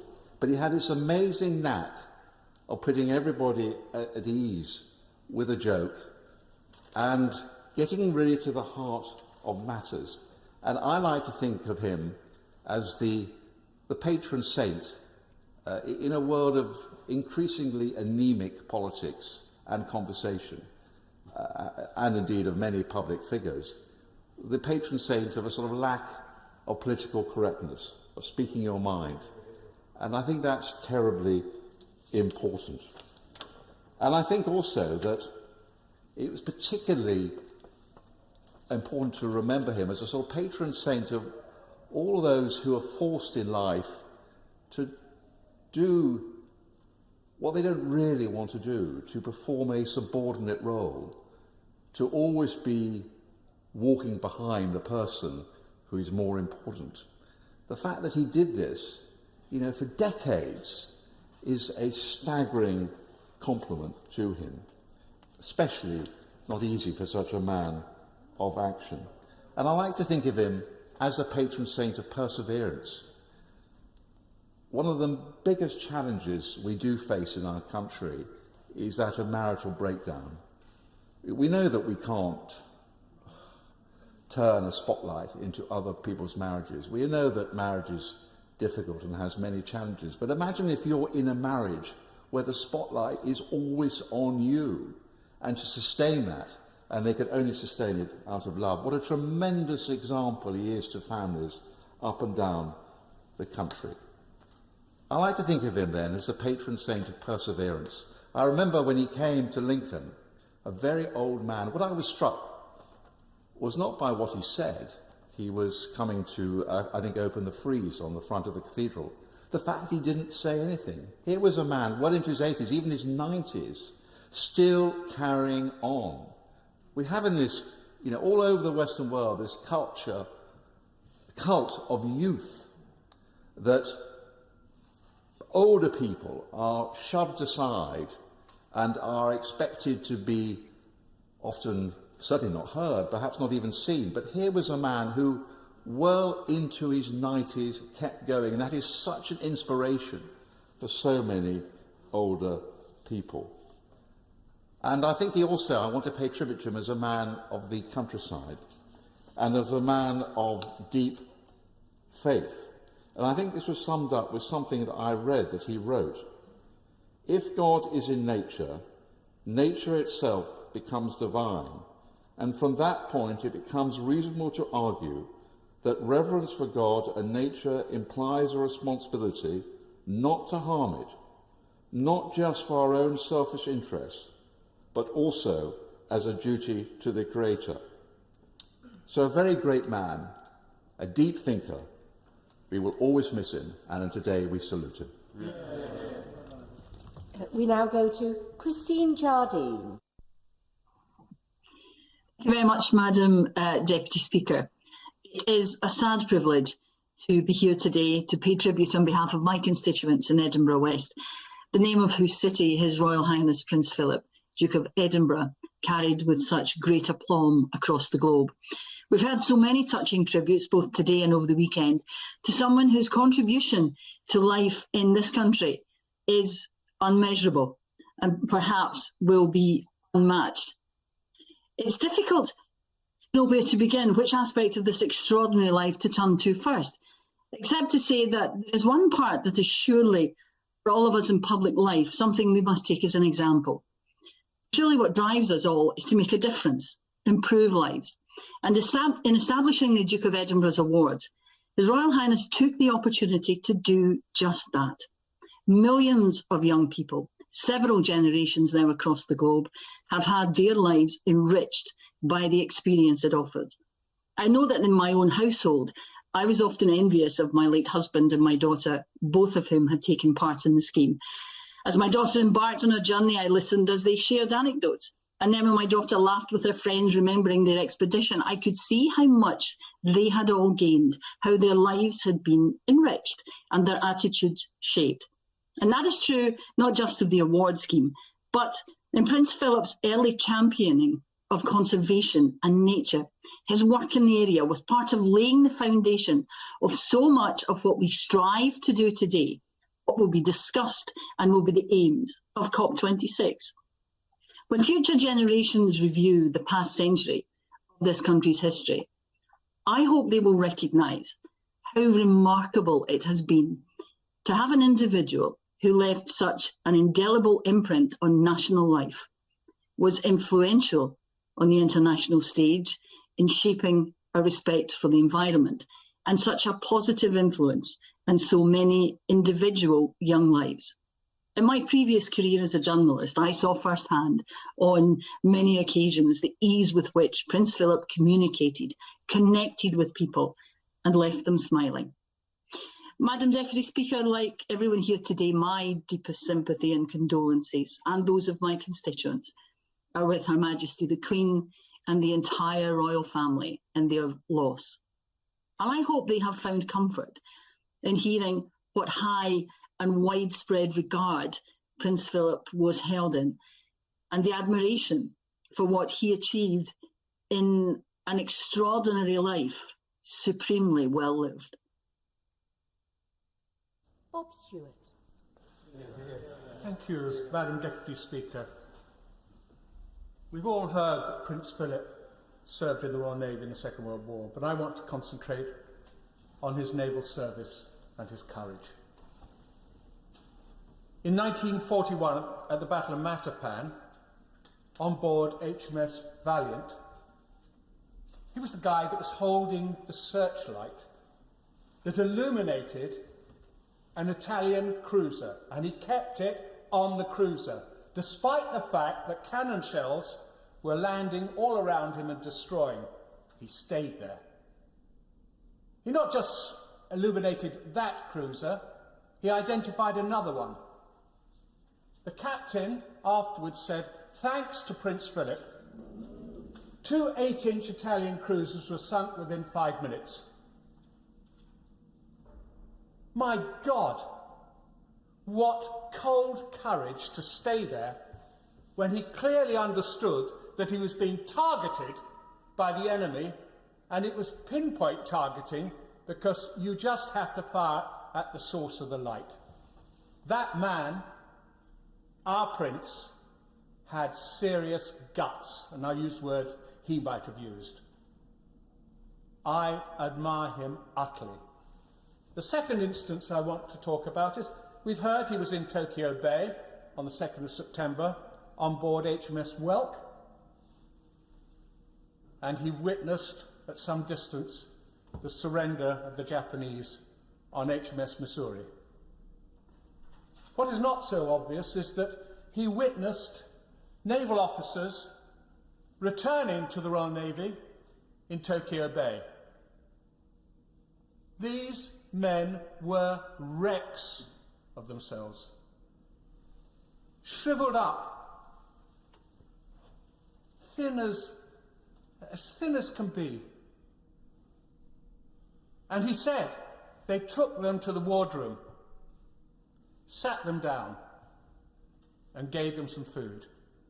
Then 2 of them suddenly realised where they were, back home in the Royal Navy. And the Duke said, tears started coursing down the cheeks of these 2 men, these 2 officers. He said everyone else started blubbing. Everyone that was there. Well, Your Royal Highness, if you can hear us, and I hope you can, there's one heck of a lot of people in this country are blubbing for you, particularly in my constituency of Beckenham. It's not just Her Majesty the Queen who must be devastated. God bless Her Majesty. I hope somehow this debate will help her in her grief. My goodness, I have the deepest respect for the Duke of Edinburgh and, of course, for Her Majesty. God save the Queen. Christine Matheson. Thank you, Madam Deputy Speaker, and it's appropriate that I follow my friend, the Right Honourable and Gallant Member for Beckenham, because I wish to start my tribute by paying tribute to His Royal Highness's military service in the same way that my friend, the Right Honourable and Gallant Gentleman, has just done that. Like so many of his generation, His Royal Highness signed up to defend the cause of civilisation against fascism during what is and what was this nation's darkest hour, without knowing what the outcome would be, and I will never pass over the chance to offer my thanks for that service to His Royal Highness and to all the wartime generation of which the Right Honourable Gallant Gentleman has just referred, and of which he was such a wonderful personification. I wasn't there. As that generation dwindles in the number during the twilight years, they shall never dwindle in our memories and in our thanks. We've heard today about the Duke's humour, the non-beard on the chin of my honourable friend, the member for Hove, was one example, and about his directness from the Right Honourable Gentleman, the member for Gainsborough, or the Honourable Gentleman for Tonbridge and Malling. These have been described from time to time in the past as so-called gaffes. And I'd like to recount the story that my predecessor as MP for Chester, Giles Brandreth, recounted to the BBC on Friday in remembering the Duke, who was his friend. Giles explained that the Duke often felt frustration, indeed upset, that he would be making these supposed gaffes as he would enter a room, solely with the intention, as we've heard, of putting everyone at their ease with a joke and showing an interest in everyone, and sometimes he got it wrong. Well, Madam Deputy Speaker, sometimes I've got it wrong when I've said things, and I've asked myself afterwards, why on earth did I say that? Let he who is without sin cast the first stone. His intentions were good. That's what we need to remember. The Duke of Edinburgh's award scheme remains an absolute triumph. It gives young people the opportunity to experience aspects of life that they would never otherwise see. It teaches teamwork, discipline, perseverance, and the importance of community service. It gives confidence, self-belief, and a sense of achievement. All values that we should cherish, all values that make a difference. Long may that scheme flourish in his memory. Madam Deputy Speaker, we've been discussing amongst ourselves over the weekend and in the tea room the contribution that His Royal Highness has made individually and collectively. And my honourable friend, the member for Feltham and Heston, who can't be in the chamber today, also shared with me the impact that the Duke of Edinburgh scheme has had on the confidence of young people from poorer backgrounds in her constituency. She asked me to mention this. And also the sense of grief that is shared across the community for an exceptional man who gave so much and never sought the credit for all the lives he positively changed. That's reflected in my own constituency. The people of Chester have been remembering the Duke over the weekend. On Facebook, we saw these fantastic photos from 1953 when he came to open Coronation Park playing fields, not far from where I live. I know how grateful over the years Chester Zoo has been for the support of the Duke and for his promotion of conservation and the work of the zoo across a global stage. The high-profile support that the Duke would give to the zoo's work added credibility and got it noticed. And as we've heard, he was years ahead of his time, and frankly years ahead of the rest of us, in his dedication to preserving the natural world. But I wish to focus finally on that constancy that he has given to the Queen and the nation and the Commonwealth and the world. 73 years of marriage is a lifetime, yes, but it's actually hard to visualise what 73 years means. So, Madam Deputy Speaker, consider this. Her Majesty married Prince Philip in 1947 and she ascended the throne in 1952. In other words, they'd already been married for 16 years by the time the Beatles released Please Please Me, and they married over 20 years when Armstrong and Aldrin first walked on the moon. All the history that has flown down the river of life in those 73 years, the massive cultural change, the political change across the globe, and here in this chamber, which is in representation of the people within it and in its physical form, is different since the time of Attlee and Churchill. During all of that change and during the entire lives of most of the population of the UK, there have been but two constants. Our Queen on the throne, providing an anchor of certainty, a rock of dependability for the nation to rally around, and His Royal Highness Prince Philip by her side, offering the same foundation of certainty and reliability to her and to us all, as everything around us changed at often breakneck pace. There's a phrase in English derived from cricket which we know the Duke loved. He had a good innings. Well, at 99 years old, he did have a good innings in the sense of a long life, but his innings was much more than that. We can be clear, and with each tribute made in this house and across the country, we learn more, that his was a life of quality, service, loyalty, dignity, humour, and indeed innovation. So on behalf of my constituents in Chester, I send my condolence to Her Majesty and all the royal family for their personal loss, but I also send my thanks for Prince Philip and for a life of service well lived. It is an example we can all aspire to. We now go to Andrew Rosendale. Madam Deputy Speaker, may I join members on all sides of the House today to give thanks for the life and service of His Royal Highness, the Prince Philip, Duke of Edinburgh. Prince Philip was a man who dedicated his entire life to duty. Duty to his wife, Her Majesty the Queen, duty to his country, and duty to all nations of the Commonwealth. In this, the longest reign of any monarch in British history and across these islands, the Duke of Edinburgh was always there, by the Queen's side, defending and upholding the crown, whilst at the same time showing his devotion to the people of this country through his work for so many wonderful causes, charities, the armed forces, sports, the arts, and of course, to the protection of our natural environment and of wildlife in particular. He was a good man, a man of character, integrity, courage, and patriotism. And so, on behalf of my constituents of Romford, I would like to offer my heartfelt sympathies to Her Majesty the Queen at this huge loss to herself and the entire royal family. A service of thanksgiving for the life of His Royal Highness will be held at the Church of St Edward the Confessor in Romford Market later this week.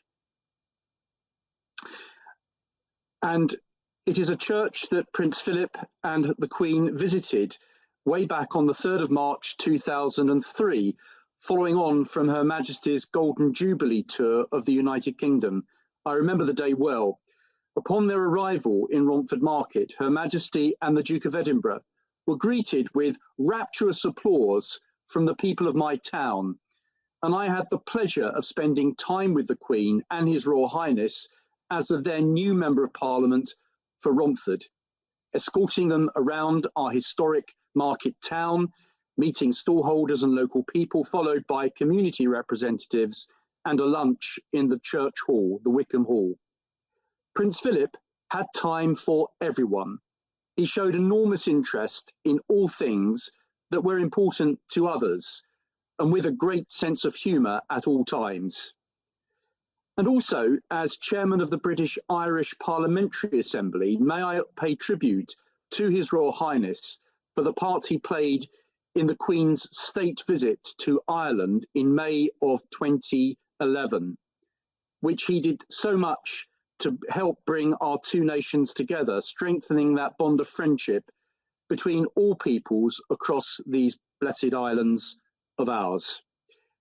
May I also pay tribute to His Royal Highness for his lifelong support for the 21 British overseas territories and crown dependencies, the Duke having visited so many of them over his lifetime.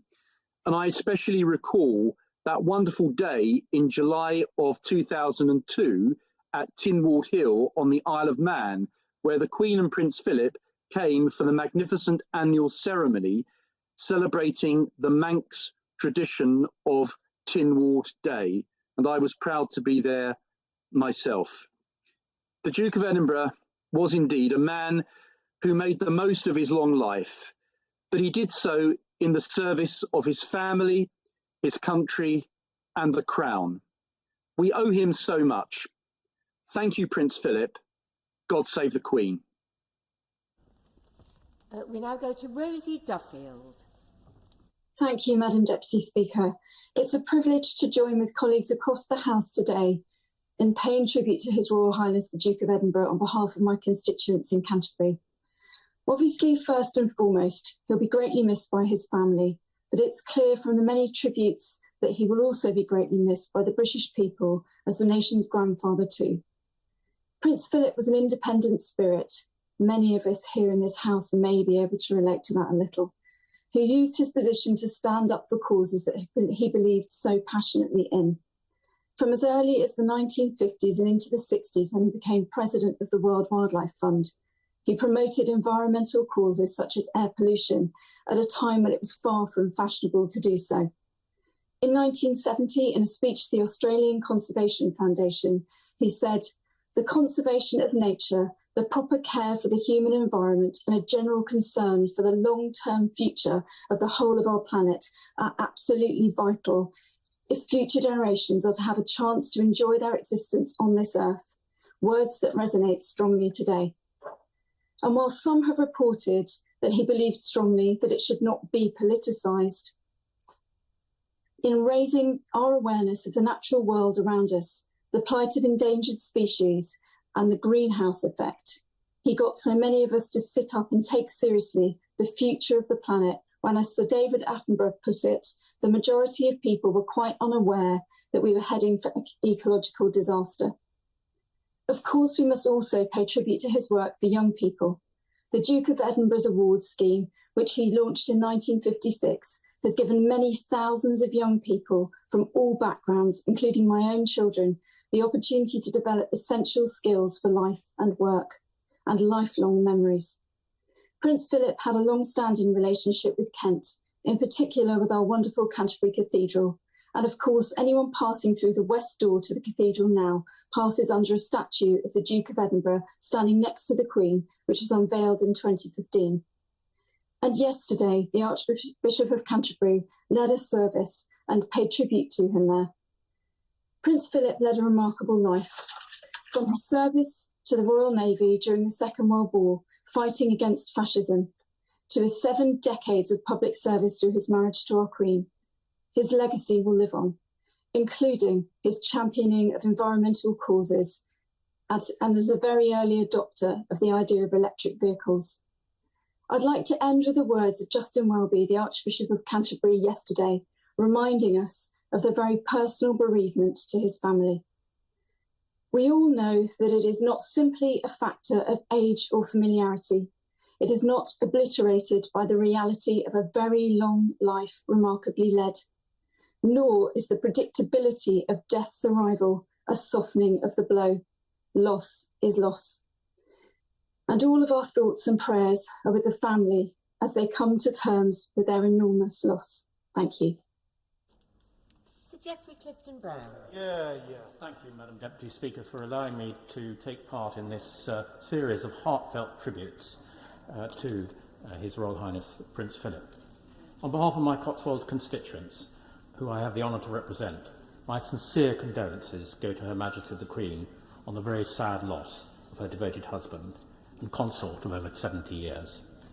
His Royal Highness Prince Philip was a husband, father, grandfather, great-grandfather who will be hugely missed, not only by his huge family, but by the country he served so loyally and many members of the Commonwealth throughout the world.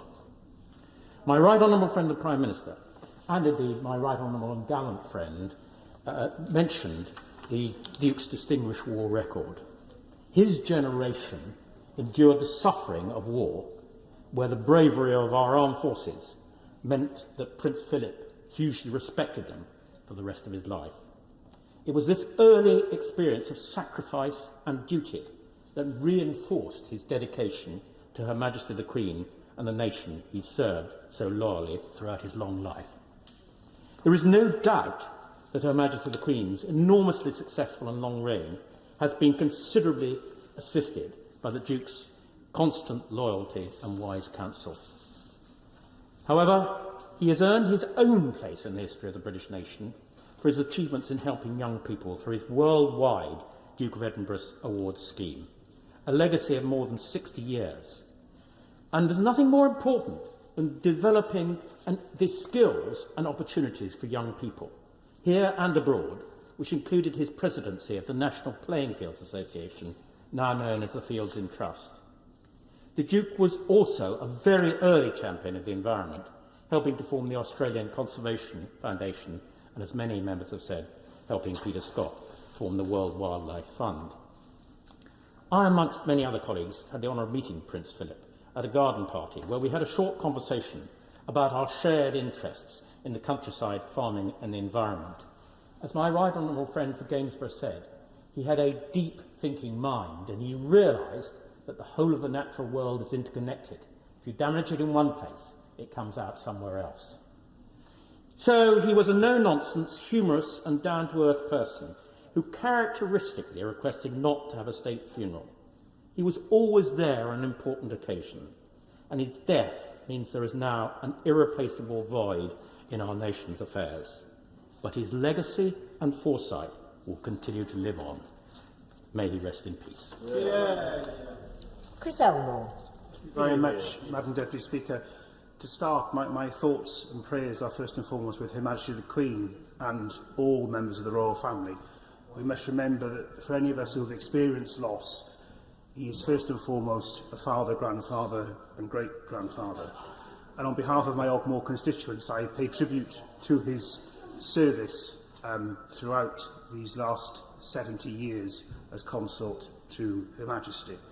Many members have spoken about the Duke of Edinburgh Award, and I make no apology for repetition, but I wish to speak more about the fact of the impact that had on young people when I was a Cabinet Member for Education in a different local authority than what I now represent in Parliament, and the impact that that had on those young people. I was privileged during my 4.5 years in that particular role to meet young people who achieved bronze, silver and gold, some of whom got to gold obviously after achieving bronze and silver, but they were from some of the most poorest communities and the most wealthiest, the least deprived, the most deprived, the full cross-spectrum of young people you could ever wish to meet.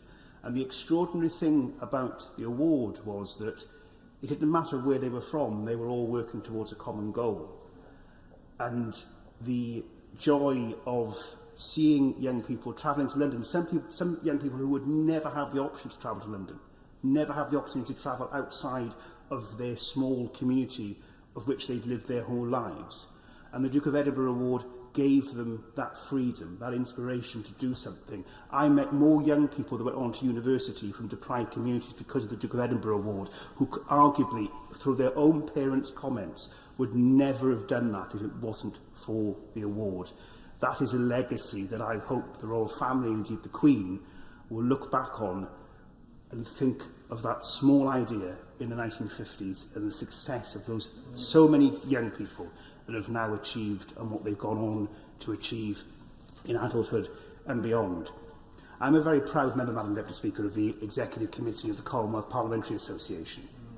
And when you look at the figures, His Royal Highness, between 1949 and 2016, did 229 visits to 67 Commonwealth nations without the Queen. So, on top of all the additional visits he did around the Commonwealth, he was a great believer in the Commonwealth. And he, not just through his patronages or visits to different countries around the Commonwealth, he worked to ensure that the Commonwealth adapted and grew into the family of nations that it is today. And it's quite clear from the collective grief around the Commonwealth the impact that he had as the Queen's consort and as a great supporter of the Commonwealth of Nations that so many of us are proud to have association with today. And finally, Madam Deputy Speaker, so many members have talked of service.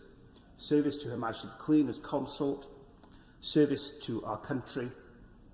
But the one thing that many people have commented about today that not everyone knew about His Royal Highness is his service in the armed forces. The bedrock of his service to this country as a refugee when he first came here at the instructions of King George VI and King George V when there was evacuations from Greece for the Greek royal family. His service began because he was grateful to the support that he had received from this country. Serving in the armed forces meant that he had a bedrock of commitment to this country that most of us now could only envy. He saw serving in the military. He saw taking a step back when the Queen became our Queen at such a young age as being his raison d'etre for life, of ensuring that the Queen had the support to do her job. And I hope that as the Queen and the royal family look back on his life, as all grieving families do, they will see that across this house, that across this nation, we are grateful for his service, and that we are grateful for the dedication he showed all of us, and that he showed Her Majesty. May he rest in peace. We now go to James Gray. Thank you, Madam Deputy Speaker. Madam Deputy Speaker, of all of the rich aspects of His Royal Highness's life we've heard about from honourable members this afternoon, perhaps I could just focus on two, which I think have not yet been mentioned. But first of all, for 42 years, the Duke was the master of Henry VIII's great foundation, Trinity House, the true home of seafarers and shipping, of lighthouses and of pilotage, of which I had the honour to be a younger brother. The Duke was always a seafarer at heart. He understood the sea, and his commitment to all things maritime is absolutely legendary. He even helped to design the Royal Yacht Britannia, and perhaps a fitting legacy might well be a new, perhaps multi-purpose Royal Yacht, named perhaps Philip, Duke of Edinburgh. How fitting that would be. The Deputy Master of Trinity House, Captain Ian McNaught's homage, quotes Tennyson: "For though from out my time and place the flood may bear me far, I hope to see my pilot face to face when I've crossed the bar." That great pilot, the Duke of Edinburgh, has now crossed the bar. Second, Madam Deputy Speaker, I well remember attending a Buckingham Palace reception for MPs shortly after I come back from a long expedition to South Georgia and Antarctica. And when I was presented to the Duke, he leant over and said, "That's a bloody awful beard you've got there." He obviously had a thing about beards. But when I told him that I had learned how to grow it in South Georgia, his face lit up, and he reminisced about his trip there in 1957 and how much he loved the rugged landscape and the wildlife and the rest of South Georgia, Shackleton's death and Shackleton's grave. The Duke was fascinated by Antarctica and took great pleasure in showing guests to Windsor Castle both the flag which had gone south with Scott and the other which went to Shackleton, both of which were returned eventually to King George V. So South Georgia and Antarctica have a great deal to thank His Royal Highness for. But perhaps the most enduring legacy, and so many honourable members have mentioned already this afternoon, must be the 6.7 million youngsters from 130 countries across the world who've so greatly benefited from the Duke of Edinburgh's award scheme. My friend, one of the greatest explorers and climbers in Britain today, is Sir David Hamilton-Adams, owes his experience to a boyhood experience with Duke of Edinburgh's award scheme. And he rose up through the scheme and eventually became a trustee and was invited to Windsor Castle for a great moment to be made a trustee. And he told the Duke that it was an honour and a privilege. And the Duke turned to him and said, "No, David, it's a duty. You must know the difference." And I think that moment just typifies what the Duke thought about with regard to the Duke of Edinburgh's award scheme. It's about duty, not about honours and privileges. Now, Mr. Speaker, there are many people trying to speak this afternoon, so perhaps I could just finish by reminiscing about a brief time when the Queen and Duke of Edinburgh visited North Wiltshire in 2001, and we had lunch in Malmesbury Town Hall. Malmesbury, of course, the oldest town in Britain, in the world, I suspect. And after lunch, the Duke leant over to me and said, "We better get going. Otherwise, the Queen will stay here all afternoon gassing." Well, Madam Deputy Speaker, I better take the Duke of Edinburgh's advice and stop gassing. But I'm sure I know I represent the people of North Wiltshire, and indeed the whole of the county of Wiltshire, in paying tribute to a great life, well read, and to a great servant of the nation, and a lifelong mainstay of Her Majesty the Queen. Tracy Brabin. Thank you, Madam Deputy Speaker, and it's an honour to be able to send my tribute to His Royal Highness the Duke of Edinburgh, Prince Philip, on behalf of my constituents in Batley and Spen. The Duke had a close connection to Yorkshire. His first official visit was to Hull in 1948, where he was deputising for an ailing George VI, and later in 1954, just 2 years into Her Majesty's reign as monarch, they came to Batley and Spen, and the streets of the town were packed as locals came out to give the royal couple the warm Yorkshire welcome God's own county is so famous for. And when there was no room left on the pavement, people were hanging out the windows to steal a glance at the glamorous couple. The royal couple took the time to meet people who worked in the industries that gave the region its moniker of heavy woolen district. And throughout his life, Philip took a keen interest in the people he met, and I would have loved to have been a fly on the wall as the Duke discussed the life and the meaning of textiles with Annie Kenyon, a weaver for 62 years, and Mr. Leonard Noble, a wool blender of 52 years. As their dedication to public service grew through the decades, so did Batley and Spen's love for the royal family. In recent difficult moments for our community, the Prince's values and those of the Queen and the royal household were there again and again, providing leadership and comfort in the way that they only can. Following the murder of my predecessor, Joe Cox, police constables Craig Nichols and Jonathan Wright, who arrived on the scene to confront Joe's killer, received the Queen's Gallantry Medal for their heroism. Pensioner Bernard Kenny, who was stabbed in the abdomen as he came to Joe's assistance, received the George Medal, accepted by his wife after his sad passing. My friend and Joe's former caseworker, Sandra Major, was awarded an MBE for her services to the communities of Batley and Spen. And in the aftermath of the tragic shooting, the Queen wrote a private letter to Joe's widower, Brendan, which I can only hope brought comfort in the most difficult of times. I now have the same hope that the outpouring of respect and tribute such as this one today brings the smallest amount of comfort to the Queen who mourns her husband. In December 2020, the Duke's grandson, Prince William, and the Duchess of Cambridge were in Batley, covering the ground Her Majesty and the Duke did 66 years earlier. That visit was to allow Catherine an opportunity to meet resident Len Gardner, who she befriended through the Royal Voluntary Service. And I'm sure that the Duke was incredibly proud of his family's ability to continue his work to adapt and support our nation during these adverse times. The Duke also fulfilled a role of support to Her Majesty that was rare even today. World leaders still tend to be men, and would have been nearly exclusively so in those earlier decades. The Duke would have stood out as the supporting gentleman to his leading lady. His ability to affect lives is perfectly exemplified by the Duke of Edinburgh Award, and we've heard so many examples of the impact that scheme has had. And the awards are a worthy legacy for a Duke, as they've been instilling the principles of volunteering, society, activity and education into young people for decades. And while attending his last Gold Award ceremony in 2017, the Duke met with participants from Kirklees, and I hope those memories will live with those youngsters for a long time to come. Finally, Madam Deputy Speaker, we come together today to pay tribute to a giant of British society, a man who lived a life of public service, who will be fondly remembered with love in Yorkshire. My thoughts are with his family, who will miss him dearly, and all of those who loved him. Thank you.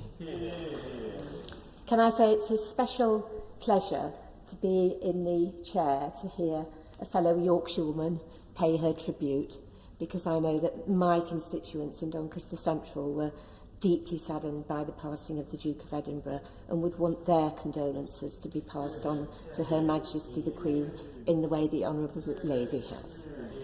We now go to Daisy Cooper. Thank you, Madam Deputy Speaker. Much has been said in the last few days about Prince Philip's steadfast support for Her Majesty the Queen, and my thoughts are with her and her family. But he was also a figure in his own right, especially in the Commonwealth. I myself worked in Commonwealth affairs for 8 years, meeting him a number of times, mostly at the Commonwealth Secretariat's pretty raucous Commonwealth Day receptions.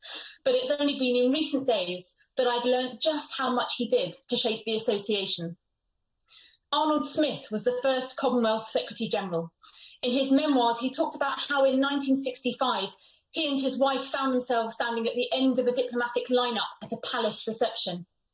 Prince Philip apparently noticed this demanded an explanation from Whitehall officials, and the next week the Secretary-General was informed that he would in future be put before the line of ambassadors. This was a small but important change in protocol to establish the authority of the first Secretary-General of a new multilateral organisation. Then in 1974, there was a heated debate about whether the title British should be dropped from the title of the British Commonwealth Games. Prince Philip agreed with Nigeria and some of the other newer countries that it should be dropped, but he made his views known less publicly. Aside from being a royal, he was respected as a sportsman, and so the argument was won and the word was dropped. During my time at the Commonwealth Secretariat in the 2000s, the fourth Secretary-General, Sir John Mackinnon, was still benefiting from Prince Philip's wise counsel. It was a tricky period with a number of countries facing suspension over military coups or human rights abuses. Don tells me that Prince Philip once said to him, "But SG, you just have to persevere with some countries for longer than others, especially the UK." It was very much the in-joke. But there's no doubt that in the Commonwealth he was quite the modernising force, helping behind the scenes to help move the Commonwealth beyond the roots of empire to become a modern association of equal sovereign countries supporting democracy and the rule of law. Many have paid tribute to his unique Duke of Edinburgh award scheme, and in the last 8 years, more than 40,000 young people in Hertfordshire have enrolled on the award. But in the same year that he established the DofE scheme, he also established the Commonwealth Study Conferences for young people to discuss industrialisation and the impact on their communities. He was also a patron of the Commonwealth Expeditions, which sent young people on intrepid adventures through Europe and the Middle East, with little more than a rucksack and a bus ticket.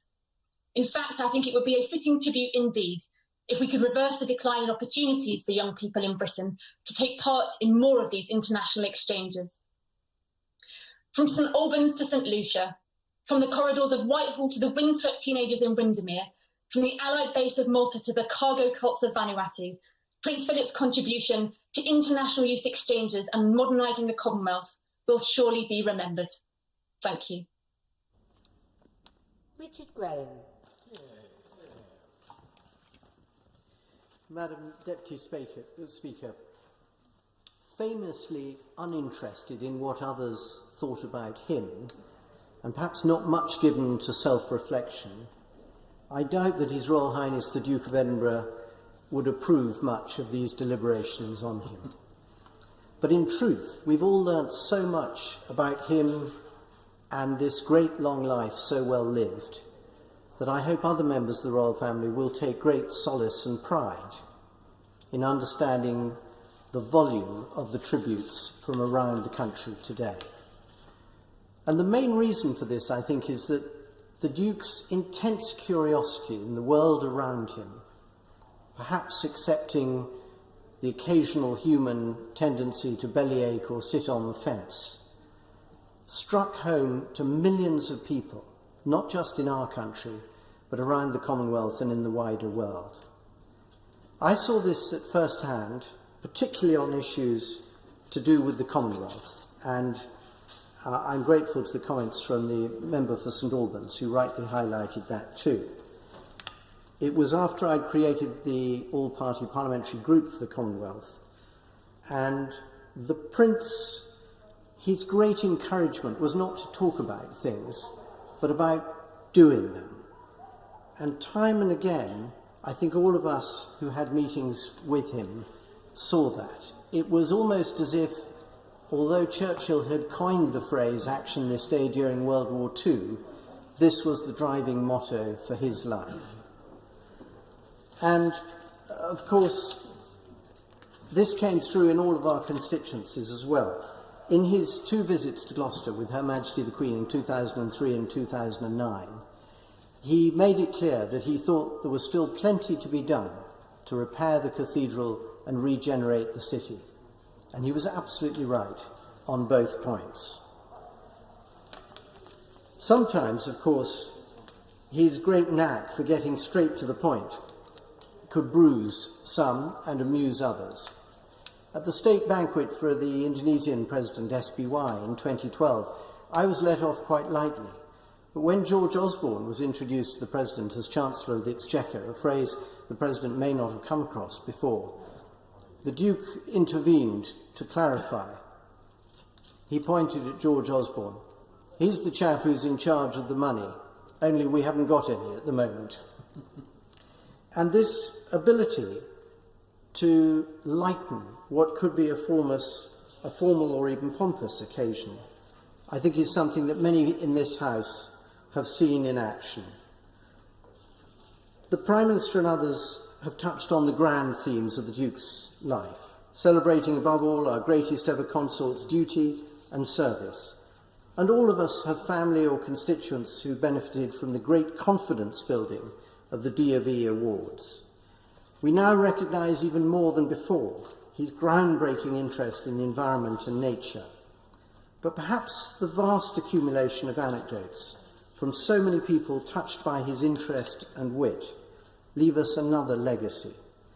Life is a gift, but there is plenty of hard work and sadness involved, and it's made more tolerable by being amused by its absurdities and intended or unintended moments of fun. Madam Deputy Speaker, His Royal Highness was a refugee, a man of no fixed abode, let alone a home, until he married.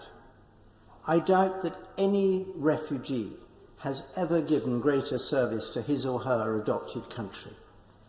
And so in that spirit, and on behalf of all my constituents in Gloucester, can I offer my grateful thanks for the Duke of Edinburgh's immense work for our monarchy, our nation, the Commonwealth and beyond, and the great sense of fun with which he approached it. We now go to Stephen Kinnock. Thank you, Madam Deputy Speaker. His Royal Highness Prince Philip was a colossal figure in our public life, an exemplary public servant to our country, and a stoic and committed tower of strength to Her Majesty the Queen. And today we send our warmest wishes and condolences to the Queen and to the royal family at what is, as families all around our country will recognise as being a truly and deeply sorrowful time. Prince Philip's patriotism, his commitment to a greater collective common good, were exemplified in his military service. When our nation, our values, our way of life were threatened, he was there with those other British servicemen and women standing up to defend the open, liberal, tolerant Britain that we're so privileged to call our home today. Of course, Prince Philip will be most remembered for his 7 decades of service as the Duke of Edinburgh. Throughout this time, he was a loving and loyal servant, husband, and guide and confidant for the Queen, always by her side, step by step, duty by duty. Of course, the modern family comes in all shapes and sizes and with all manner of personal challenges. Yet whenever the royal family has been faced with its own challenges, the quiet, the stoic and sturdy, reassuring presence of Prince Philip was there to guide it. Madam Deputy Speaker, we in this House are great believers in the power of words and arguments, and rightly so. But Prince Philip's approach to life was a constant reminder of the fact that actions speak louder than words. And of course, the Duke of Edinburgh award scheme is surely the outstanding example of that principle. Indeed, thousands of my Aberavon constituents have benefited hugely from the Duke of Edinburgh Awards, which have done so much for so many young people in helping them to realise their potential. And Prince Philip will also always be remembered in Wales for the fact that he was the first member of the royal family to visit Aberfan following the horrific disaster in 1966. Indeed, he was on the scene little more than 24 hours after the colliery spoil tip had collapsed onto the junior school, killing 144 local people, including 116 children. Prince Philip met with local families, besides themselves with grief, and showed great compassion. He then brought the Queen to Aberfan the following week, and we know that their visit and their time gave some comfort to the people of Aberfan at this time of unimaginable tragedy. We therefore pay tribute to Prince Philip, a modernizer but a traditionalist, a family man but also a man of action. And we express our gratitude for his service to Queen and country. May he rest in peace. Thank you. Richard Drax. Thank you, Madam Deputy Speaker. It is both a pleasure and honour to represent my constituents of South Dorset in today's tribute to His Royal Highness the Duke of Edinburgh. Rather appropriately, I was only a stone's throw from the sea when I drafted this speech on Sunday. The sea upon which Prince Philip served with such distinction in the Royal Navy. I heard the dreaded but not unexpected news outside Weymouth Station on Friday. My first thought was for Her Majesty the Queen and their family. My second was for the nation that had lost an immeasurable treasure. My own association with Prince Philip was limited. I physically met him once at the National Sailing Academy on Portland, joined him on parade twice at the Trooping of the Colour, and received plenty of feedback from my parents, especially my mother, when he came to stay at home while on duty in Dorset. I cannot claim, therefore, to have known him, but the odd thing is, I feel as if I did. And judging by the tributes that have poured in, it appears many share that sentiment. Such was the man, Madam Deputy Speaker. There's another source of information about the Prince that I'd like to share with the House. Admiral Sir Robert Woodard, KCVO, commanded the Royal Yacht for 5 years before she was laid up. A special friendship with my dear departed Papa has passed to me, and, unable to address the House himself, I am the Admiral's humble conduit. As you can imagine, the Admiral got to know the Duke well. He was revered by both officers and crew. To the Admiral, the Duke was a quite outstanding man. The Admiral continues in his own words.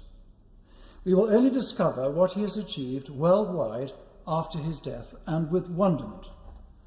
Amongst his huge gifts is perhaps the most important, a huge sense of humour and fun. Set light to it, and the evenings made.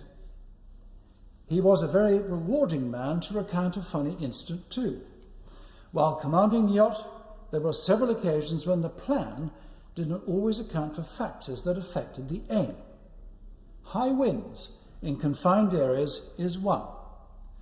Going through Pegasus Bridge at the D-Day celebrations at minimum steering speed of 6 knots, in the failing light and with only 8 feet either side, we could not even see the water from each end of the ship's bridge. "Keep your eyes on the road," Prince Philip roared. "That's all I can see, sir," I replied, and we both laughed. Prince Philip would express his satisfaction with your efforts if they deserved it, and add a cryptic comment. He was always concerned that everyone was being properly looked after. He was insistent on being given the complete detail about any modification to the yacht herself. If, at the end of your explanation, you had not completely convinced him, stand by for searching questions. He was a good listener, but don't rattle on. Both the Prince and Her Majesty the Queen enjoyed nothing more than looking after themselves. And nowhere did this become more evident than at family barbecues. The Duke did the cooking, the Queen the greens. Finally, I witnessed Prince Philip's involvement in a speech being drafted by the Queen. His was the penultimate version. So says the Admiral. And the Admiral, like me, can think of no greater tribute to the Duke than to build and commission another royal yacht. The white ensign flying proudly from any of Her Majesty's ships is enough to stir most hearts, quite apart from generating all the goodwill and business that Britannia did so supremely well. Our sympathies extend to the Queen and the royal family at their loss. The Duke's legacy will live on for countless years. He was the Queen's rock for 73 years, but he was the nation's too. God bless her, and rest in peace. We now go to Jim Shannon. Thank you, Madam Deputy Speaker. It's always difficult to sum up a man of such years of dignity, of service and such honour as His Royal Highness the Prince Philip, and any attempt by me will fall short. Members before me have so wonderfully given a glimpse into his career, so my short tribute today, I would highlight a few of the numerous facets that made up Prince Philip that I admired the most. His Royal Highness the Prince Philip, the veteran, and as a former Ulster Defence Regiment member, I could not help but look up to a man who served with distinction during the Second World War and whose service continued up until last year. Truly a man of courage and bravery. The tributes from the armed forces could not be clearer. His service continued in the form of encouragement and inspiration, and his loss is felt deeply by so many veterans and service personnel. His service was unparalleled. He was indeed a colossus.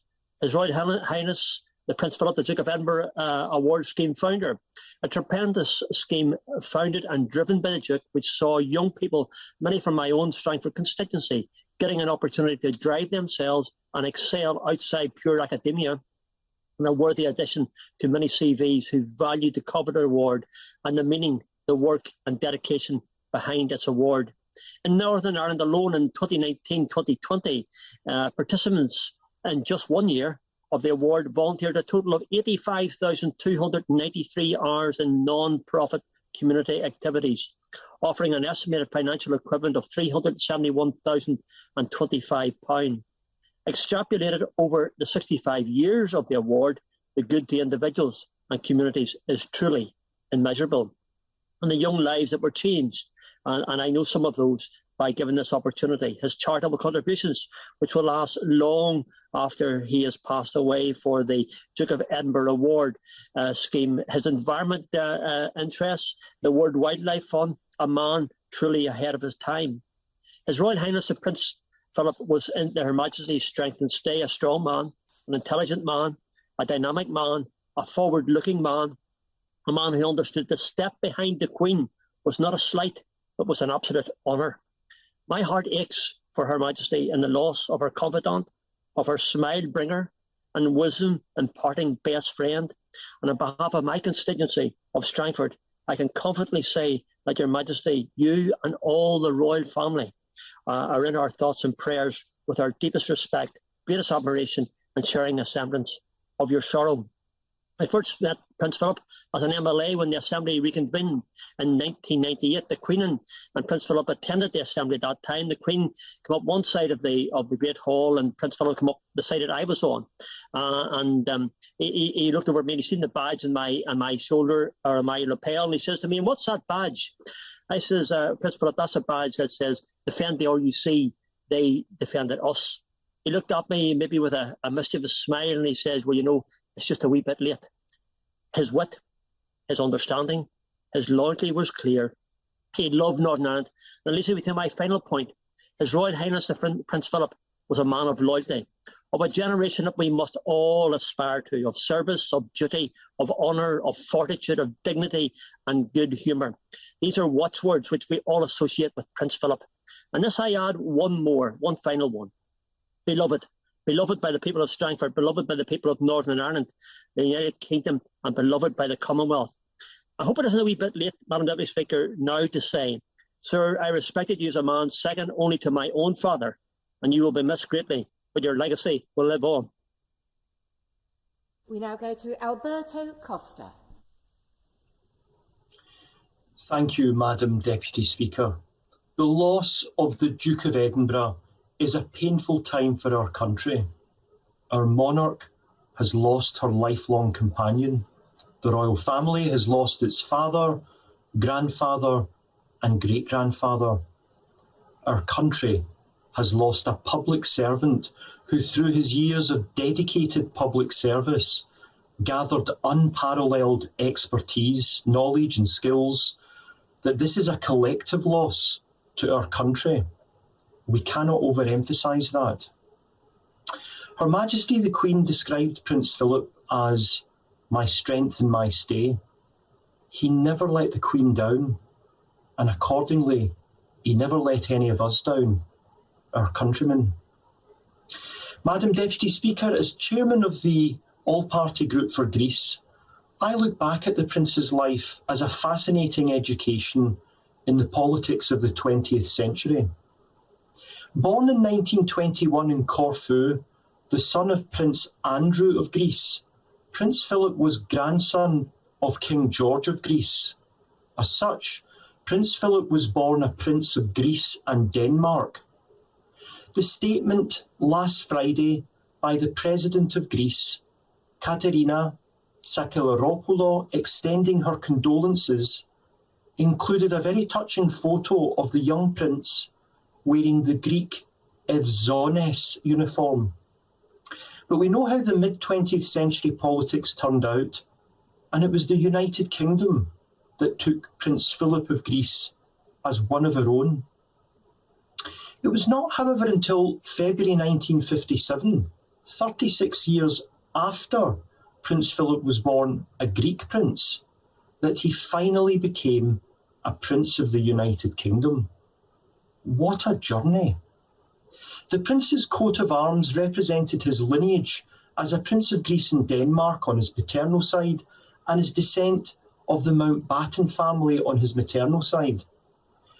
3 lines pass on to pale azure for Denmark, second azure, a cross argent for Greece, third argent, 2 palettes sable for Battenberg or Mountbatten, fourth argent, upon a rock proper, a castle for Edinburgh.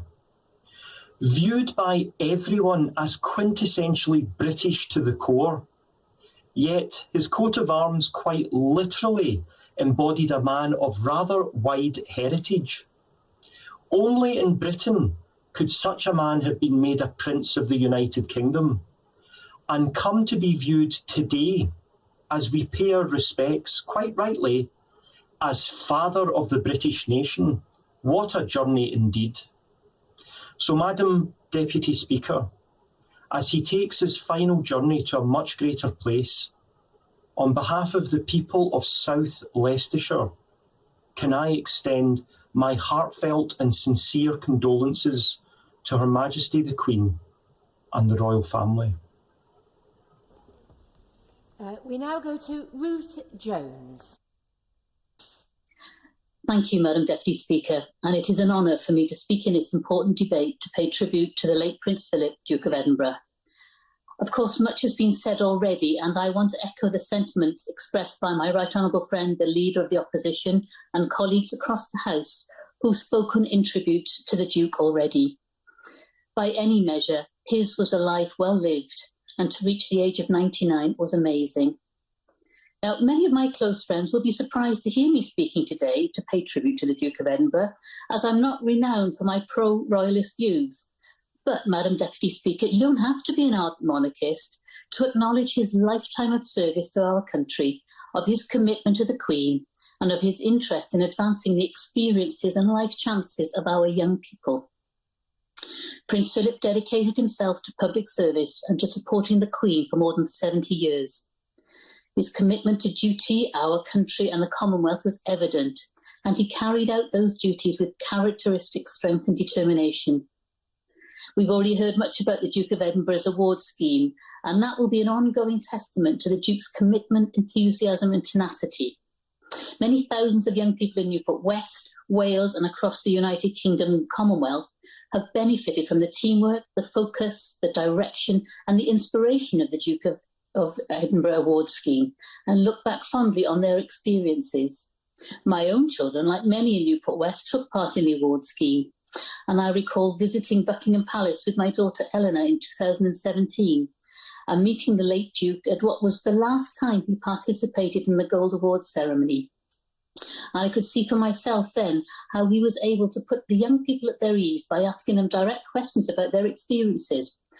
He wasn't condescending or patronising, and he was genuinely interested in what they had to say.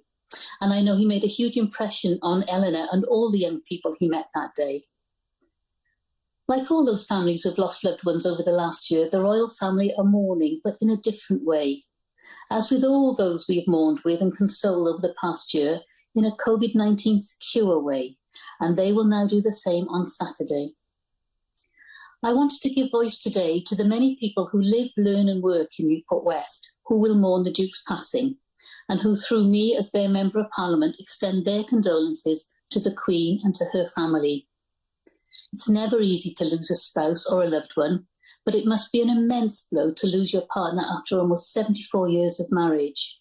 So we give thanks for the life of Prince Philip. We mourn his loss, and we send our prayers, condolences and love to the family he's left behind. Thank you. Mark Pritchard. Thank you, Madam Deputy Speaker. I rise to join with my constituents and people throughout this country and the Commonwealth and around the world in mourning the loss of His Royal Highness Prince Philip, Duke of Edinburgh. As Member of Parliament for the Wrekin for the last 16 years, I had the privilege of meeting the Duke on several occasions, and I know that many of my constituents will have met him too, no doubt through his dutiful, tireless and dedicated work for the environment, the rural way of life, to Her Majesty's Armed Forces and to the countless charities he both led and supported. Prince Philip's life was a life of true public service, of supreme duty to Her Majesty the Queen, to this country and to the wider Commonwealth. In particular, I want to pay tribute to his personal vision in creating the Duke of Edinburgh Awards. Every part of the United Kingdom has been touched by this life-changing scheme, as well as over 140 nations around the world. On behalf of all the young men and women throughout Shropshire who've already undertaken the awards or who are currently undertaking the awards, I want to say a very public thank you to the late Prince for believing, inspiring, investing and trusting young people to discover their potential, exhorting them to go higher and further. Moreover, I know that many in Shropshire will recall with great fondness and celebration the Duke's visit accompanying Her Majesty the Queen to RAF Cosford in 2012 as part of Her Majesty's Diamond Jubilee pageant. Madam Deputy Speaker, Prince Philip visited Shropshire multiple times over many years. Each visit was very special, and his memory will live on in Shropshire.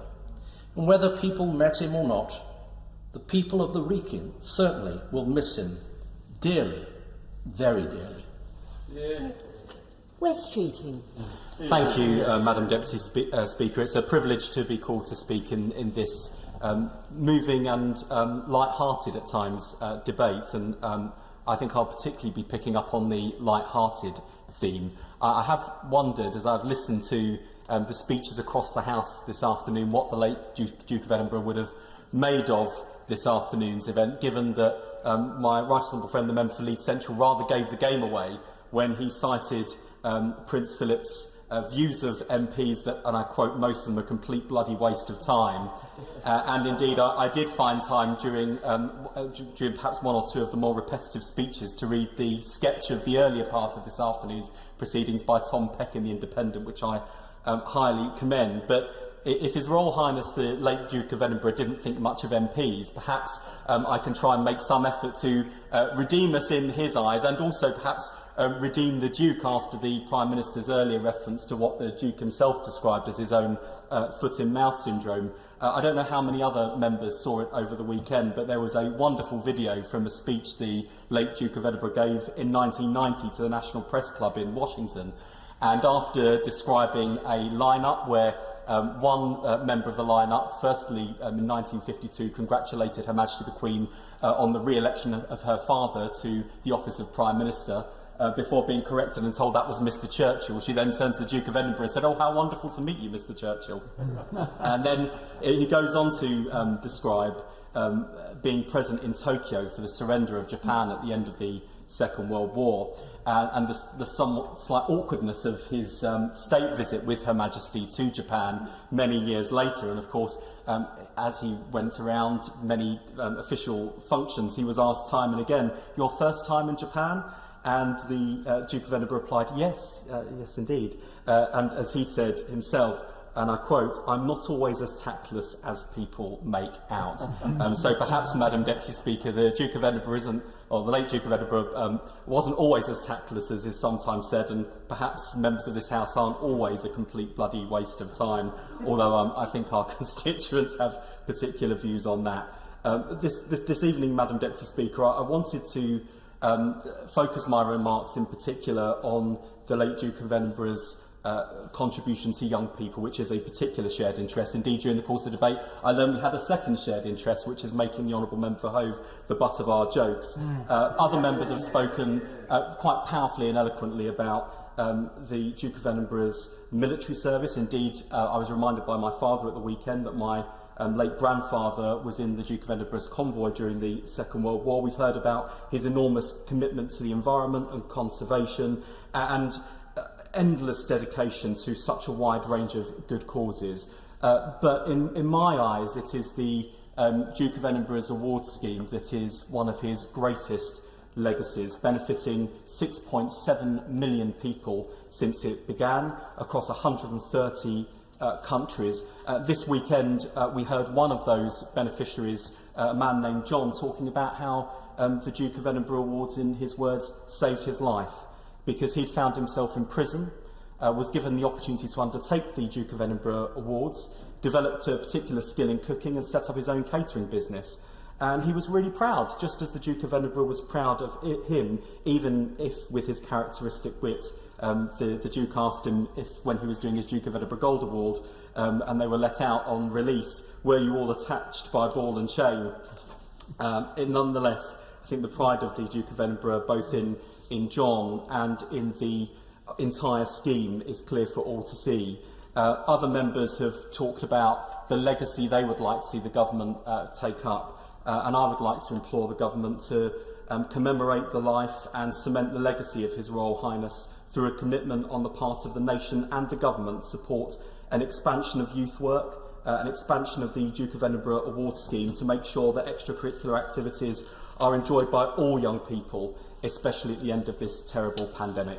In conclusion, Madam Deputy Speaker, I just want to say on behalf of all of my constituents in Ilford North, on behalf of all of the people of the London Borough of Redbridge, that the late Duke of Edinburgh was the epitome of duty and service. It was no surprise to me to see another great British institution lining the Mall, the convoy of licensed black taxis, to pay tribute to the Duke of Edinburgh. We remember fondly his last visit to Ilford, and just as we begin our proceedings every day by sending our prayers to Her Majesty the Queen, this evening of all evenings, the prayers of myself and my constituents are with Her Majesty the Queen and the royal family as they grieve not just their loss, but the loss of our entire country. Sarah Atherton. Thank you, Madam Deputy Speaker, and it is with honour that I rise to pay tribute to His Royal Highness the Prince Philip on behalf of my constituents of Wrexham. And of course, the Duke of Edinburgh was also Colonel-in-Chief of my corps, the Intelligence Corps, and I'd like to concentrate on his military career. We think of him as a dashing naval officer. Many might regard him as privileged, certain to succeed in life, but that was not the case. His young life was unstable and fraught with difficulties. His father was nearly executed and his family exiled. His mother profoundly deaf, sent to a sanatorium. His sister killed in a plane crash. He did not have it easy, but in his own words, one just gets on with it. He served at sea throughout World War II, from the Arctic to the Pacific, 5 years in harm's way. Following the night action at the Battle of Cape Matapan in 1941, he was mentioned in dispatches, still only a midshipman, an officer under training, and this showed his unwavering resolve, which he continued through the rest of his service to the Queen, country and Commonwealth. There's always been a close relationship between the royal family and the Royal Navy. The Queen's father, George VI, was a gunnery officer on HMS Collingwood at the Battle of Jutland. He was too mentioned in dispatches. 2 of the Duke's sons followed him into the Royal Navy. Indeed, Madam Deputy Speaker, my own husband Nick, yet another dashing naval officer, served alongside Prince Andrew, both Lynx pilots. in the 815 Naval Air Squadron. The Duke of Edinburgh's life of service is an inspiration to generations of men and women in all three services. He is an incredible story, a story of service, of duty to the Queen and his adopted country, a life lived to the full, a legacy of steadfastness, an unshakable sense of duty, but also a sense of fun, no nonsense and candour.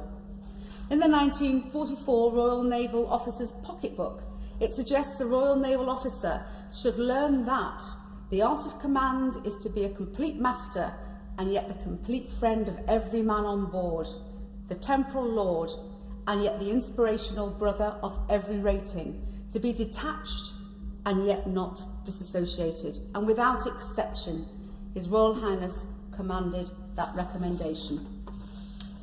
We saw this in his innate ability to connect with all rank and file, from Sea Lord to Sapper. He shared a unique understanding and relationship with all who served. He cared deeply and understood the values, the standards and the demands that military service placed upon our armed forces. He was one of us. He will be sorely missed by the military family, and our thoughts and prayers are with Her Majesty the Queen and the royal family at this time. For many of us in this House who swore our military allegiance to serve our Queen and country, we have lost a role model. A man whose sense of duty, service and desire to see every young person achieve their best through personal challenge, discipline and resilience. And my hope is that out of this sadness of his passing, we can have conversations like we are having today, which tell the stories of his life and service and which will inspire future generations of Royal Navy recruits. Madam Deputy Speaker, on behalf of the Royal Navy veterans in Wrexham, I would like to end with these words. Fair winds, calm seas, stand easy, sir, your watch is done. We now go to Gerald Jones. Thank you, Madam Deputy Speaker. On behalf of people in my constituency of Merthyr Tydfil and Rumney, I offer my condolences to Her Majesty the Queen and the royal family on their sad loss. Having lost my own father a few weeks ago, we all know and appreciate that messages of support and condolence are a great comfort when we lose a much-loved family member. And I hope that the messages we've heard today and throughout the weekend will be of some comfort to the Queen and the rest of Prince Philip's family. At times like this, it's inevitable that many of us and many of the examples and stories that people have to tell are duplicated. However, I've been struck in recent days by just how many stories and experiences that I was hearing about were in fact quite unique, and many I was hearing for the first time, and highlighted that despite the fact that Prince Philip lived in the media spotlight, there were attributes we just didn't know about the man himself. It is the case that with someone like Prince Philip, who has been in the heart of our national life for so long, it often feels like we know them personally, which of course we don't. But what we do know, and what is evident, is that Prince Philip cared about this country and about the people he spent his life serving. The decades of duty and service and his absolute devotion to Her Majesty the Queen is quite possibly something that we will not see the like of again. Communities here in Merthyr Tydfil and Rumney and across Wales have a long tradition of supporting royal events, be they weddings, jubilees and royal visits. And in fact, there are communities in my constituency who for the past few weeks have already been thinking about how they can mark Her Majesty's Platinum Jubilee next year. I think we're all hoping that after all that our communities and the whole country have been through in recent months, and after this weekend's loss for the Queen, the Jubilee will provide an opportunity for a much happier occasion for the whole country. Madam Deputy Speaker, as someone who has spent many years in the third sector working with many youth and community groups, I absolutely appreciate the contribution that Prince Philip made to the support and development of millions of young people through the Duke of Edinburgh Awards scheme, which has now reached over 130 countries around the world. Some of the young people I've met who have taken part in the DAV have spoken of the huge opportunities that has given them and the self-confidence and life skills that their time on the scheme has inspired. To have established this initiative 65 years ago and to offer continuous commitment to the obvious benefit of so many young people is an amazing achievement and a legacy. Finally, Madam Deputy Speaker, as the representative of Merthyr Tydfil and Rumney, I would like to mention His Royal Highness's association with the community of Aberfan. Prince Philip was the first member of the royal family to visit the community the day after the disaster in October 1966. spending time meeting parents and relatives in their own homes and quietly moving around the village offering comfort. Just a few days later, he returned with Her Majesty the Queen, again spending time speaking with the bereaved and offering comfort and support. The Queen and Prince Philip have returned to Aberfan a number of times over the years, as has the Prince of Wales. The Queen and Prince Philip's most recent visit was in 2012, when they officially opened a new primary school in the village. I know many people in Aberfan and in the wider Merthyr Tydfil area have never forgotten the kindness of the Prince at the most tragic and difficult period of their lives. Madam Deputy Speaker, after a lifetime of dedicated public service, we give thanks for a life well lived, and may the Prince rest in peace and rise in glory. Thank you. Alex Shelby. Thank you, Madam Deputy Speaker, and I rise to offer my condolences to Her Majesty in this humble address on behalf of my constituents as much as myself, and constituents, every single one of them, even those that may not have been born yet, because they will enter a world and live a life that His Royal Highness the Prince Philip, Duke of Edinburgh, has shaped. We know he was loath to have the word legacy used around him, that he did everything in the service of his country, but he helped shape this country, and this country will be shaped going forward.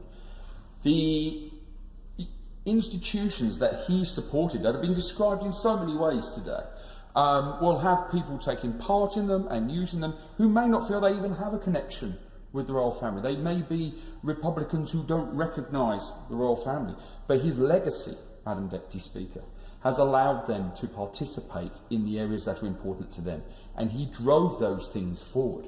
And perhaps I can say, Madam Deputy Speaker, as one of the few engineers in this building, as a mechanical engineer with an engineering degree, that he again, as we heard, took forward what engineering was, helped form the Royal Academy, made it important, something that perhaps had been called boffins in the past, not given the recognition that engineering needed. And he created that legacy around engineering that is so important, that perhaps have been overlooked, and put it on that same level as so many other institutions. And so as we look forward to the country that comes, in almost every walk of life that people may want to go into, there is an influence from the Duke of Edinburgh that will run through that, and that he built that. And it struck me, Madam Deputy Speaker, as I arrived in London today, as I really got into the centre of London, to see all those flags at half-mast meant more to me than just perhaps the protocol of dropping those flags to half-mast. That when you looked around at what was being said, what was being said was that we mourn. We have the respect, which is why we've carried out this protocol, but we mourn. And as I entered this city today, that sense of mourning once again becomes very evident. And as the Countess of Wessex commented at the weekend, Her Majesty is concerned about what other people feel. Through this humble address, Madam Deputy Speaker, I'd say to Her Majesty, your subjects mourn the loss of your beloved husband. We mourn a man who shaped this country in a way that so many others won't get not even the opportunity, won't even have the drive to do, that he drove that forward. And therefore, Madam Deputy Speaker, to have the opportunity today to not just say this on behalf of myself, but on behalf of my constituents and those who have yet to be born, and what will happen in their lives, that this country owes an enormous debt that perhaps many going forward will use, but perhaps not recognise in the way that they will benefit. Thank you, Madam Deputy Speaker. We'll now return to Ian Paisley. Thank you, Madam Deputy Speaker. It is a huge honour to take part in this tribute debate to His Royal Highness Prince Philip, the Duke of Edinburgh. And I too wish to express on behalf of my constituents of North Antrim my sincere condolences to Her Majesty the Queen on the loss of her husband, her life's partner, her consort, her liege man, and her true love. To the entire royal family, we pray that God will give them the grace to cope with their loss and with the loss of their dearly beloved father figure of the royal household. No doubt the many messages of condolences which we have heard today will be appreciated, especially the variety, which is in itself a small indication of the esteem with which His Royal Highness was held.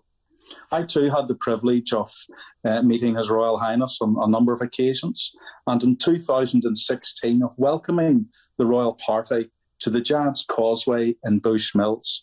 And indeed the success and the colour and the pageantry of that event is still remarked upon today. I presented His Royal Highness then with a blackthorn stick, and with a twinkle in his eye, he asked me, "Now what shall I do with that, young man?" On other occasions, I had the opportunity to dine with him at Windsor, where he was very engaging about the situation in Northern Ireland, and no doubt would have some things to say about what's happened to our beloved province at the present time. I believe that his son and grandson, their Royal Highnesses, put it well in their own contributions about their dear Papa, and as His Royal Highness Prince William said, let's now get on with the job. What a summit he has set for others to aim for and to climb. In Northern Ireland, we have seen something of the success of his legacy in the Duke of Edinburgh Award Scheme, which, as you know, Madam Deputy Speaker, has reached 6.7 million people across the United Kingdom. And in Northern Ireland this year alone, over 6,000 starts. My own children have participated enthusiastically in that scheme because it delivers so much. Indeed, the delivery partners are a diverse group of Air Cadets, Army Cadets, Young Farmers Union, and indeed the GAA. That says something of the success of that organisation and its legacy. Madam Deputy Speaker, today we as a Parliament say, goodbye, sir. Your likes will not be seen again. Thank you. Sir Charles Walker. Thank you, Madam Deputy Speaker. Time is short and the order paper is long, with many people who want to pay their respects to the Duke of Edinburgh. So, Madam Deputy Speaker, I would like to pass on my condolences and those of my constituents to Her Majesty the Queen and her family. This is a sad and difficult time for them all, and they are in our thoughts and prayers. Thank you, Mr. Deputy Speaker. It's an honour to have the opportunity to speak in today's debate, and I would like to add my tribute to those made by other members from across the House. I think we've all been moved by the warm and touching tributes made today, and I do hope that the Queen and the royal family will be able to take some comfort from the deep affection for Prince Philip in this House. I have to say that I particularly enjoyed listening to some of the anecdotes about visits and meetings spanning many years of the Duke's service. Service was indeed a great theme of the Duke of Edinburgh's life. It was a constant, in fact, in all our lives, as other speakers have mentioned earlier, and indeed an example which I believe will live on into the future. It was public service rooted in a profound sense of duty, typical of the wartime generation. The Duke had served with great bravery and distinction in World War II, and for Prince Philip, that deep sense of public service was expressed in many ways. First and foremost, he served the Queen. He was, as she said, her strength and stay throughout their life together. He also played an important role in supporting his children and the royal family as a whole. And I have to say, I've been deeply moved by many of the tributes about his role, which have been spelt out in quite fulsome detail in the media over the weekend. It's also worth remembering that he used his role to support a wide range of very important causes, and I would like to just focus on two examples. First of all, Prince Philip's work to protect the environment and to encourage conservation, which was hugely important and indeed continues to be hugely important. It's worth remembering that he helped establish the Worldwide Fund for Nature Conservation and then served as its president for 20 years. He championed environmentalism before it achieved the prominence it has today.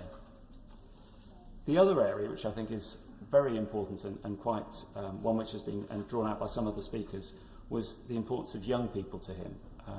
This was demonstrated quite simply by the time he spent putting young people at ease on visits, a skill which I believe must have shown real empathy and understanding of younger people. But it's probably best summed up by the lasting contribution he made to establishing the Duke of Edinburgh's award, and I hope the award and many other aspects of his work, particularly the work that I mentioned earlier to protect the environment, will thrive and provide a fitting legacy, as my colleague, the Honourable Member for Ilford South mentioned earlier. He was a unique public servant. For British people, for the Commonwealth, across the world, Prince Philip made an incredible contribution. He was, for many of us, a constant throughout our lives. Mr Deputy Speaker, I'm grateful for the opportunity to speak today, and on behalf of my constituents, I would like to offer our deepest condolences to the Queen and the entire royal family at this difficult time. Thank you. And can I say that a few months after 9/11, I went to a service in New York where one of our ministers was there representing the government, and there he gave those poignant words on behalf of the Queen that grief is the price we pay for love. It was Jack Straw. And anybody who's lost anybody knows how poignant those words are. And we all stand, along with the Queen, the country and the Commonwealth, in grieving the loss of His Royal Highness. Tim Norton. Well said, Mr Deputy Speaker, and indeed what's left to say after so many distinguished contributions from Right Honourable and Honourable colleagues this afternoon. But let me start by sending my thoughts and prayers to Her Majesty the Queen on behalf of the people of East Worthing and Shoreham, as so many others have. And I add my threepennyworth worth to this humble address without any particular first-hand knowledge of His Royal Highness, other than having met him at the Buckingham Palace receptions, where I'm sure we can all attest to his wit and occasionally eyebrow-raising humour. I never hosted, alas, His Royal Highness in my constituency in the last 24 years, but like so many people, I've admired his constancy, his dedication, his public service from afar, and have felt truly personally saddened that he's no longer there. And I've been surprised at the extent of that. So often, from visiting funerals, you find out so much about a person after they have left us, from the tributes of friends and family. And extraordinarily, for someone who was so much in the public eye, I have learnt so much in the saturation coverage, which I have welcomed over the last few days. And it is virtually all good. And it's been a welcome change from the negative, sensationalising and often conflict-seeking docu-soaps that hit the headlines on certain TV networks where unfairly members of the royal family can never really reply. And the Duke of Edinburgh, above all, would have hated the tsunami of attention, all the fuss and the tributes that he's receiving, like it or not, now. Or the yak, come on, get a move on, as he once chided the Queen aboard Britannia. The outstanding theme of the accounts of the last few days has, of course, been the Duke's unstinting and constant support for the Queen, my rock, as she called him. And indeed, it's been an outstanding partnership, and even the most hardened Republican cannot be moved by the obvious intensity of their devotion to each other in their engagement photos, then echoed so uncannily and undiminished in the diamond wedding anniversary photos 70 years later, as if it was just a few days between. But there was so much more to the Duke than as consort to Her Majesty, and I don't just mean the extraordinarily successful Duke of Edinburgh award scheme, where virtually everybody in this House seems to have been on it or have had children who have done it, and I won't repeat all the figures. But one thing that is less known is that it was designed to be disability inclusive at his insistence, years before disability discrimination legislation was ever a thing. The 837 organisations he was associated with a particular focus on young people and getting them active outdoors. Organisations like the National Playing Fields Association, now Fields in Trust.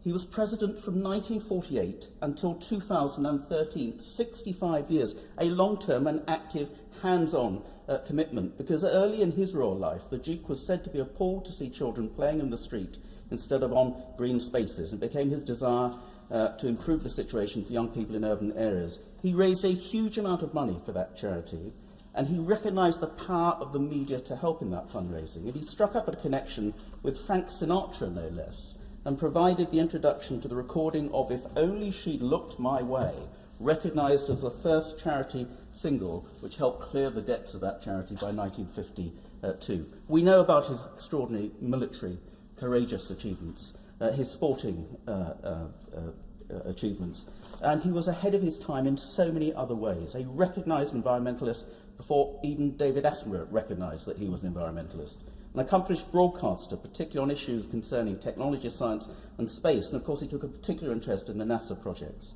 He ran the estates at Windsor, Sandringham and Balmoral and left them in a much enriched state. He was the force behind the conversion of the private chapel at Buckingham Palace into the royal collection to allow the public in to share the many masterpieces in that collection. And he was, by all accounts, an accomplished artist himself and commissioned over 2,000 works of art. And he was a deeply serious and intellectual man, for which he's not appreciated, who loved debate, to question, to challenge, and as a result of which he set up the St George's House Conference Resource at Windsor Castle in 1966, hosting many distinguished speakers and debates, and I've been privileged to have been part of that at one time. And of course, he was worshipped as a god on the island of Tanna in Vanuatu in the South Pacific. The Queen is merely an earthly sovereign. The Duke of Edinburgh was a god. But on one thing, Mr Deputy Speaker, he was wrong, and I will finish on this. Because of his slightly nomadic upbringing, leading him often to give no fixed abode when signing visitors' books, he claimed that the trouble is I've never properly belonged anywhere. I think the outstanding outpouring of respect, affection, admiration and genuine sorrow at his passing from every corner of the globe since his death has shown that he actually truly belonged everywhere. In the often unfashionable places he visited, the many underappreciated causes he supported, in the impressions he left in the many millions of people whose lives he touched, and in the hearts of the family, the nation and the Commonwealth he served so unflinchingly over the last almost century. Our biggest tribute to him must be to just get on with it. But we give thanks for an extraordinary life lived to the full. May he rest in peace.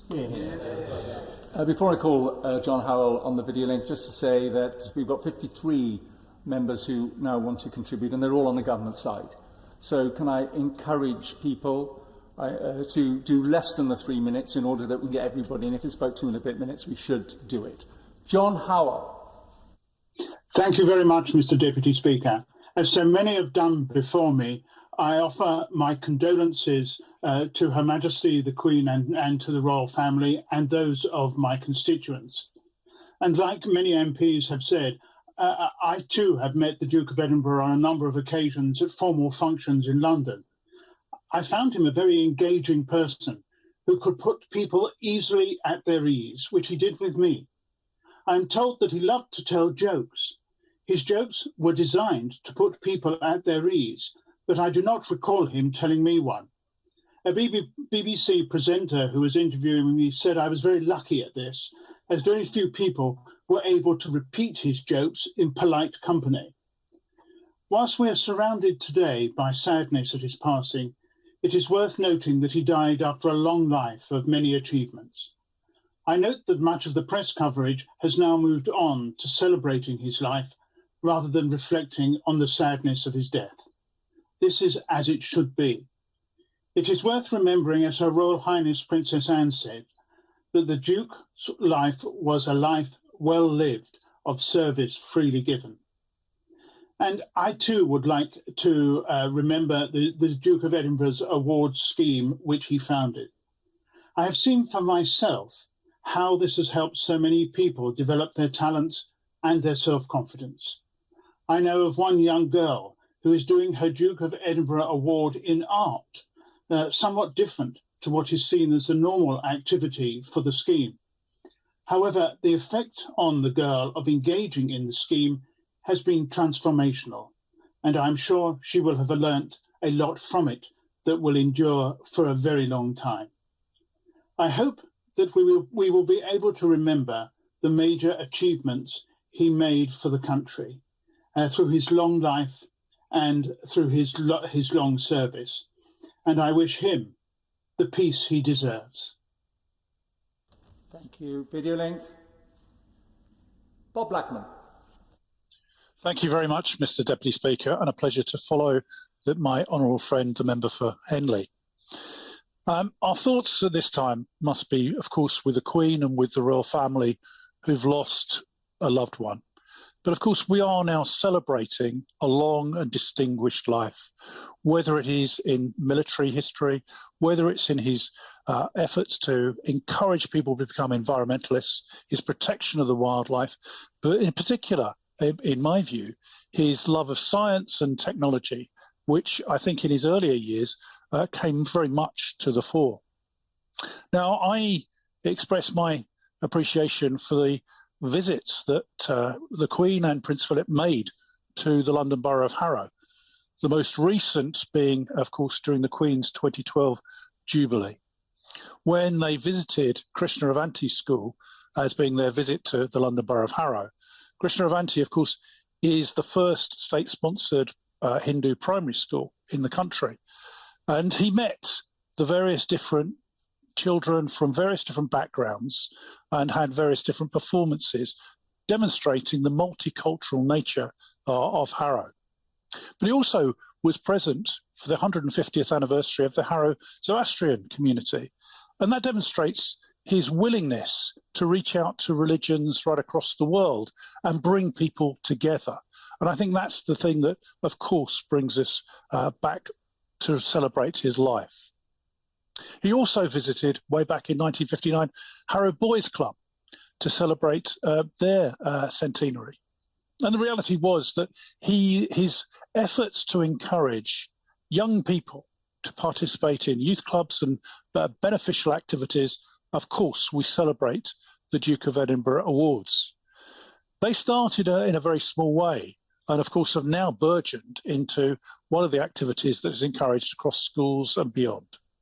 I remember my visits to Buckingham Palace to meet the Queen and Prince Philip, the garden parties, and my most vivid memory was that of visiting Windsor Castle as a Queen Scout to be awarded the Badge of Honour when I was a very young man. We will remember him for his wonderful life and devoted service. I hope that in due course we'll have a suitable memorial in the Palace of Westminster to his great long life, and there could be no greater memorial than actually having another royal yacht entitled Prince Philip.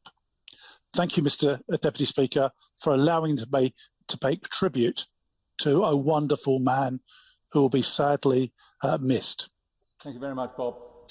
Video link, Neil Parish. Thank you very much, Mr. Deputy Speaker, and it's a great pleasure to be able to speak in this tribute to His Royal Highness, and I offer my condolences to the Queen and the whole royal family. But like many others, we must celebrate the life of a great man, a very independent man, a man who had a huge career in the Navy, who would have loved to have carried on that career in the Navy, but his dedication to duty, his dedication to be beside the Queen, he played that so well. He modernized the royal family. He brought it into the 20th and the 21st century. He also helped modernize the Commonwealth. He was a huge character. And the thing was, he never actually sought for himself the limelight. In fact, when we saw him interviewed on his 90th birthday, he didn't know what all the fuss was about. He was a man who got on with it and he did his duty. And as many others have said, the Duke of Edinburgh Awards, where they take teams of young people to build together and a community. He really huge, not only in this country, but across the whole of the Commonwealth. And of course, his environmental credentials really, when perhaps not everybody, 60, 70 years ago, were we actually thinking of the environment the way we are today. So he led that campaign with what was then the World Wildlife Fund as president. He's gone on to really help with the countryside and environment, and I pay huge tribute to him. And so he will be sadly missed by us all. But I think today we must celebrate above all a great man, a very independent man who actually brought so much to this country. And like I said, while perhaps he may said he was stateless in some ways, I think you'll find we adopted him as a great British prince, and we will be very sad to lose him. But I think today we must celebrate a great life and one dedicated to duty. And again, my consolation and condolences to the Queen. Thank you, Mr. Deputy Speaker. Mr. Deputy Speaker, when Prince Philip was asked at the age of 90 if he thought he had been successful in his role, he remarked, "I couldn't care less. Who cares what I think about it? I mean, it's ridiculous." Quite what Prince Philip would have made of 140 members in this place, most of whom he had not met, singing his praises today, is best left as a matter of conjecture.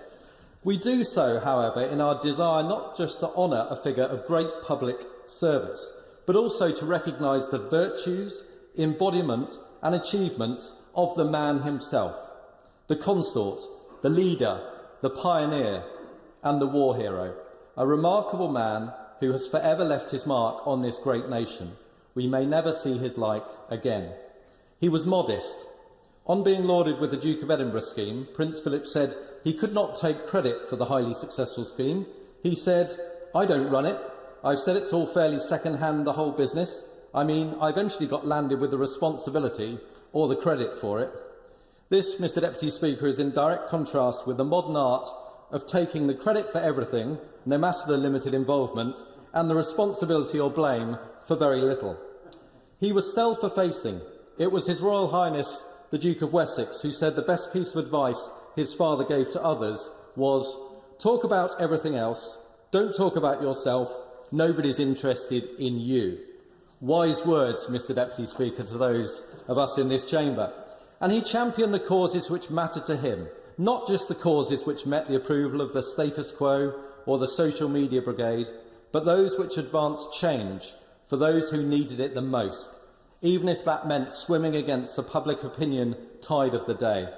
From raising the plight of the environment and conservation in the 1950s to the quest to reconcile evolution with Christianity in the 1980s, the Prince was not interested in what was fashionable or acceptable at the time.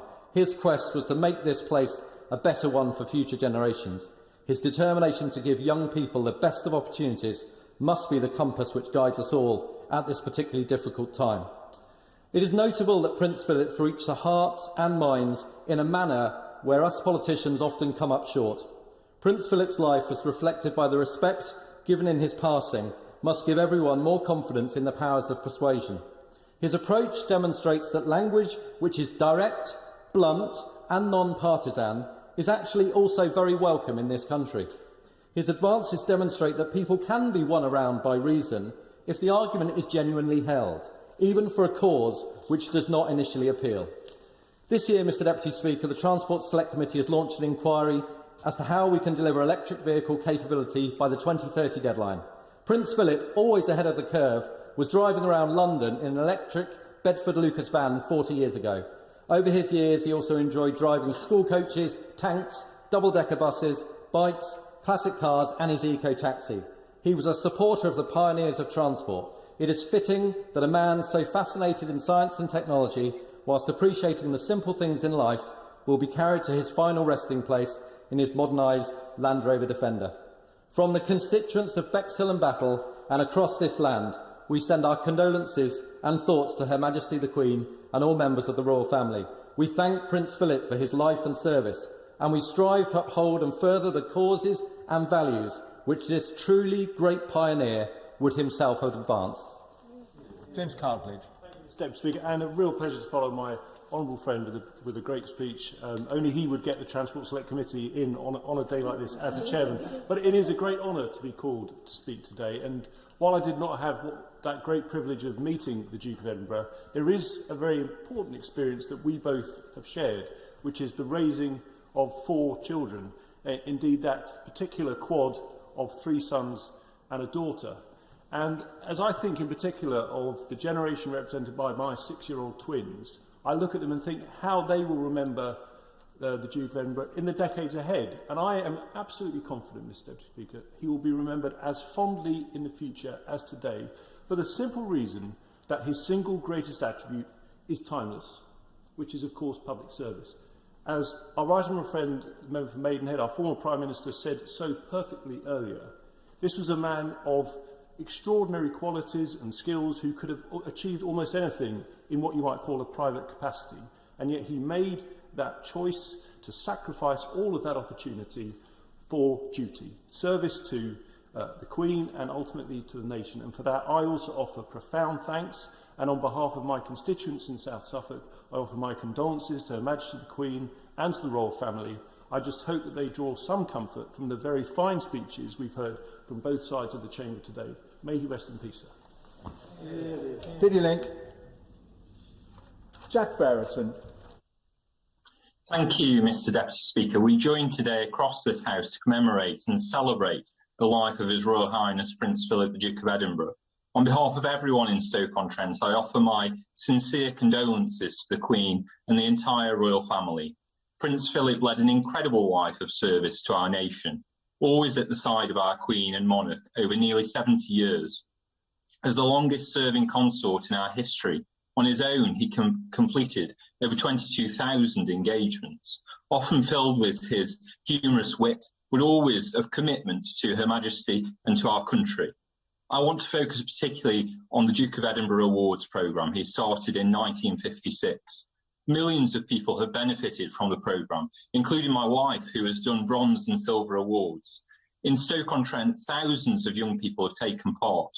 Secondary schools like St Thomas More and Trentham Academy have encouraged students to take part with activities often undertaken in the nearby Peak District. Abbey Hill Special School and Strathmore College, which both do incredible work supporting young people with disabilities or learning difficulties, have also had many of their young people undertake awards. In Stoke-on-Trent, an area where opportunities can often be limited, the awards have had a massive impact in boosting aspirations, building opportunities to grow experience and pushing boundaries of achievement. With COVID and all the challenges it has brought for our younger generations, I think the Duke of Edinburgh Award will continue to be more important than ever, helping transform lives. I think this is his legacy, and the millions of lives who have benefited from the awards, for which the Duke of Edinburgh will be most remembered in the years to come. Shailesh Farah. Thank you, Mr. Deputy Speaker. May I start off by conveying my condolences and those of my constituents in North West Cambridgeshire to Her Majesty the Queen, as well as the rest of the royal family. Of Prince Philip's many achievements, perhaps the most visible is the Duke of Edinburgh Award Scheme. Started in 1956 with nearly 7 million participants, including many in my constituency. It has benefited generations of young people, equipping them with skills, giving them confidence and a sense of independence for the rest of their lives. Mr. Deputy Speaker, recently I was speaking with a lady in her 60s, the daughter of immigrants, brought up in a deprived area. She spoke fondly of the memories that she had, of the activities that she undertook as part of the scheme. And one memory that she particularly cherished was the opportunity to walk up Mount Snowdon, the highest mountain in Wales. It gave her enormous confidence for the rest of her life. But she made the point that, given her background and given her circumstances, she would never have been able to do that were it not for the Duke of Edinburgh Award Scheme. On a personal note, Mr. Deputy Speaker, as with others, I had the opportunity to meet Prince Philip on a number of occasions. And on one such occasion, he asked about my background. And I told him that I was Indian origin and born in Uganda. And then we had a conversation, and it made it absolutely clear to me that here was a prince who had real depth of knowledge. He spoke of the expulsion of the Asians from Uganda in 1972. He spoke of the individuals who came into this country with nothing but the clothes on the backs of with the clothes on their backs. He spoke of the success that they'd made for themselves and their families. And importantly, he spoke of the contribution that these people had made to the UK generally. Here was a prince who made a point of understanding and knowing about all the citizens in the United Kingdom. The royal family has lost a husband, a father, a grandfather, a great-grandfather. And we as a nation, and the Commonwealth and the rest of the world, have lost an extraordinary individual who led an exceptional life. And his deeds and achievements and their impact will continue long after we are all gone. Video link. Mark Palsy. Thank you, Mr. Deputy Speaker. Mr. Speaker spoke earlier today how Prince Philip has been a constant throughout his life. And for me too, Prince Philip has always been the figure at the side of Her Majesty the Queen at official ceremonies, and it will take some time to come to terms with his passing. In 2013, I was invited to a reception at Buckingham Palace, and this honour was extended to partners. And as my wife and I were introduced to the Duke, he commented firstly that he didn't understand why anyone would ever want to be an MP. And then looking at my wife, he said how difficult life must be for their partners. And my wife took great comfort from his supportive words. Mr. Speaker, over the past few days, Rugby has been remembering the Prince, with flags flying at half-mast in villages across the borough, including Hill Morton, Paleton and Monks Kirby, and a wreath has been laid inside the main gates of Caldicott Park. Rugby Borough Council has set up a virtual book of condolence for residents to share their thoughts and memories of His Royal Highness, and I'm sure that many of those will refer to a visit to Rugby made by the Duke and the Queen on the 12th of May 1967. I read that a crowd of 5,000 people lined the streets outside the railway station as they arrived for a visit in two parts. Firstly, to Rugby's biggest employer at that time, called English Electric, to see the manufacture of turbines used in power generation. And an account of the visit tells that at one stage, Prince Philip had mysteriously disappeared. And we've heard in tributes today about his interesting technology. His departure caused great consternation amongst the tour directors, and he was later discovered chatting to workers in the canteen. Again, from what we've heard about him in these tributes, we know that that was certainly in character. The royal party then moved on to Rugby School, which in 1967 was celebrating its 400th anniversary, where the Queen opened the gates on Barbie Road, which are the gates visitors pass through to see the tablet, which commemorates the exploits of William Webb Elliot in breaking the rules of football to create the rugby game. And the game of rugby has its own connection with the Duke of Edinburgh through the DAV Awards, with thousands of young people engaged through their local rugby clubs. We've heard from members today about the fantastic impact of this programme, which encouraged skills for life and work such as confidence, commitment, teamworking. Values which are very much at the heart of the game of rugby. And in this area, the legacy of the Duke of Edinburgh will live on. Mr. Deputy Speaker, the people of Rugby will express their thanks for the life of Prince Philip, Duke of Edinburgh, at a special service in our parish church, St Andrews, this coming Sunday. It's a great regret that the current restrictions will restrict the numbers who are able to attend. But I know that the deep affection in which he is held would result in the church being filled many times over. Craig McKinley. Thank you, Mr. Deputy Speaker. We always remember where we were when significant events occur, and last Friday at midday I was at my constituency home in Ramsgate. I was on the telephone with the Right Honourable Member for North Thanet, as I then heard a gasp and an expletive down the line, as he'd just heard and then related to me the sad news. A moment in time that I will not forget. I knew at once that a page in our nation's history had turned. But we give thanks for a long life, a life very well lived. We give thanks for his steadfast support for our gracious Queen. We give our thanks to a devoted servant to our country and thus to all of us. A stalwart to the Commonwealth and a stable rock in a very troubled and changing world. He was a towering character who's always been there throughout our lives, every one of us in this chamber at present. Indeed, he married the then Princess Elizabeth in 1947 before all but a handful of members of this place were even born. But it was surprising how little we really knew of the man during his life. I had the privilege of meeting him twice, and both of those events had their classic moments that only Prince Philip could bring to an occasion. But those must be stories for another day. I feel I've learned so much more about him over these past 80 hours, and that's thanks to the extensive coverage in the media since Friday, coverage that I believe has been exemplary, well-researched and properly respectful. I didn't previously know that he was present in Tokyo Bay when the Japanese signed the instrument of surrender, or the extent that he was virtually stateless as a young child.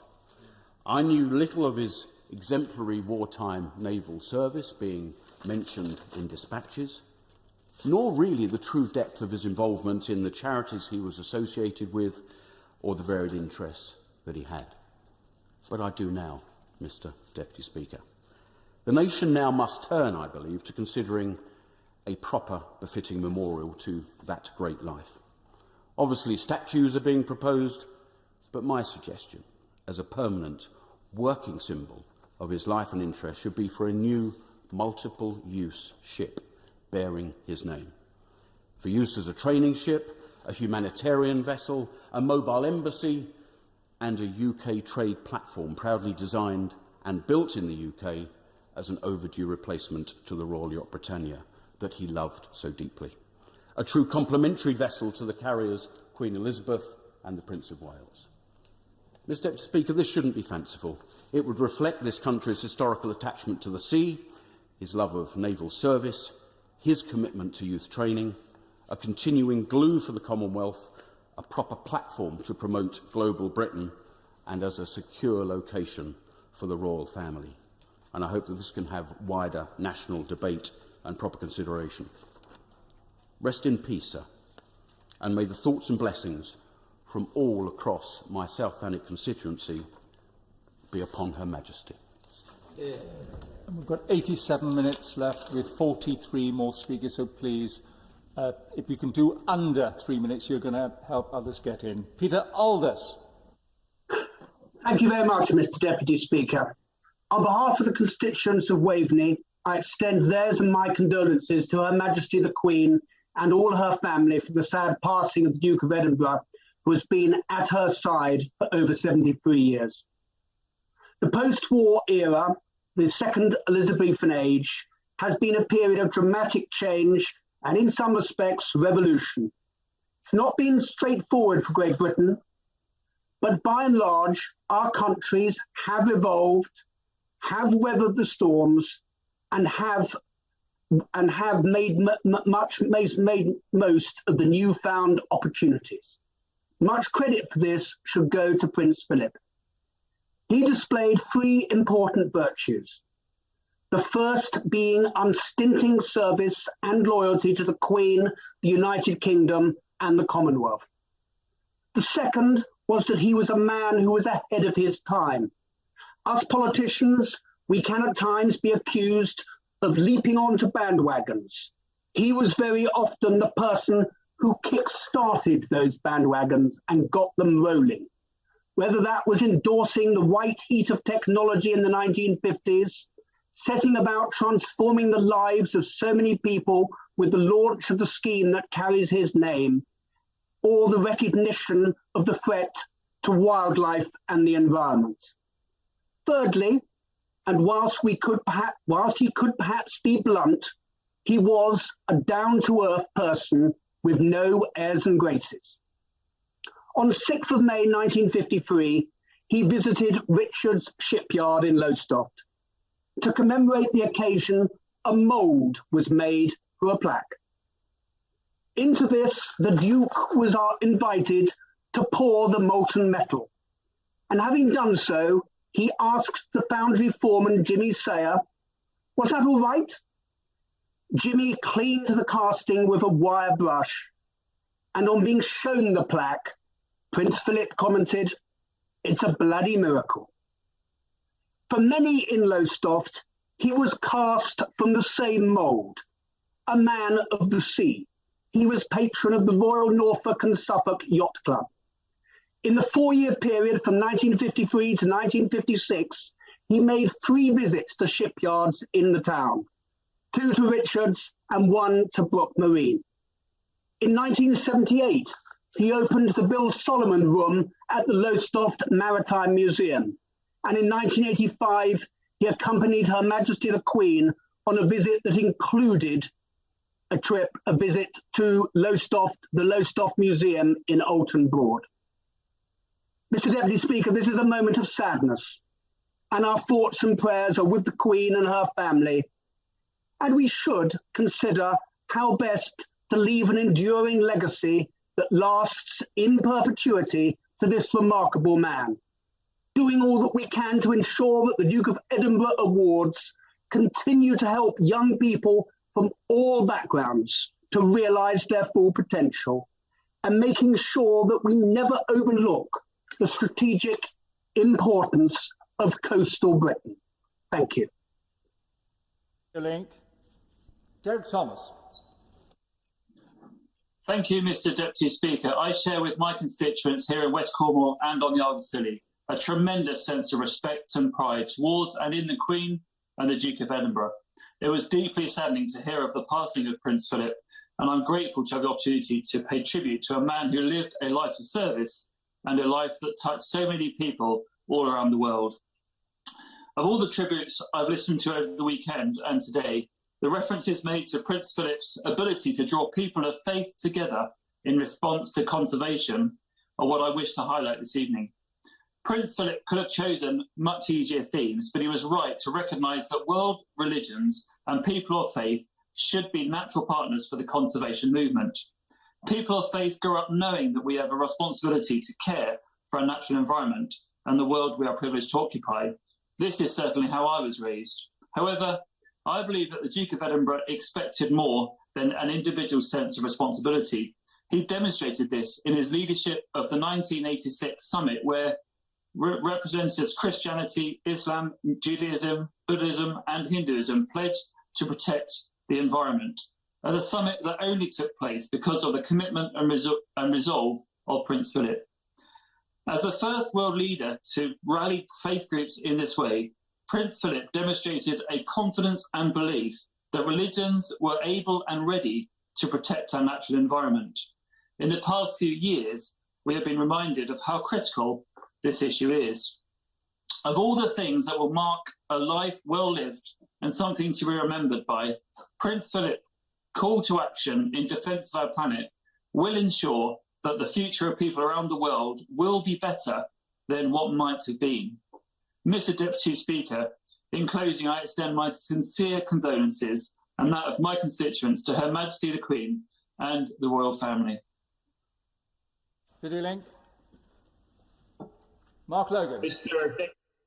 Deputy Speaker, the Duke of Edinburgh represented the zeitgeist of a changing Britain. Born just after the world last witnessed a devastating pandemic, the Duke's contribution to humanity from 1921 to 2021 is unparalleled. Prince Philip saved our lives that night. These words, spoken by one of the Duke's own crew members, came as a result of his extraordinary bravery in World War II when he was credited with saving HMS Wallace. Following on from this difficult period in world history, the Duke, with Her Majesty the Queen, brought renewed hope in the post-war period and the decades that followed. His background and influences very much represented a changing Britain. From his connections overseas to his schooling at Gordonstoun in Scotland, he was very much a man of our union, a gentleman of the Commonwealth. And listening to fellow MPs today, it's striking how the Duke covered every blade of grass in our kingdom. I presume very few of us will ever know this country as well as he did. And a gentleman he was, and that's what a Boltonian said about the Duke in relation to his past visits to our town. And we hold many of these memorable moments close in our hearts, including visits to officially open Water Place in 1988, and more recently, a visit to Warburton's in 2009. Not to mention the wealth of contributions for future generations made through the Duke of Edinburgh Awards. And students at Bolton School, which was named the largest independent school provider of the scheme in the Northwest, will continue to benefit from the Duke's legacy. I'll end here. As the Duke said on one of his many public engagements, I made the best speech of my life for the Olympic Games in Melbourne. It only had 5 words. And on behalf of everyone in Bolton North East, our thoughts and prayers are with Her Majesty the Queen and all her family at this very sad and difficult time. Biddy Link. David Morris. Thank you, Mr. Deputy Speaker. Mr. Deputy Speaker, I welcome this extraordinary recall of Parliament. I declare my interest as a patron of the Monarchy Society and my membership of the Honourable Company of Master Mariners, whom His Royal Highness Prince Philip was our Master and then our Admiral. His Royal Highness Prince Philip, the Duke of Edinburgh, was an extraordinary man. His military service was exemplary. He was one of the youngest officers in the Royal Navy that saw action in World War II. He was awarded the Greek War Cross for Valour and was mentioned in dispatches for his service during the Battle of Matpan. His Royal Highness was the patron or president of more than 800 organisations. He founded the Duke of Edinburgh Awards, which has brought out the best in the young people in my community, and attended over 22,000 engagements. And he also had the foresight to be a passionate vocal advocate of many environmental issues and organisations. Prince Philip visited my constituency twice officially over the years. In 1985, Prince Philip crossed the Morecambe Bay on low tide from Silverdale to Kent's Back on the horse-drawn carriage accompanied by Cedric Robinson, the Queen's Guide to the Sands. This was the first time that this was done for over 130 years. In 1999, Prince Philip accompanied the Queen to unveil the Eric Morecambe statue in Morecambe to honour our most famous son. I know they were both fans of Morecambe and Wise, as we all are, and this more than endeared the royals to my community in Morecambe. Mr. Deputy Speaker, this is a sad time for the nation, and along with my community, may we convey our heartfelt sadness for loss, the great loss to Her Majesty the Queen, the Duke of Lancaster, and the royal family. God save the Queen. Thank you, Mr. Deputy Speaker, and it's a very great privilege to be able to pay tribute to Prince Philip on behalf of my constituents in Telford. Prince Philip first came to Telford on a warm sunny day in July 1972, one of the 22,000 solo engagements we just heard about. He came to see our new town while it was still under construction and to meet people who had just moved to a brand new estate known as Brookside. People were so delighted that Prince Philip had made the effort to see their new town and their new life and to talk to them personally. He had a genuine interest in new towns, as we've already heard from my right honourable friend, the member for Harlow. And when Prince Philip was in Telford, he took time to examine the plans and the model for the new town centre. But also, importantly, he wanted to understand what it meant to people to move to a new town and to start a new life. And there was a sense of optimism and hope that day for better times to come. And for some, it was a day that they will never forget. They recall the empathy, openness, and how Prince Philip made them feel at ease with his humour. A lifetime of service to others, a lifetime of service to Queen and country. What a remarkable inspiration to us all, Mr. Speaker. And I hope that on the 10th of June, on what would have been his 100th birthday, we may be able to attend memorial services across the country to give thanks for his life. Mr. Deputy Speaker, my constituents in Telford would very much like to express their deep gratitude for a remarkable life which touched theirs in so many ways, and to express their very deep sympathy to Her Majesty on her loss. Dr. Neil Hudson. Thank you, Mr. Deputy Speaker. It is a great honour and privilege to be able to speak today on behalf of the constituents of Penrith and the Border to pay tribute to His Royal Highness. Prince Philip was a true public servant, serving the Queen, country and Commonwealth with humbling dedication. He had a distinguished career in the Royal Navy, including active service in World War II. In many ways, he was a trailblazer in raising the profile of the importance of looking after our planet and all that is on it, with his pioneering work with organisations like the Worldwide Fund for Nature and the Australian Conservation Foundation. In setting up the Duke of Edinburgh's award scheme, he influenced the lives of literally millions of young people through this life-affirming programme that exists in over 130 countries. Cumbria is blessed with the natural settings that allow people to enjoy nature through schemes like DofE and in outdoor education centres like Benclathra and the Outward Bound Trust centres, which Prince Philip visited as the Trust patron. Sadly, the pandemic has halted many of the activities for our young people that are encapsulated by D&V and outdoor education. It is heartening that these sectors are set to reopen, and I know they will once again play a big part in our young people's lives moving forwards. Sadly, I did not have the honour of meeting Prince Philip, but a constituent, Debbie Wicks, whose family knew him well in the world of carriage driving, shared this with me. Prince Philip, the royal family, and carriage driving were and remain an important part of our lives. Prince Philip was an exceptional horseman, a keen competitor, and liked to be treated as other competitors at events. I remember when he was driving his fell ponies at Lowther in Cumbria, and they came to the water obstacle. Now, obstacles are meant to be driven in the fastest speed possible, but nobody had briefed the prince's fell ponies, who naturally thought they would stop for a drink. Prince Philip didn't agree, and needless to say, with his honest and frank approach, the language was ripe. We have heard much today about Prince Philip's humour and humanity, and this should remind us, above all, the royal family are humans just like the rest of us, grieving the loss of a much-loved family member. Our prayers are with Her Majesty and her family at this time. Rest in peace, Prince Philip, and in your own words, you've done your bit. Thank you. Thank you very much. Nasrit Ghani. Thank you, Mr. Deputy Speaker. It's a great honour to contribute to this humble address on behalf of my constituents of Wilden in East Sussex as the House celebrates and records tributes to His Royal Highness Prince Philip. I express our heartfelt condolences to Her Majesty the Queen and the royal family at this time of personal loss.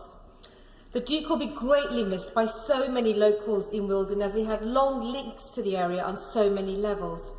One example dates back to the 1960s, as the Duke was a patron of London youth and was instrumental in setting up an outdoor youth project called Hindleap. Nestled in a forest, London kids got to explore new skills, and I recall meeting the Duke at Hindleap, and the Duke was just utterly charming. He was obviously very frank with his banter, and on shaking my hand declared that MPs were just getting younger and younger these days. I took it as a compliment. As you could see, he was one of those rare people that could span generations, people of all backgrounds, and just made us infectious with his enthusiasm. All the kids in Hindleap, these London kids, were just beaming on their momentary introduction to the Prince. If our small interactions with the Duke had such a lasting effect, one can't imagine the impact of the loss on Her Majesty, having had 73 years of companionship from a loving husband.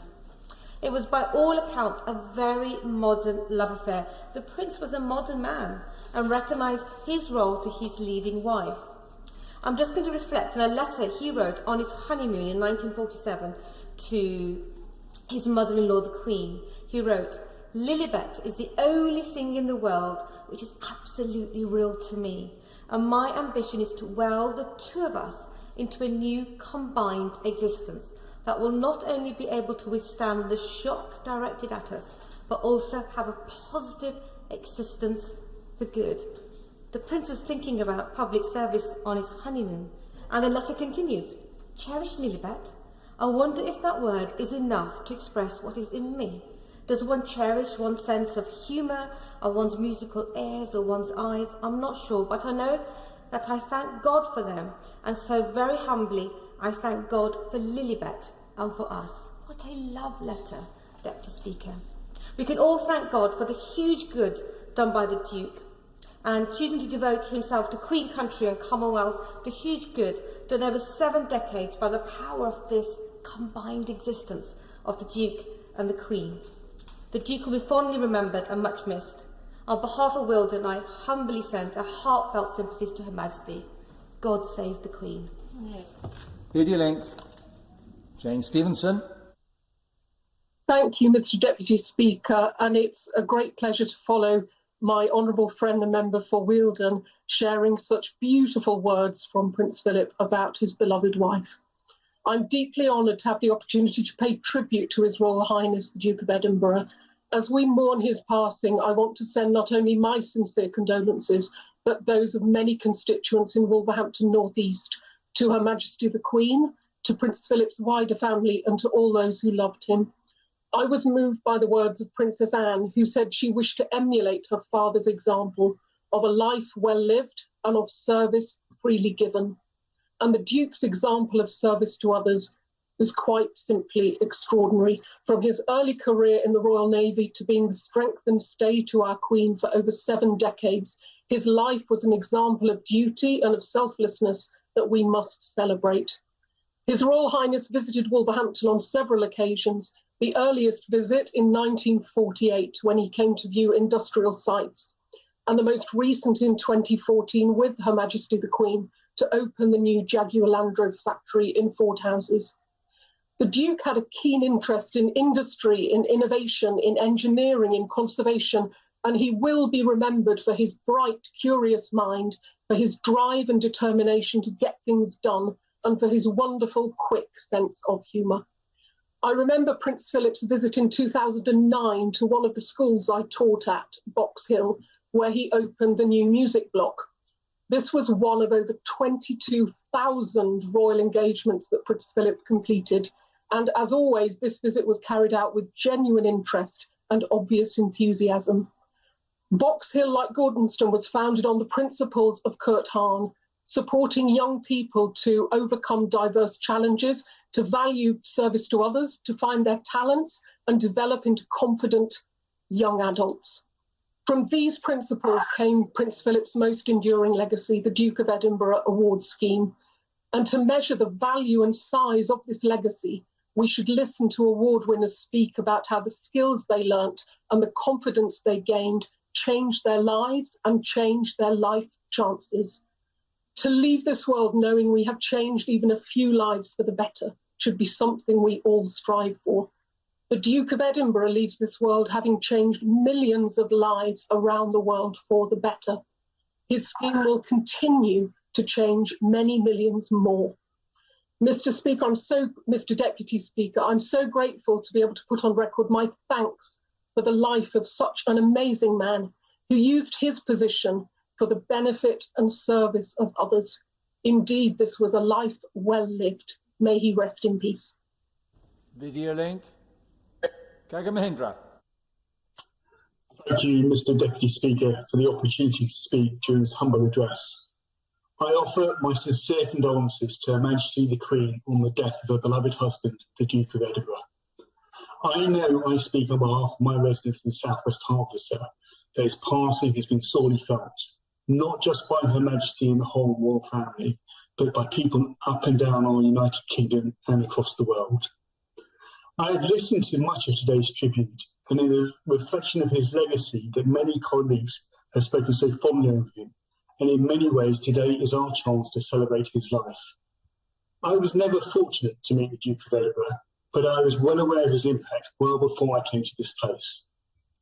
Other honourable and right honourable members have spoken of the wonderful Duke of Edinburgh Awards, which he founded in 1956. Millions of young people across over 130 countries have benefited from his idea. I really feel I missed out when others speak so highly of his effects on their own life journey. Within my own constituency, I sometimes see groups of young adults trekking towards the Chilterns and often wonder if they are part of one of his activities. I know many of my constituents proudly speak of when Prince Philip opened the Knox Johnson Sports Centre in Berkhamsted School in 2004, a school with a proud association of adult education and the Duke of the Awards. Prince Philip will always be fondly remembered across the Commonwealth. His support for the Commonwealth started before Her Majesty's coronation in 1952, and his interest in international affairs and the environment ensured he was always warmly welcomed wherever and whenever he was representing the Crown. The Secretary-General of the Commonwealth, Baroness Scotland, says it better than I could. She says, "Past, present and future generations of Commonwealth citizens owe a debt of gratitude to Prince Philip for remaining constant and steadfast in his commitment to the Commonwealth and his assuredness and vision of its global importance. His focus on projects and programmes on cultivating understanding and self-reliance and other pioneering initiatives demonstrated through action that Prince Philip was a man not afraid of doing the right thing, and one who cared passionately for his subjects. We thank him for his exceptional public service. The Duke was an inspiration to many people across multiple generations for decades. I close by sending my good wishes and sympathy to his family and Her Majesty the Queen. May he rest in peace. Thank you. Sarah Dines. Thank you, Mr. Deputy Speaker. I'm here today to express the heartfelt condolences of the people of Derbyshire Dales to Her Majesty and her family on the death of His Royal Highness, the Prince Philip, the Duke of Edinburgh. He was truly a man amongst men in times of both war and peace. His steadfast sense of duty and public service, as well as his sense of humour, will be missed in the United Kingdom, the Commonwealth and internationally. His was truly a lifetime of service. A 2018 YouGov survey revealed that no less than 22% of those polled had either seen or met Prince Philip. This would have been in the course of many thousands of official engagements he'd carried out up and down the country. I was one of those many people who saw him on such an occasion. It was in August 1974. I was just 9 years old at the time. On a family holiday in Scotland, we saw Prince Philip from the roadside as he visited the Highlands Fabricators Yard on the Cromarty Firth, which was manufacturing oil rigs for use by BP in the North Sea, something on which British engineering had led the way. This visit was just one of many examples of Prince Philip's lifelong interest in and commitment to British engineering and excellence and innovation.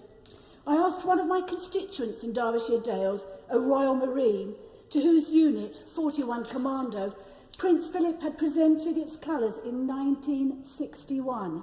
How would he describe the Duke? As a hero, he responded simply. And that is, in many ways, a very apt description for Prince Philip. Of course, he was a decorated war hero in the international global struggle to defeat National Socialism and fascism.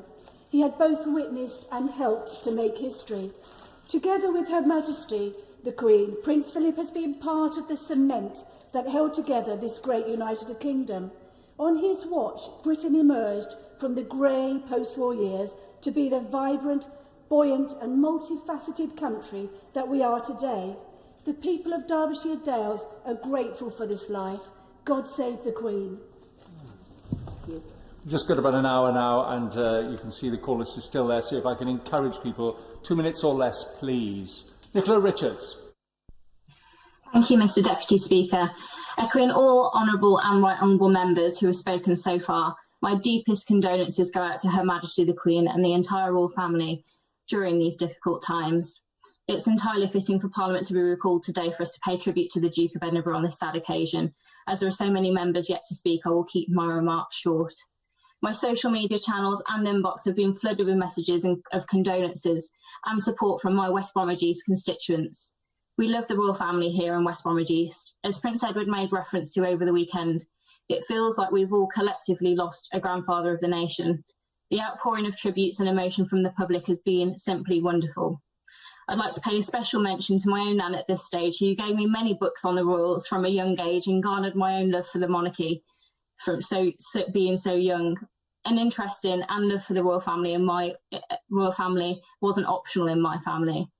For those who haven't seen, the Express and Star locally to West Brom has ran a lovely piece on their website over the weekend, which featured Prince Philip's numerous visits to the Black Country, including a trip in 1971 when he opened Tipton Sports Union's new stadium.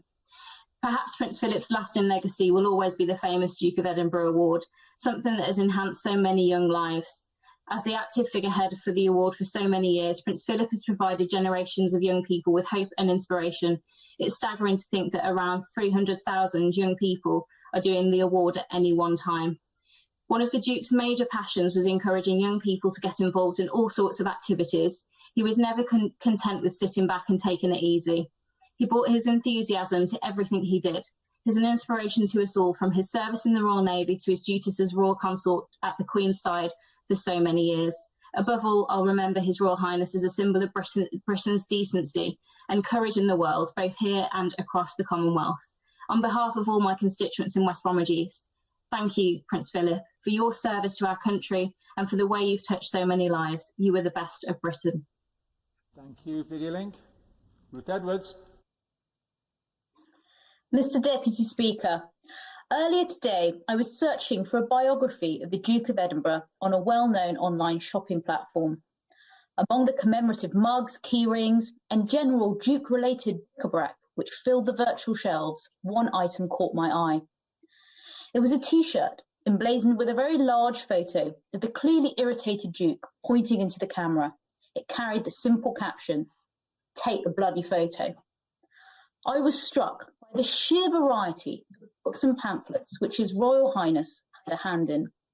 He was a truly extraordinary man, a war hero, a pioneer, a devoted, steadfast partner to Her Majesty the Queen.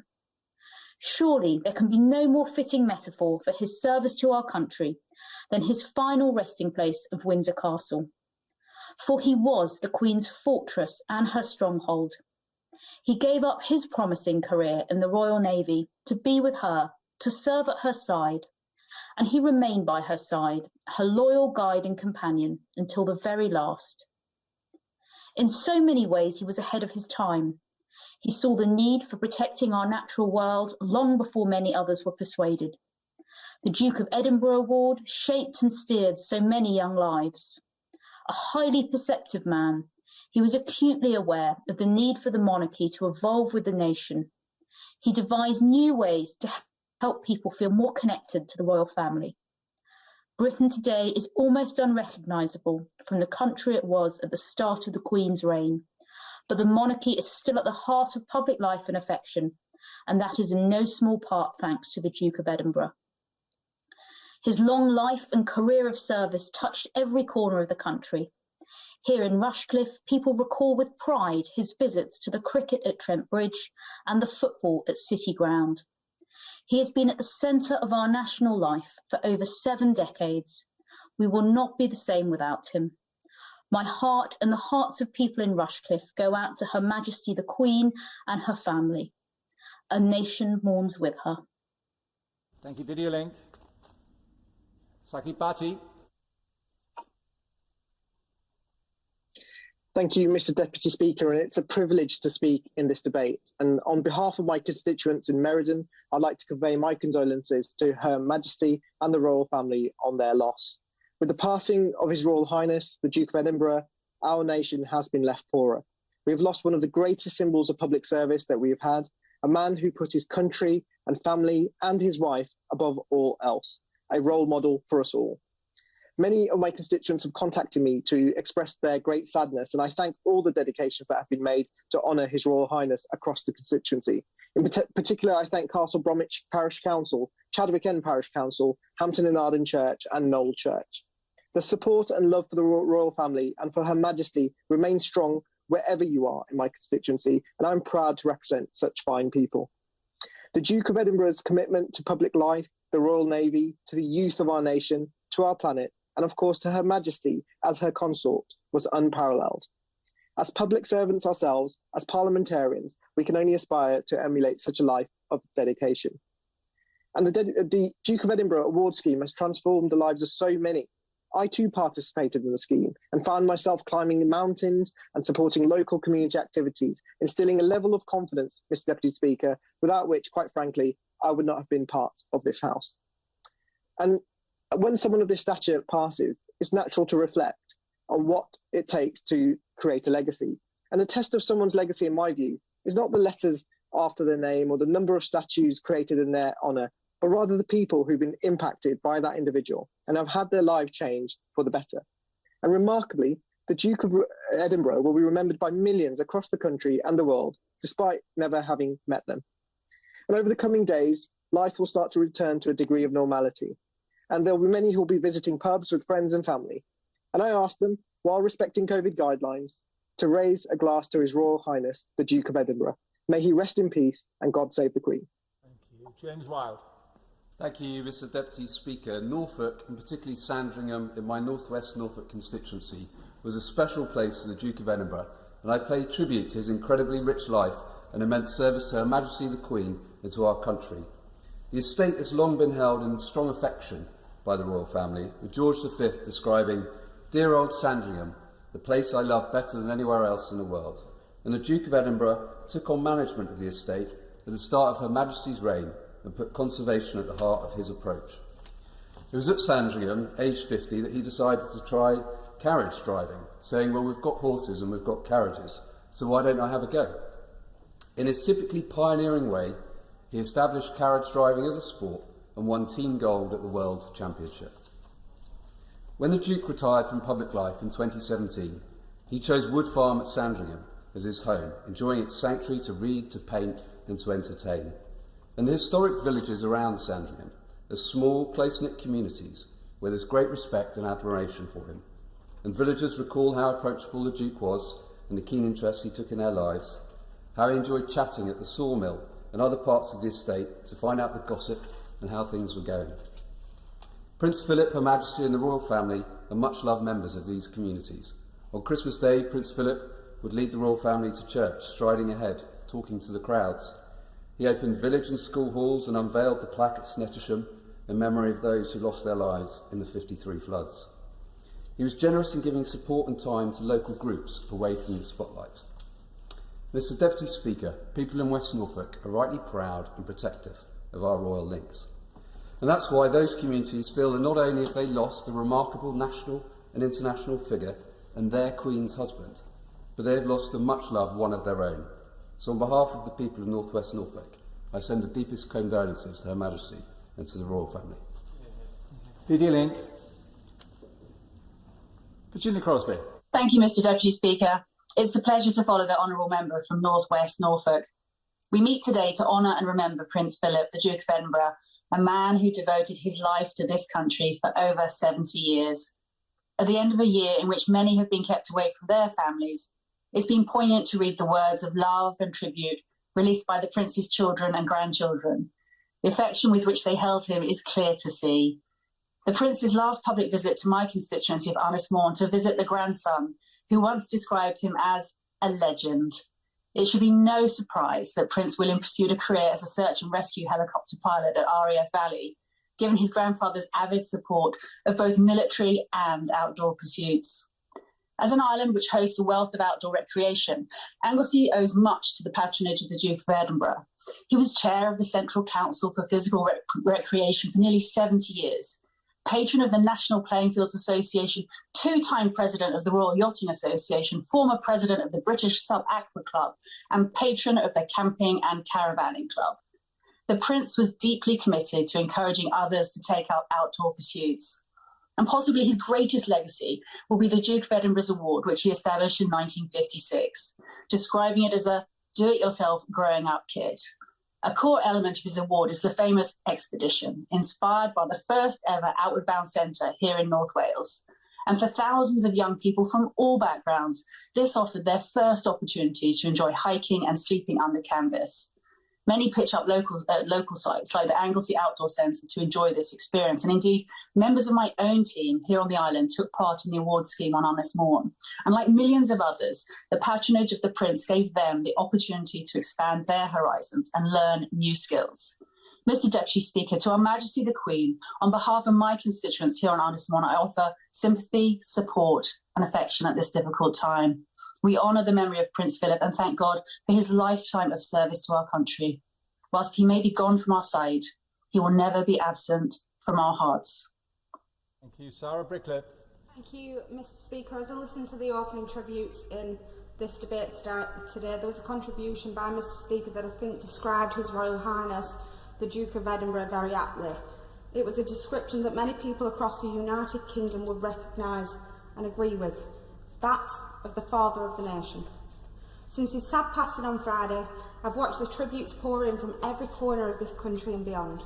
Kings, prime ministers and presidents have joined butchers, scrap metal dealers and postmen to describe the humour, intelligence and humanity of this very special man.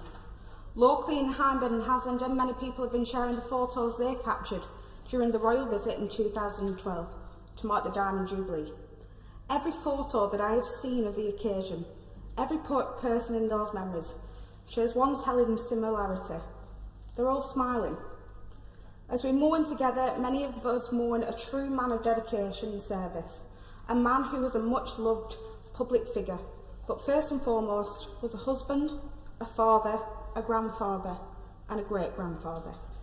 For behind the public face, the thousands and thousands of engagements, the hundreds of charities and the decades of service, we find a man who loved a good barbecue. And this, Mr. Speaker, resounds with us all, and not only the barbecue. As I spoke to constituents this weekend, the sense of a loss of a man who truly gave his life to this country, who brought meaning to so many young people's lives and gave them opportunities of adventure, of contribution and of self-improvement and empowerment is palpable. I suspect, like many members in this House, I was one of the fortunate band who headed off to the Duke of Edinburgh Award expedition. As it happens, I'm sure many of my team on that expedition wish he hadn't, as I'd immediately led them in the wrong direction for nearly an hour, adding extra distance to the already long journey we had ahead. And another thing that I can remember is that the bag was definitely bigger than I was. But that expedition was one that I will remember for the rest of my life, as I'm sure it will for my teammates and all those across the country who were given the opportunity. And that's the secret of his enduring popularity. He wasn't flashy or brash. He simply got on with the job, and in doing so made a huge contribution to our society. Mr. Deputy Speaker, as we all meet here today to remember the life of His Royal Highness the Duke of Edinburgh, on behalf of Hyndburn and Haslingden, I'd like to thank him for everything he has done for our country and thank his family for sharing him with us all. May he rest in peace. Video link.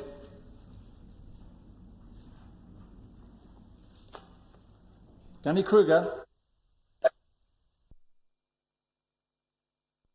Appeared. Danny. Thank you, Mr. Deputy Speaker. I won't take up the House's time with my own take on His Royal Highness's life of service. I share the sentiments so well expressed throughout this debate, and I particularly appreciated the very moving speeches by the Prime Minister and the Leader of the Opposition earlier. I want to make a suggestion about the future. The Prime Minister suggested that in due course our attention should turn to an appropriate memorial to Prince Philip, and I hope it's not premature to try and influence that debate. Prince Philip's great predecessor, Prince Albert, has a huge golden statue facing a vast concert hall named after him in South Kensington. I humbly suggest we might do things differently this time. Surely what the Duke of Edinburgh will be remembered for most is the scheme he founded for young people of all backgrounds to push their boundaries, to strive, to seek, to find themselves and to serve others. And as we emerge from the shadow of COVID-19, we owe young people a better future. And we need young people to make that future, not just to wait for government or older people to fix things for them. The DV is the single best model of a national youth programme that we have. I hope the government will build on the legacy of Prince Philip and extend the DV, combine it with a brilliant National Citizen Service, make use of the money available under the Kickstart scheme and the National Apprenticeship Programme to help the rising generation to be their best and to do their best for their country. That's the way to honour the memory of Prince Philip and to take his name forward into the new age that is opening. Thank you. Thank you very much. Video link. Julie Marson. Thank you, Mr. Deputy Speaker.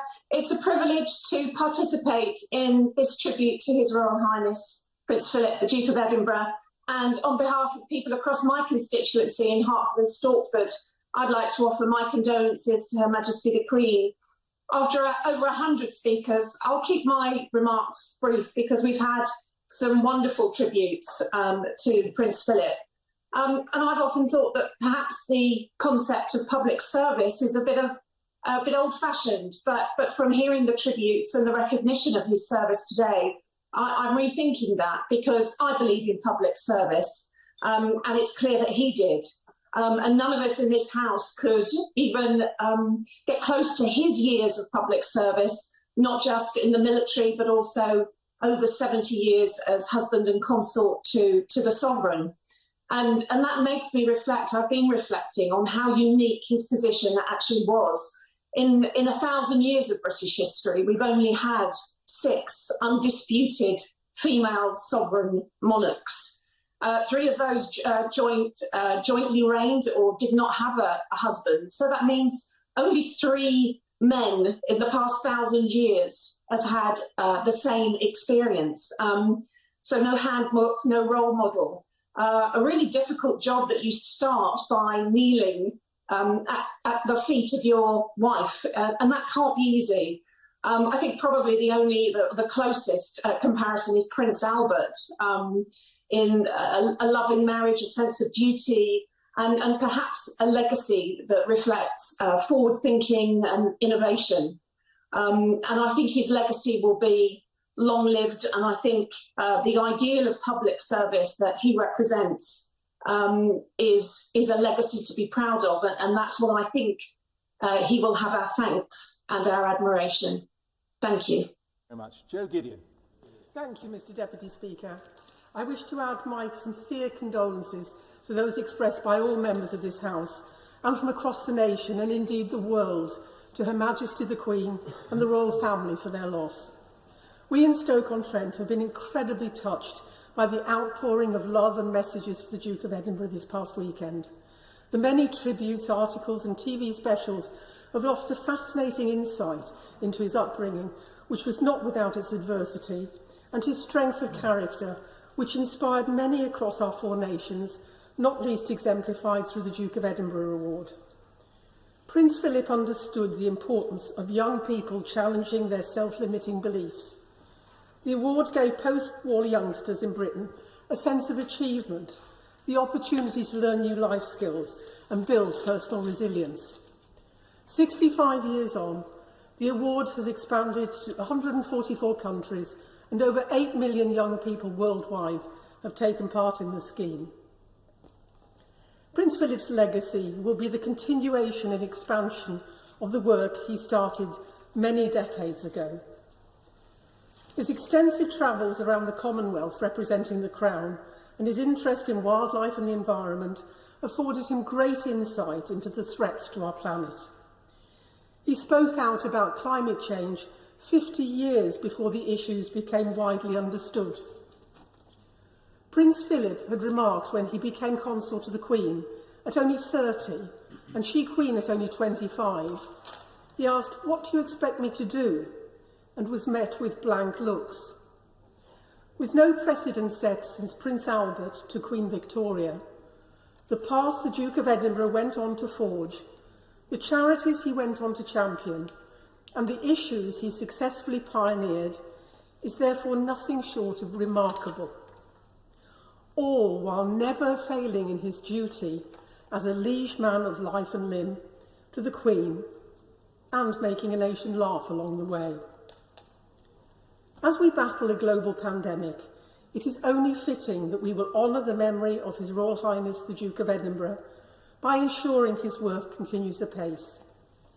For now, may I close by reaffirming that Her Majesty the Queen and the royal family are in our thoughts and prayers at this sad time. Sally Ann Hart. Thank you, Mr. Deputy Speaker. I speak in this debate to represent the people of Hastings and Rye who hold Her Majesty the Queen, His Royal Highness the Prince Philip, the Duke of Edinburgh, and the royal family in great affection and respect. On behalf of Hastings and Rye residents, I would like to express my deepest condolences to Her Majesty the Queen and her family on their loss, and our hearts are with them in this time of sorrow. The monarchy and our royal family is priceless to our country. Hastings has a long-standing relationship with royalty dating back to 1066, and it is that long, proud association that also characterises Prince Philip's life of service, duty and devotion. He was part of our nation life for over 70 years, providing us all with stability, humour, inspiration and, yes, at times, challenge. In Hastings, we've had the good fortune to have received Prince Philip on a visit back in 1966, when he accompanied Her Majesty the Queen on a visit to the town. On this visit, he himself was made an honorary member of the famous Hastings Winkle Club, which had other notable members like Sir Winston Churchill, the Queen Mother, and our present monarch. Many have spoken today of the Duke of Edinburgh's impressive military service, selfless, long-serving public service to the Crown and to this country, and perhaps most importantly to us all, the unseen devotion, support and love he provided the Queen throughout 73 years of marriage. However, I wanted to focus on one of Prince Philip's most important legacies, the Duke of Edinburgh Award, as many members have done today, and I will not repeat that. The Duke knew about the pressures faced by young people and was an advocate for them, believing in each individual's potential. He wanted to encourage young people to take on new experiences and to develop themselves into more rounded people, character building. The volunteering section in particular gives young people the ability to think about the needs of others and give time to helping others for no tangible reward. This is more important now than ever before, with the distractions of social media and often self-preoccupation. Prince Philip was hugely important to the people of this country, the Commonwealth and many other parts of the world, and we will continue to hold a special place in our hearts for him. May perpetual light shine upon him, and may he rest in eternal peace. Biddy Ling, Fiona Brew. On behalf of residents of Congleton constituency, I pay tribute to and give thanks for the life and dedicated service of His Royal Highness the Prince Philip, Duke of Edinburgh, and convey our sincerest sympathy to Her Majesty the Queen and the royal family. I hope and trust that the Queen's deep faith in Christ, which the Queen has publicly referred to many times, will be of great comfort at this time. Though less publicly expressed by the Duke, many who knew him have testified to the depth of the late Duke's faith also. Indeed, although often described as a man of action, less well known is that the Prince was also very much a thinker.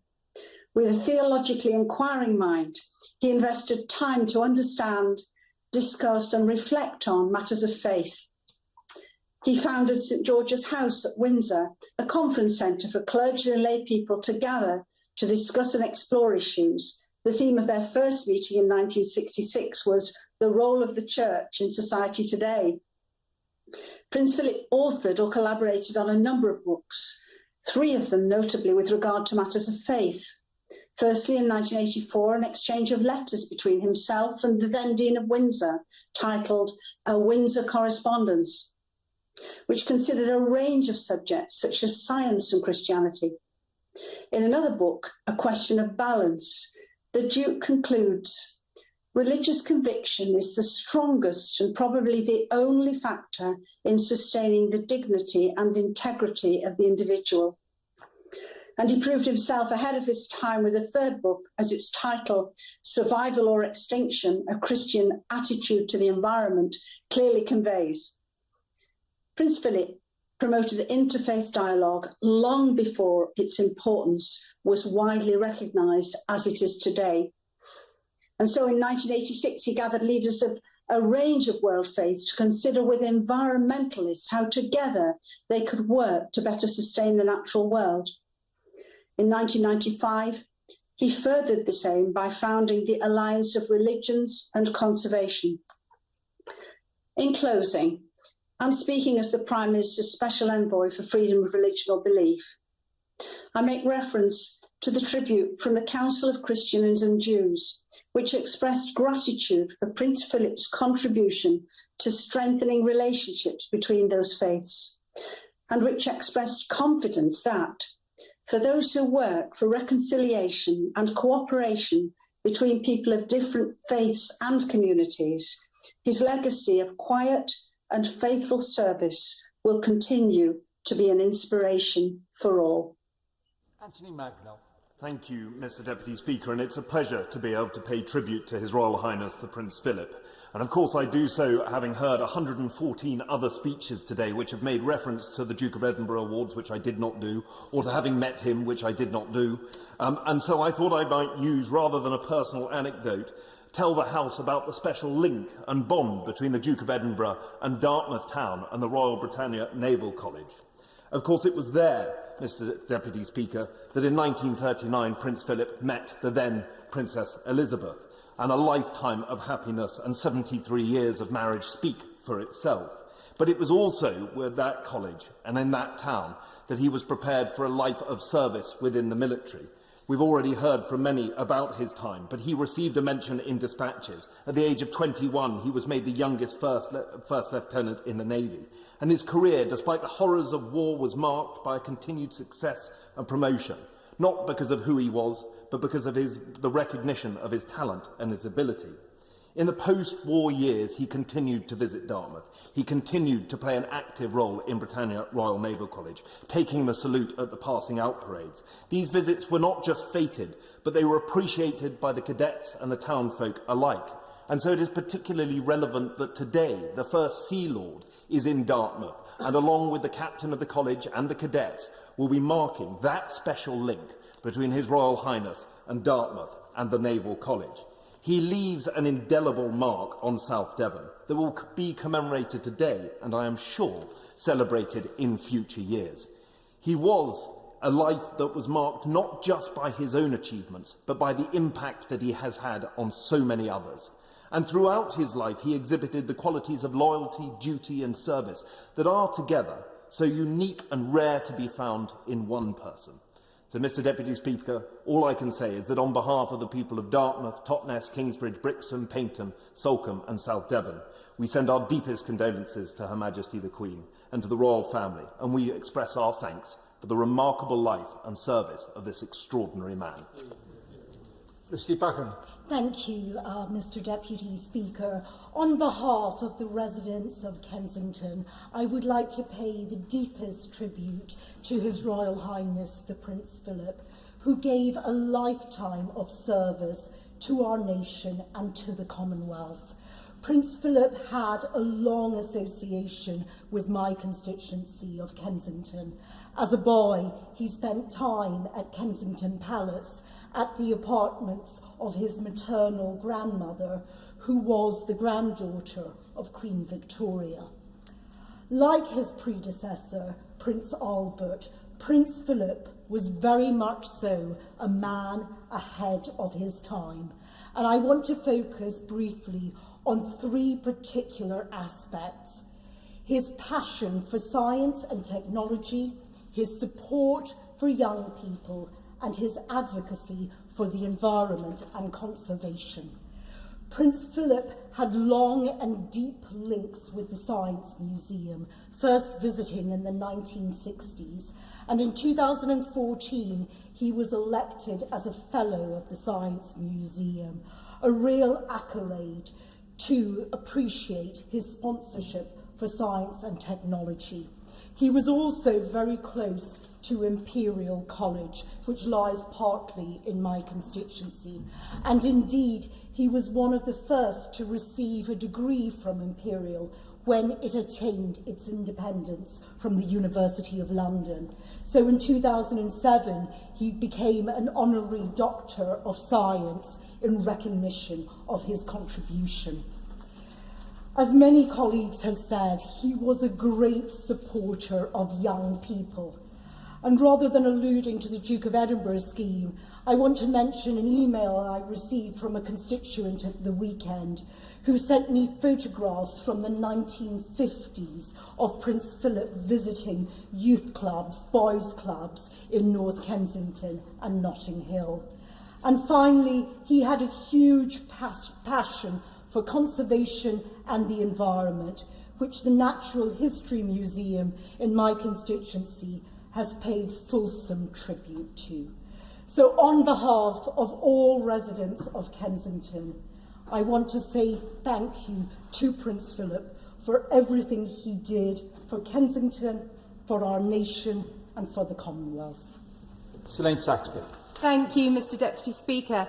It is a privilege to speak in the Chamber today to mark the passing of His Royal Highness Prince Philip, Duke of Edinburgh, and to be able to convey from the people of North Devon our heartfelt condolences to the royal family and in particular Her Majesty the Queen. We are proud of our naval links in North Devon, with both Royal Marines Barracks Chivenor and Arromanches located in my constituency. Prince Philip last visited North Devon in 2011, where he was present at the homecoming parade of Chivener's Commando Logistic Regiment to celebrate their safe return from Afghanistan. That so many locally still recall this visit highlights the position we hold the Prince in our collective memories. That friends have recalled their meetings with the Prince and Queen in private on nearby Lundy Island, and the pride of a local family disclosing they have copyright to some of the first pictures of the Prince meeting the then Princess at Dartmouth. We all want a memory to link us to someone who has always been a part of our lives. That we feel such loss leads one to only imagine the void left at Windsor Castle within the royal family itself. Too often we forget that those in public life laugh, love, and indeed live their own lives, as well as what is played out in the public domain. The passing of a loved one is always a difficult time, and to go through such loss in the public eye with such dignity again reminds us why we so often look to the royal family for guidance, and may in part explain the collective grief we feel at this time. And in this period of such national loss, with so many grieving for their own loved ones, the National Bereavement Partnership, founded in North Devon during the pandemic, as so many charities, churches and community groups, are there to listen if anyone needs support. So much has already been said about the Duke of Edinburgh's immense contribution to public life. As a former teacher, my highlight is his contribution to the upcoming generations in the form of the Duke of Edinburgh Awards, which I hope will remain with us long into the future. Prince Philip has left an immeasurable legacy, and for his family to have seen a nation grieve in unity hopefully provides some solace in this time of their own personal grief.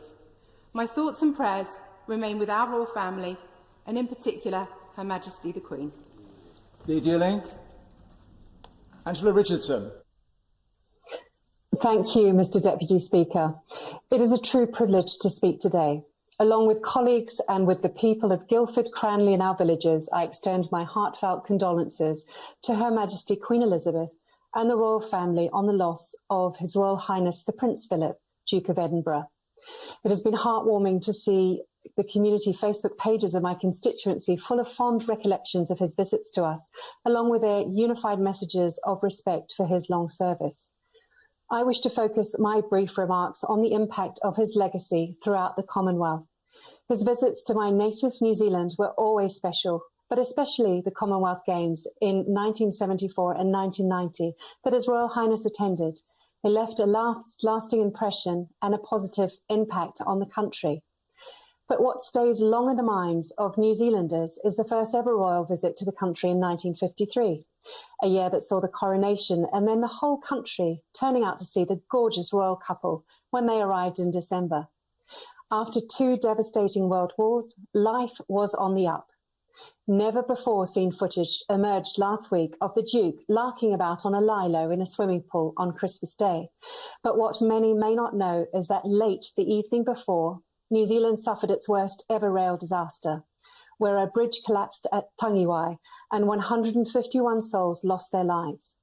Her Majesty expressed her condolences to the people of New Zealand in her Christmas Day address, and it was Prince Philip who attended the state funeral of many of the victims and comforted those who were bereaved and mourning. We are now in national mourning for His Royal Highness, and sadly we cannot show our respects in person as we normally would like to do due to COVID restrictions. So I'm grateful for this opportunity to offer a short karakia or prayer. Kia hora te marino, kia whakapapa punamu te moana. Hei hua rahi mā tātou I te rangine. Aroa atu, aroa mai, tātou I a tātou katoa. Translated, may peace be widespread. May the sea be like greenstone, a pathway for us all today. Give love, receive love. Let us show respect for each other. Haere, farewell to His Royal Highness. Our grateful thanks for all he has done for our country and the Commonwealth nations in his lifetime of duty and service. Dean Russell. Thank you, Mr. Deputy Speaker. I'd like to begin by joining the House in paying tribute on behalf of myself and the people of Watford to the life of Prince Philip. And I'd also like to send our condolences to Her Majesty the Queen and to the royal family. Whilst I never had the honour of meeting His Royal Highness personally, from afar I often felt that he could be described by 2 phrases: his sense of duty and his sense of humour. Prince Philip dedicated his entire adult life to his duty to his wife, his queen, and to all of us. It is incredible to think that it was as long ago as 1955 that Prince Philip first visited Watford, opening Woodside playing fields, which he described at the time as an excellent and first-class example to all of the towns and cities in the UK of what a town of 70,000 people can do. The following year, he created the Duke of Edinburgh Award Scheme, which has since inspired millions of young people over the years. I often think of Prince Philip as having a twinkle in his eye. Sadly today, instead, many of us have a tear in ours. But the many stories of his dedication to our country will shine on, and his legacy will live on through the millions he has inspired. Mr. Deputy Speaker, Prince Philip has often been described as the nation's grandfather, but I think it would be more fitting to say that he was this nation's great-grandfather. And to paraphrase his own statement, Prince Philip was an excellent and first-class example to all of the people in the UK and around the world of what one man can do. My prayers are with Her Majesty the Queen and the royal family. Rest in peace, Prince Philip. Thank you for your service. Mr. Deputy Speaker, it is in grief that we assemble today. The death of His Royal Highness the Prince Philip, Duke of Edinburgh, has reverberated through the heart of our nation. Together with all I have met in Wakefield and countless others from around the world, my thoughts and prayers remain with Her Majesty the Queen and the royal family. We not only mourn his death, but celebrate his extraordinary life and his great accomplishments. Prince Philip was a man who dedicated his life to serving his country and demonstrated a selfless commitment to his duties in peace and in war. Muslims believe that the best way to serve God is by serving his creation. If we take this as a metric of measurement, Prince Philip's life is an exemplar of merit, whether that be in serving his country and his family, or tirelessly supporting communities and championing innovation, engineering and conservation. The Duke of Edinburgh will long be celebrated for far more than his great service and duty. He possessed an insatiable intellectual curiosity and was able to stand toe-to-toe with some of the greatest minds of our age. Prince Philip's intellectual prowess and range of interests were exceptional and have had an impact on people and communities across the world. When Ayub Khan, the second president of Pakistan, visited the UK in 1960, Prince Philip, who always maintained an interest in the country as patron of the Pakistan Association, told him of a brilliant young Pakistani physicist at Imperial College London by the name of Abdus Salam, and recommended that President Khan meet him. The Duke was deeply interested in science and invited Abdus Salam and his wife to the palace a number of times, well before his fame as the first Muslim Nobel laureate.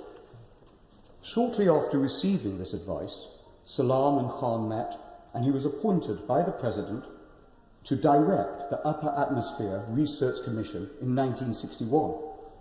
The Duke's robust interest in the sciences and in the people of Pakistan played a key role in firmly establishing this important relationship.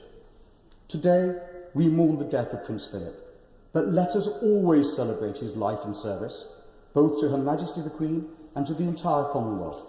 His life serves as a shining example that I pray will continue to inspire people for generations to come, regardless of their age, their background, or their beliefs. God save the Queen. Video link. Peter Gibson. Thank you, Mr. Deputy Speaker. It is a privilege to speak today on behalf of the people of Darlington in support of this humble address.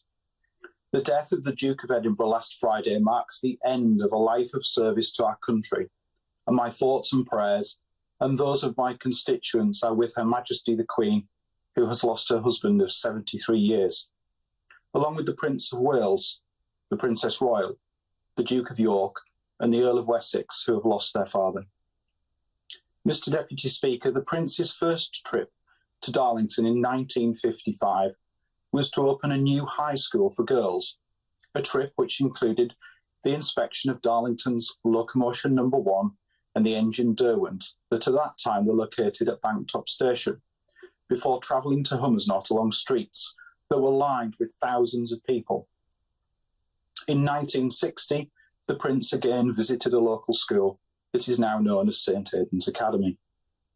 But perhaps the best remembered visit of His Royal Highness was in 1967, when along with Her Majesty the Queen to celebrate the centenary of Darlington's borough status. It was on this trip that Darlington was presented with supporters to its coats of arms by the Queen, underlined by the motto, Optima Petimus, let us seek the best, something that I believe the Prince lived and served by. The Prince's lasting legacy will undoubtedly be his commitment to supporting young people through the life-changing opportunities of the Duke of Edinburgh Award. Indeed, Mr. Deputy Speaker, 2 young men from my constituency were interviewed by the BBC in recent days, and they acknowledged that were it not for the awards programme, they in fact very well be in prison. The Prince's life spanned almost a century, saw the rise and fall of ideologies, the dawn of the digital age, whilst profound change was taking place to our country. Throughout it all, the Prince remained a loyal and dutiful servant of the woman that he loved and the country that he came to call his own. May he rest in peace and rise in glory. Thank you. Chris Calodo. Thank you, Mr. Deputy Speaker. It is an honour to speak today on behalf of my constituents in West Dorset, to share in our nation's sorrow and to send our deepest sympathies to Her Majesty the Queen and the royal family. Prince Philip was one of the few constants in our transitory lives. The past few days has given many of us the time to consider not only the life and service of Prince Philip, but also our own life and our own service to our communities. The Duke of Edinburgh was a man of home truths. He wasn't afraid to say what he thought, and he didn't mind being controversial. In many ways, the expression of those home truths reflected the thoughts of the public, and we are worse off as a nation without that kind of honesty and common sense from him. Prince Philip was one of my grandparents' generation. Their sense of duty and service, particularly during times of difficulty, has allowed us to lead lives of freedom and democracy that we enjoy today.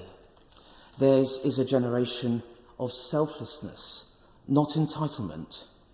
Theirs is a generation of tenacity, of character, and of wisdom. The people in West Dorset have very fond memories of when Her Majesty and His Royal Highness visited us on several occasions. They have visited my hometown of Sherborne twice, once in 1998 when Her Majesty unveiled the Great West Window at Sherborne Abbey, and again as part of the Queen's Diamond Jubilee Tour in 2012, but also to Dorchester, our county town, in 2016 to open Queen Mother's Square in Poundbury. Those memories have endured with us for many years and will continue to do so.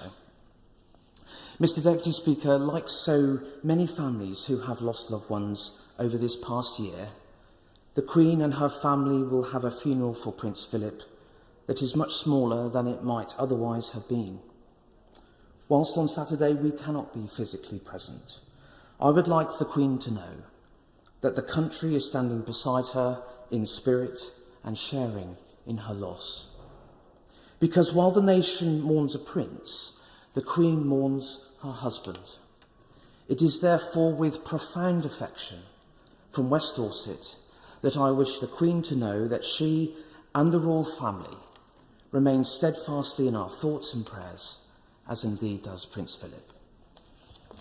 James Daly. Thank you very much, Mr. Deputy Speaker. The 21st of October 1954 was a rainy, cold day in Bury, but thousands lined the streets of the town to welcome Her Majesty the Queen and the Duke of Edinburgh on their visit. There is a wonderful Pathé newsreel that records the event, but that day still lives on in the mind of those who were there. Iona was a young pupil who, with her classmates, stood open-mouthed, watching through the railings on Knowsley Street as Her Majesty and His Royal Highness emerged onto the balcony to open the brand new Bury Town Hall, she told me today of the complete and utter excitement to see the Queen and Duke. Pat was 10 years of age and remembers to this day where she stood with her friends facing the town hall with the rain pouring down. No one had televisions, the Queen and Duke seemed distant figures, so to be able to actually see them in our town was an indescribable thrill and something I will never forget. From the smiles and excitement of those days 67 years ago, the people of Bury, Ramsbottom and Tottington have had the Queen and Duke as constants in their lives. They have seen Prince Philip live a life of duty to our country and every part of it. A man who was a loving consort and everlasting support to Her Majesty the Queen, but was also determined to make a positive difference. A naval hero, founder member of the World Wildlife Fund, a champion of science and technology. There are many, many other achievements too numerous to mention, but Prince Philip's legacy continues to inspire young people through the Duke of Edinburgh Award Scheme. In Greater Manchester, we have 11,000 young people currently taking part in the D of E. And it was the Duke's passion for education that would bring him to Bury again in 1976 to visit pupils at Bury Grammar School. It was reported he talked and joked easily with a surprisingly large number of boys who were astounded and gratified that even the fortunes of Bury FC had not entirely escaped royal notice. A truly great man, famous for a wonderful sense of humour, as comfortable running international organisations as he was talking with young people about their local football team. Together with my constituents in Bury, Ramsbottom and Tottington, we give our very sincere condolences to Her Majesty the Queen, and may His Royal Highness Prince Philip rest in peace. A life well lived. Can I just appeal to each other to try, if you want to get people in, you're going to have to try and help one another. Andy Carter. Mr. Speaker, on behalf of the people of Warrington South, can I extend my sympathies to Her Majesty the Queen and members of the royal family. And as we draw near to the end of this debate and reflect on the many kind words from honourable and right honourable members, I wanted to pay a brief tribute to His Royal Highness the Prince Philip from constituents in Warrington South. Just a few stories that they've told me since hearing the news on Friday. After the Warrington bombing in 1993, it was the Duke of Edinburgh who came to the town and attended the memorial service at Warrington Parish Church on behalf of the Queen, alongside the then Irish President, Mary Robinson. Having experienced the death of his beloved uncle as a result of terrorism, the Duke spoke movingly with families of Jonathan Ball and Tim Parry at the rectory after the service, eager to comfort them following the loss of their two children. Warringtonians are proud of their part the town played in generating the peace process in Northern Ireland. The Duke of Edinburgh was very much involved from the start, striving for reconciliation. The Prince's most recent visit was during the Diamond Jubilee celebrations in 2012, when the Queen and the Duke of Edinburgh came to Warrington to open what is now known as the Orford Jubilee Hub. The Duke disappeared after burying a time capsule. He embarked on one of his famous walkabouts and spent twice as much time than he was supposed to chatting to local people, wanted to spend time outside with the crowds rather than, as he said, seeing another newly painted gymnasium. My final tribute is from Sam Crossley, from Great Sankey, who emailed to say in 2015, then aged 15, took part in the Duke of Edinburgh award scheme. Now, Sam has cerebral palsy and completed the expedition mainly using a wheelchair, taking part in the award with the rest of his team, demonstrating true commitment to working together, including negotiating many obstacles, including a stile in a wheelchair. Now, Sam says that's a truly life-changing experience, possible because of Prince Philip's determination to run a scheme to help young people to develop the skills and resilience to do well in life. Mr. Speaker, Prince Philip did well by others in his life, and I send our most sincere condolences to Her Majesty the Queen on behalf of everyone in Warrington South. Jonathan Gillis. Thank you, Mr. Speaker. On behalf of the residents of Stoke-on-Trent North, Kidsgrove and Tork, I wish to convey my heartfelt condolences to Her Majesty the Queen and the entire royal family, who have lost a loving husband, father, grandfather and great-grandfather.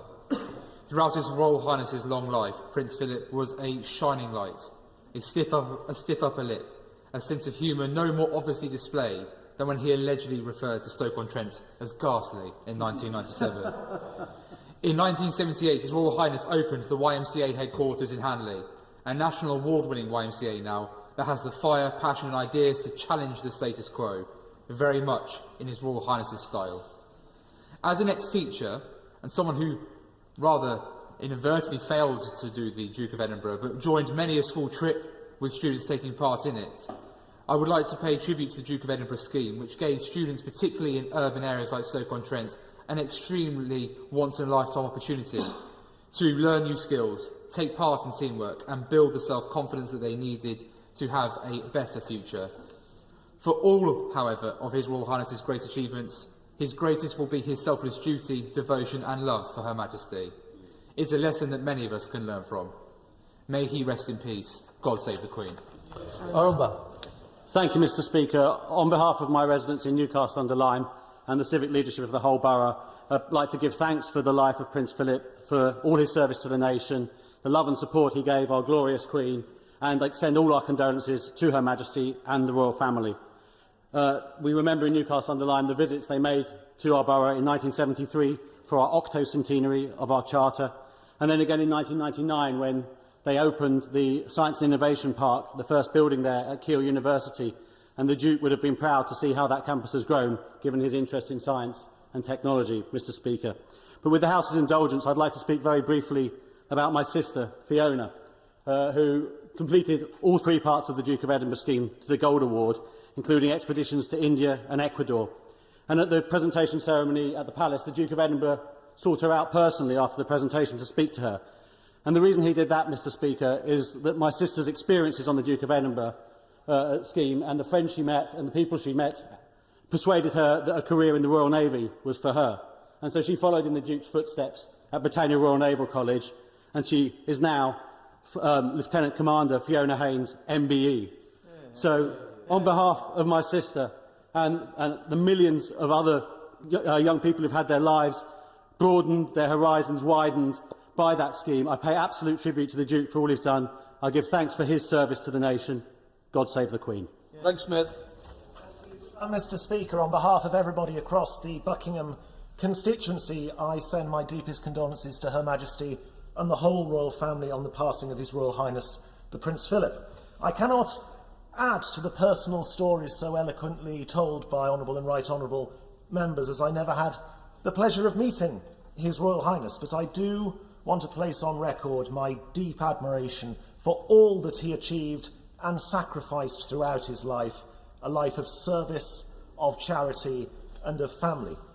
First and foremost, he will be rightly remembered for the incredible manner in which he has supported Her Majesty the Queen. In his own right, His Royal Highness completed 22,000 solo royal engagements, and it has been wonderful to look through the collection of images from his various visits to Buckinghamshire, published by the Bucks Free Press over the weekend. Likewise, constituents have been in touch with memories of the Duke attending the opening of the Anthony de Rothschild building at the University of Buckingham in 1996, and a visit to Stowe in 2008. Now, over his life, the Duke was associated with some 992 charities and organisations.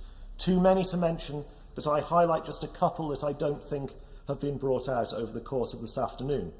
For 42 years, he served as President-in-Chief of the British Racing Drivers Club, and his love of conservation led him to be patron of the British Association of Shooting and Conservation for over half a century. And whilst there have rightly been many references this afternoon to the wonderful Duke of Edinburgh's award scheme, my constituent and Buckinghamshire councillor, Sir Bevel Stanier, has informed me of another scheme that he competed in that Prince Philip pioneered, the Duke of Edinburgh's Trophy, a worldwide competition for service units, once more demonstrating how His Royal Highness sought to promote excellence and encourage people to be the absolute best they can be. His Royal Highness was indeed a remarkable man, dedicated to public service. His passing is rightly mourned across the whole of our United Kingdom, overseas territories, the Commonwealth and worldwide. May he rest in peace, and God save the Queen. Mr. Speaker, I rise on behalf of the residents of the Aylesbury constituency to pay our tribute to His Royal Highness and our condolences to Her Majesty the Queen. Prince Philip made a notable solo visit to Aylesbury way back in October 1952 when he opened the Edinburgh playing fields. Pictures in local newspapers at the time show huge crowds waving enthusiastically, the fervour of the local people a clear sign of the great regard in which he was already held personally. Much has been said about the Duke of Edinburgh Awards scheme, but particularly striking perhaps is its relevance to young people of all backgrounds. It probably comes as little surprise that the scheme is run in many of Aylesbury's grammar and secondary schools, but it's also run in Aylesbury's Young Offenders Institution. The scheme's understandably adapted, the expedition replaced with camping on the fields well inside the fence, but the life skills learned there are arguably of even greater value to these young men on their path to rehabilitation. And finally, one personal memory. Honourable and Right Honourable members will, I'm sure, recall the splendid pageant along the River Thames to commemorate Her Majesty's Diamond Jubilee. Sadly, the weather that day was not kind. Indeed, for most of the afternoon, there was torrential rain. The Duke had only recently had a heart operation. The very next day, he was again admitted to hospital. But for 4 hours in the wind and rain, he stood on the deck of the royal barge alongside the Queen. I was lucky enough to be on a boat moored at the end and watched as the royal couple braved those horrendous conditions to see every single vessel pass before finally going below to the dry and warm. Duty and devotion, stoicism and selflessness, His Royal Highness's life perfectly illustrated in one wet afternoon on the Thames. It is a pleasure, Mr. Speaker, to pay my tribute to His Royal Highness Prince Philip. And we've heard lots today about his distinguished naval career. But the sea remained in his blood for the rest of his life, and I'd like to just thank him for all the support he's given to the maritime sector, and in particular to highlight his contribution to bringing the Cutty Sark to Greenwich, which is now a permanent landmark, which will be his lasting legacy here in London. I'd also like to just refer to the fact he came down to Thurrock to visit our newest port, London Gateway, in 2011. And that was a visit he made at his own personal request because of his genuine interest in ships and the sea. And we're very grateful for all his support to the sector. Now, he lived by the principle, never complain, never explain, which, given the approach of his good sense of humour and his ability to put people at ease, was often taken out of context by some elements of our press. But the great British public reached their own view about Prince Philip, and they loved him. And I genuinely hope that the outpouring of affection that we've witnessed over the last few days is of real comfort to Her Majesty the Queen and the royal family as they mourn his loss. Final speaks Bob Seeley. Thank you very much indeed, Mr. Speaker. I'm very happy to limit myself to 5 sentences or so if you want to get somebody else in. I'm very happy to limit myself if you want to get somebody else in. Okay, firstly, on behalf of Islanders, I pay tribute to his remarkable life and send my condolences to Her Majesty. The Duke visited the Isle of Wight on many occasions, and what brought him back again and again was his love of sailing. He was a regular at Cowes Week and helped redesign the event in the 1960s. He had many friends on the island, indeed, including my cousin David, who was a kinsman of his in the Navy, served with him in the Navy, served with him on HMS Chequers, and was stationed in Malta with him in 1949, and the Duke was kind enough to be godfather to David's son. In much of what he did, there was a desire by the Duke to make things better, always to look ahead, and always to look over the horizon. And finally, and one of the most remarkable things for me about the Duke, was that he combined an intense masculinity and manhood, leading men, being able to sail and shoot and hunt and philosophise and write. He combined that with an extraordinary respect for his wife and for women, and I thought he was a remarkable man. More for that. Thank you. Order, order. As we end the contributions to this motion for the humble address, it is a sign of high regard with which the Duke of Edinburgh is held that so many members have made such moving tributes. Today has brought the House together, and it is at its best when the House is together. May Prince Philip, the Duke of Edinburgh, rest in peace. The question is that the humble address be presented to Her Majesty as on the order. As many of that opinion say aye. Aye. The contrary no. I think the ayes have it. The ayes have it. Order. Adjournment. The question is this House do adjourn. I beg to move this House do adjourn. So the question is this House do adjourn. As many of that opinion say aye. Aye. The contrary no. The ayes have it. The ayes have it. Thanks everybody. And those who didn't get in, Please, and you speak.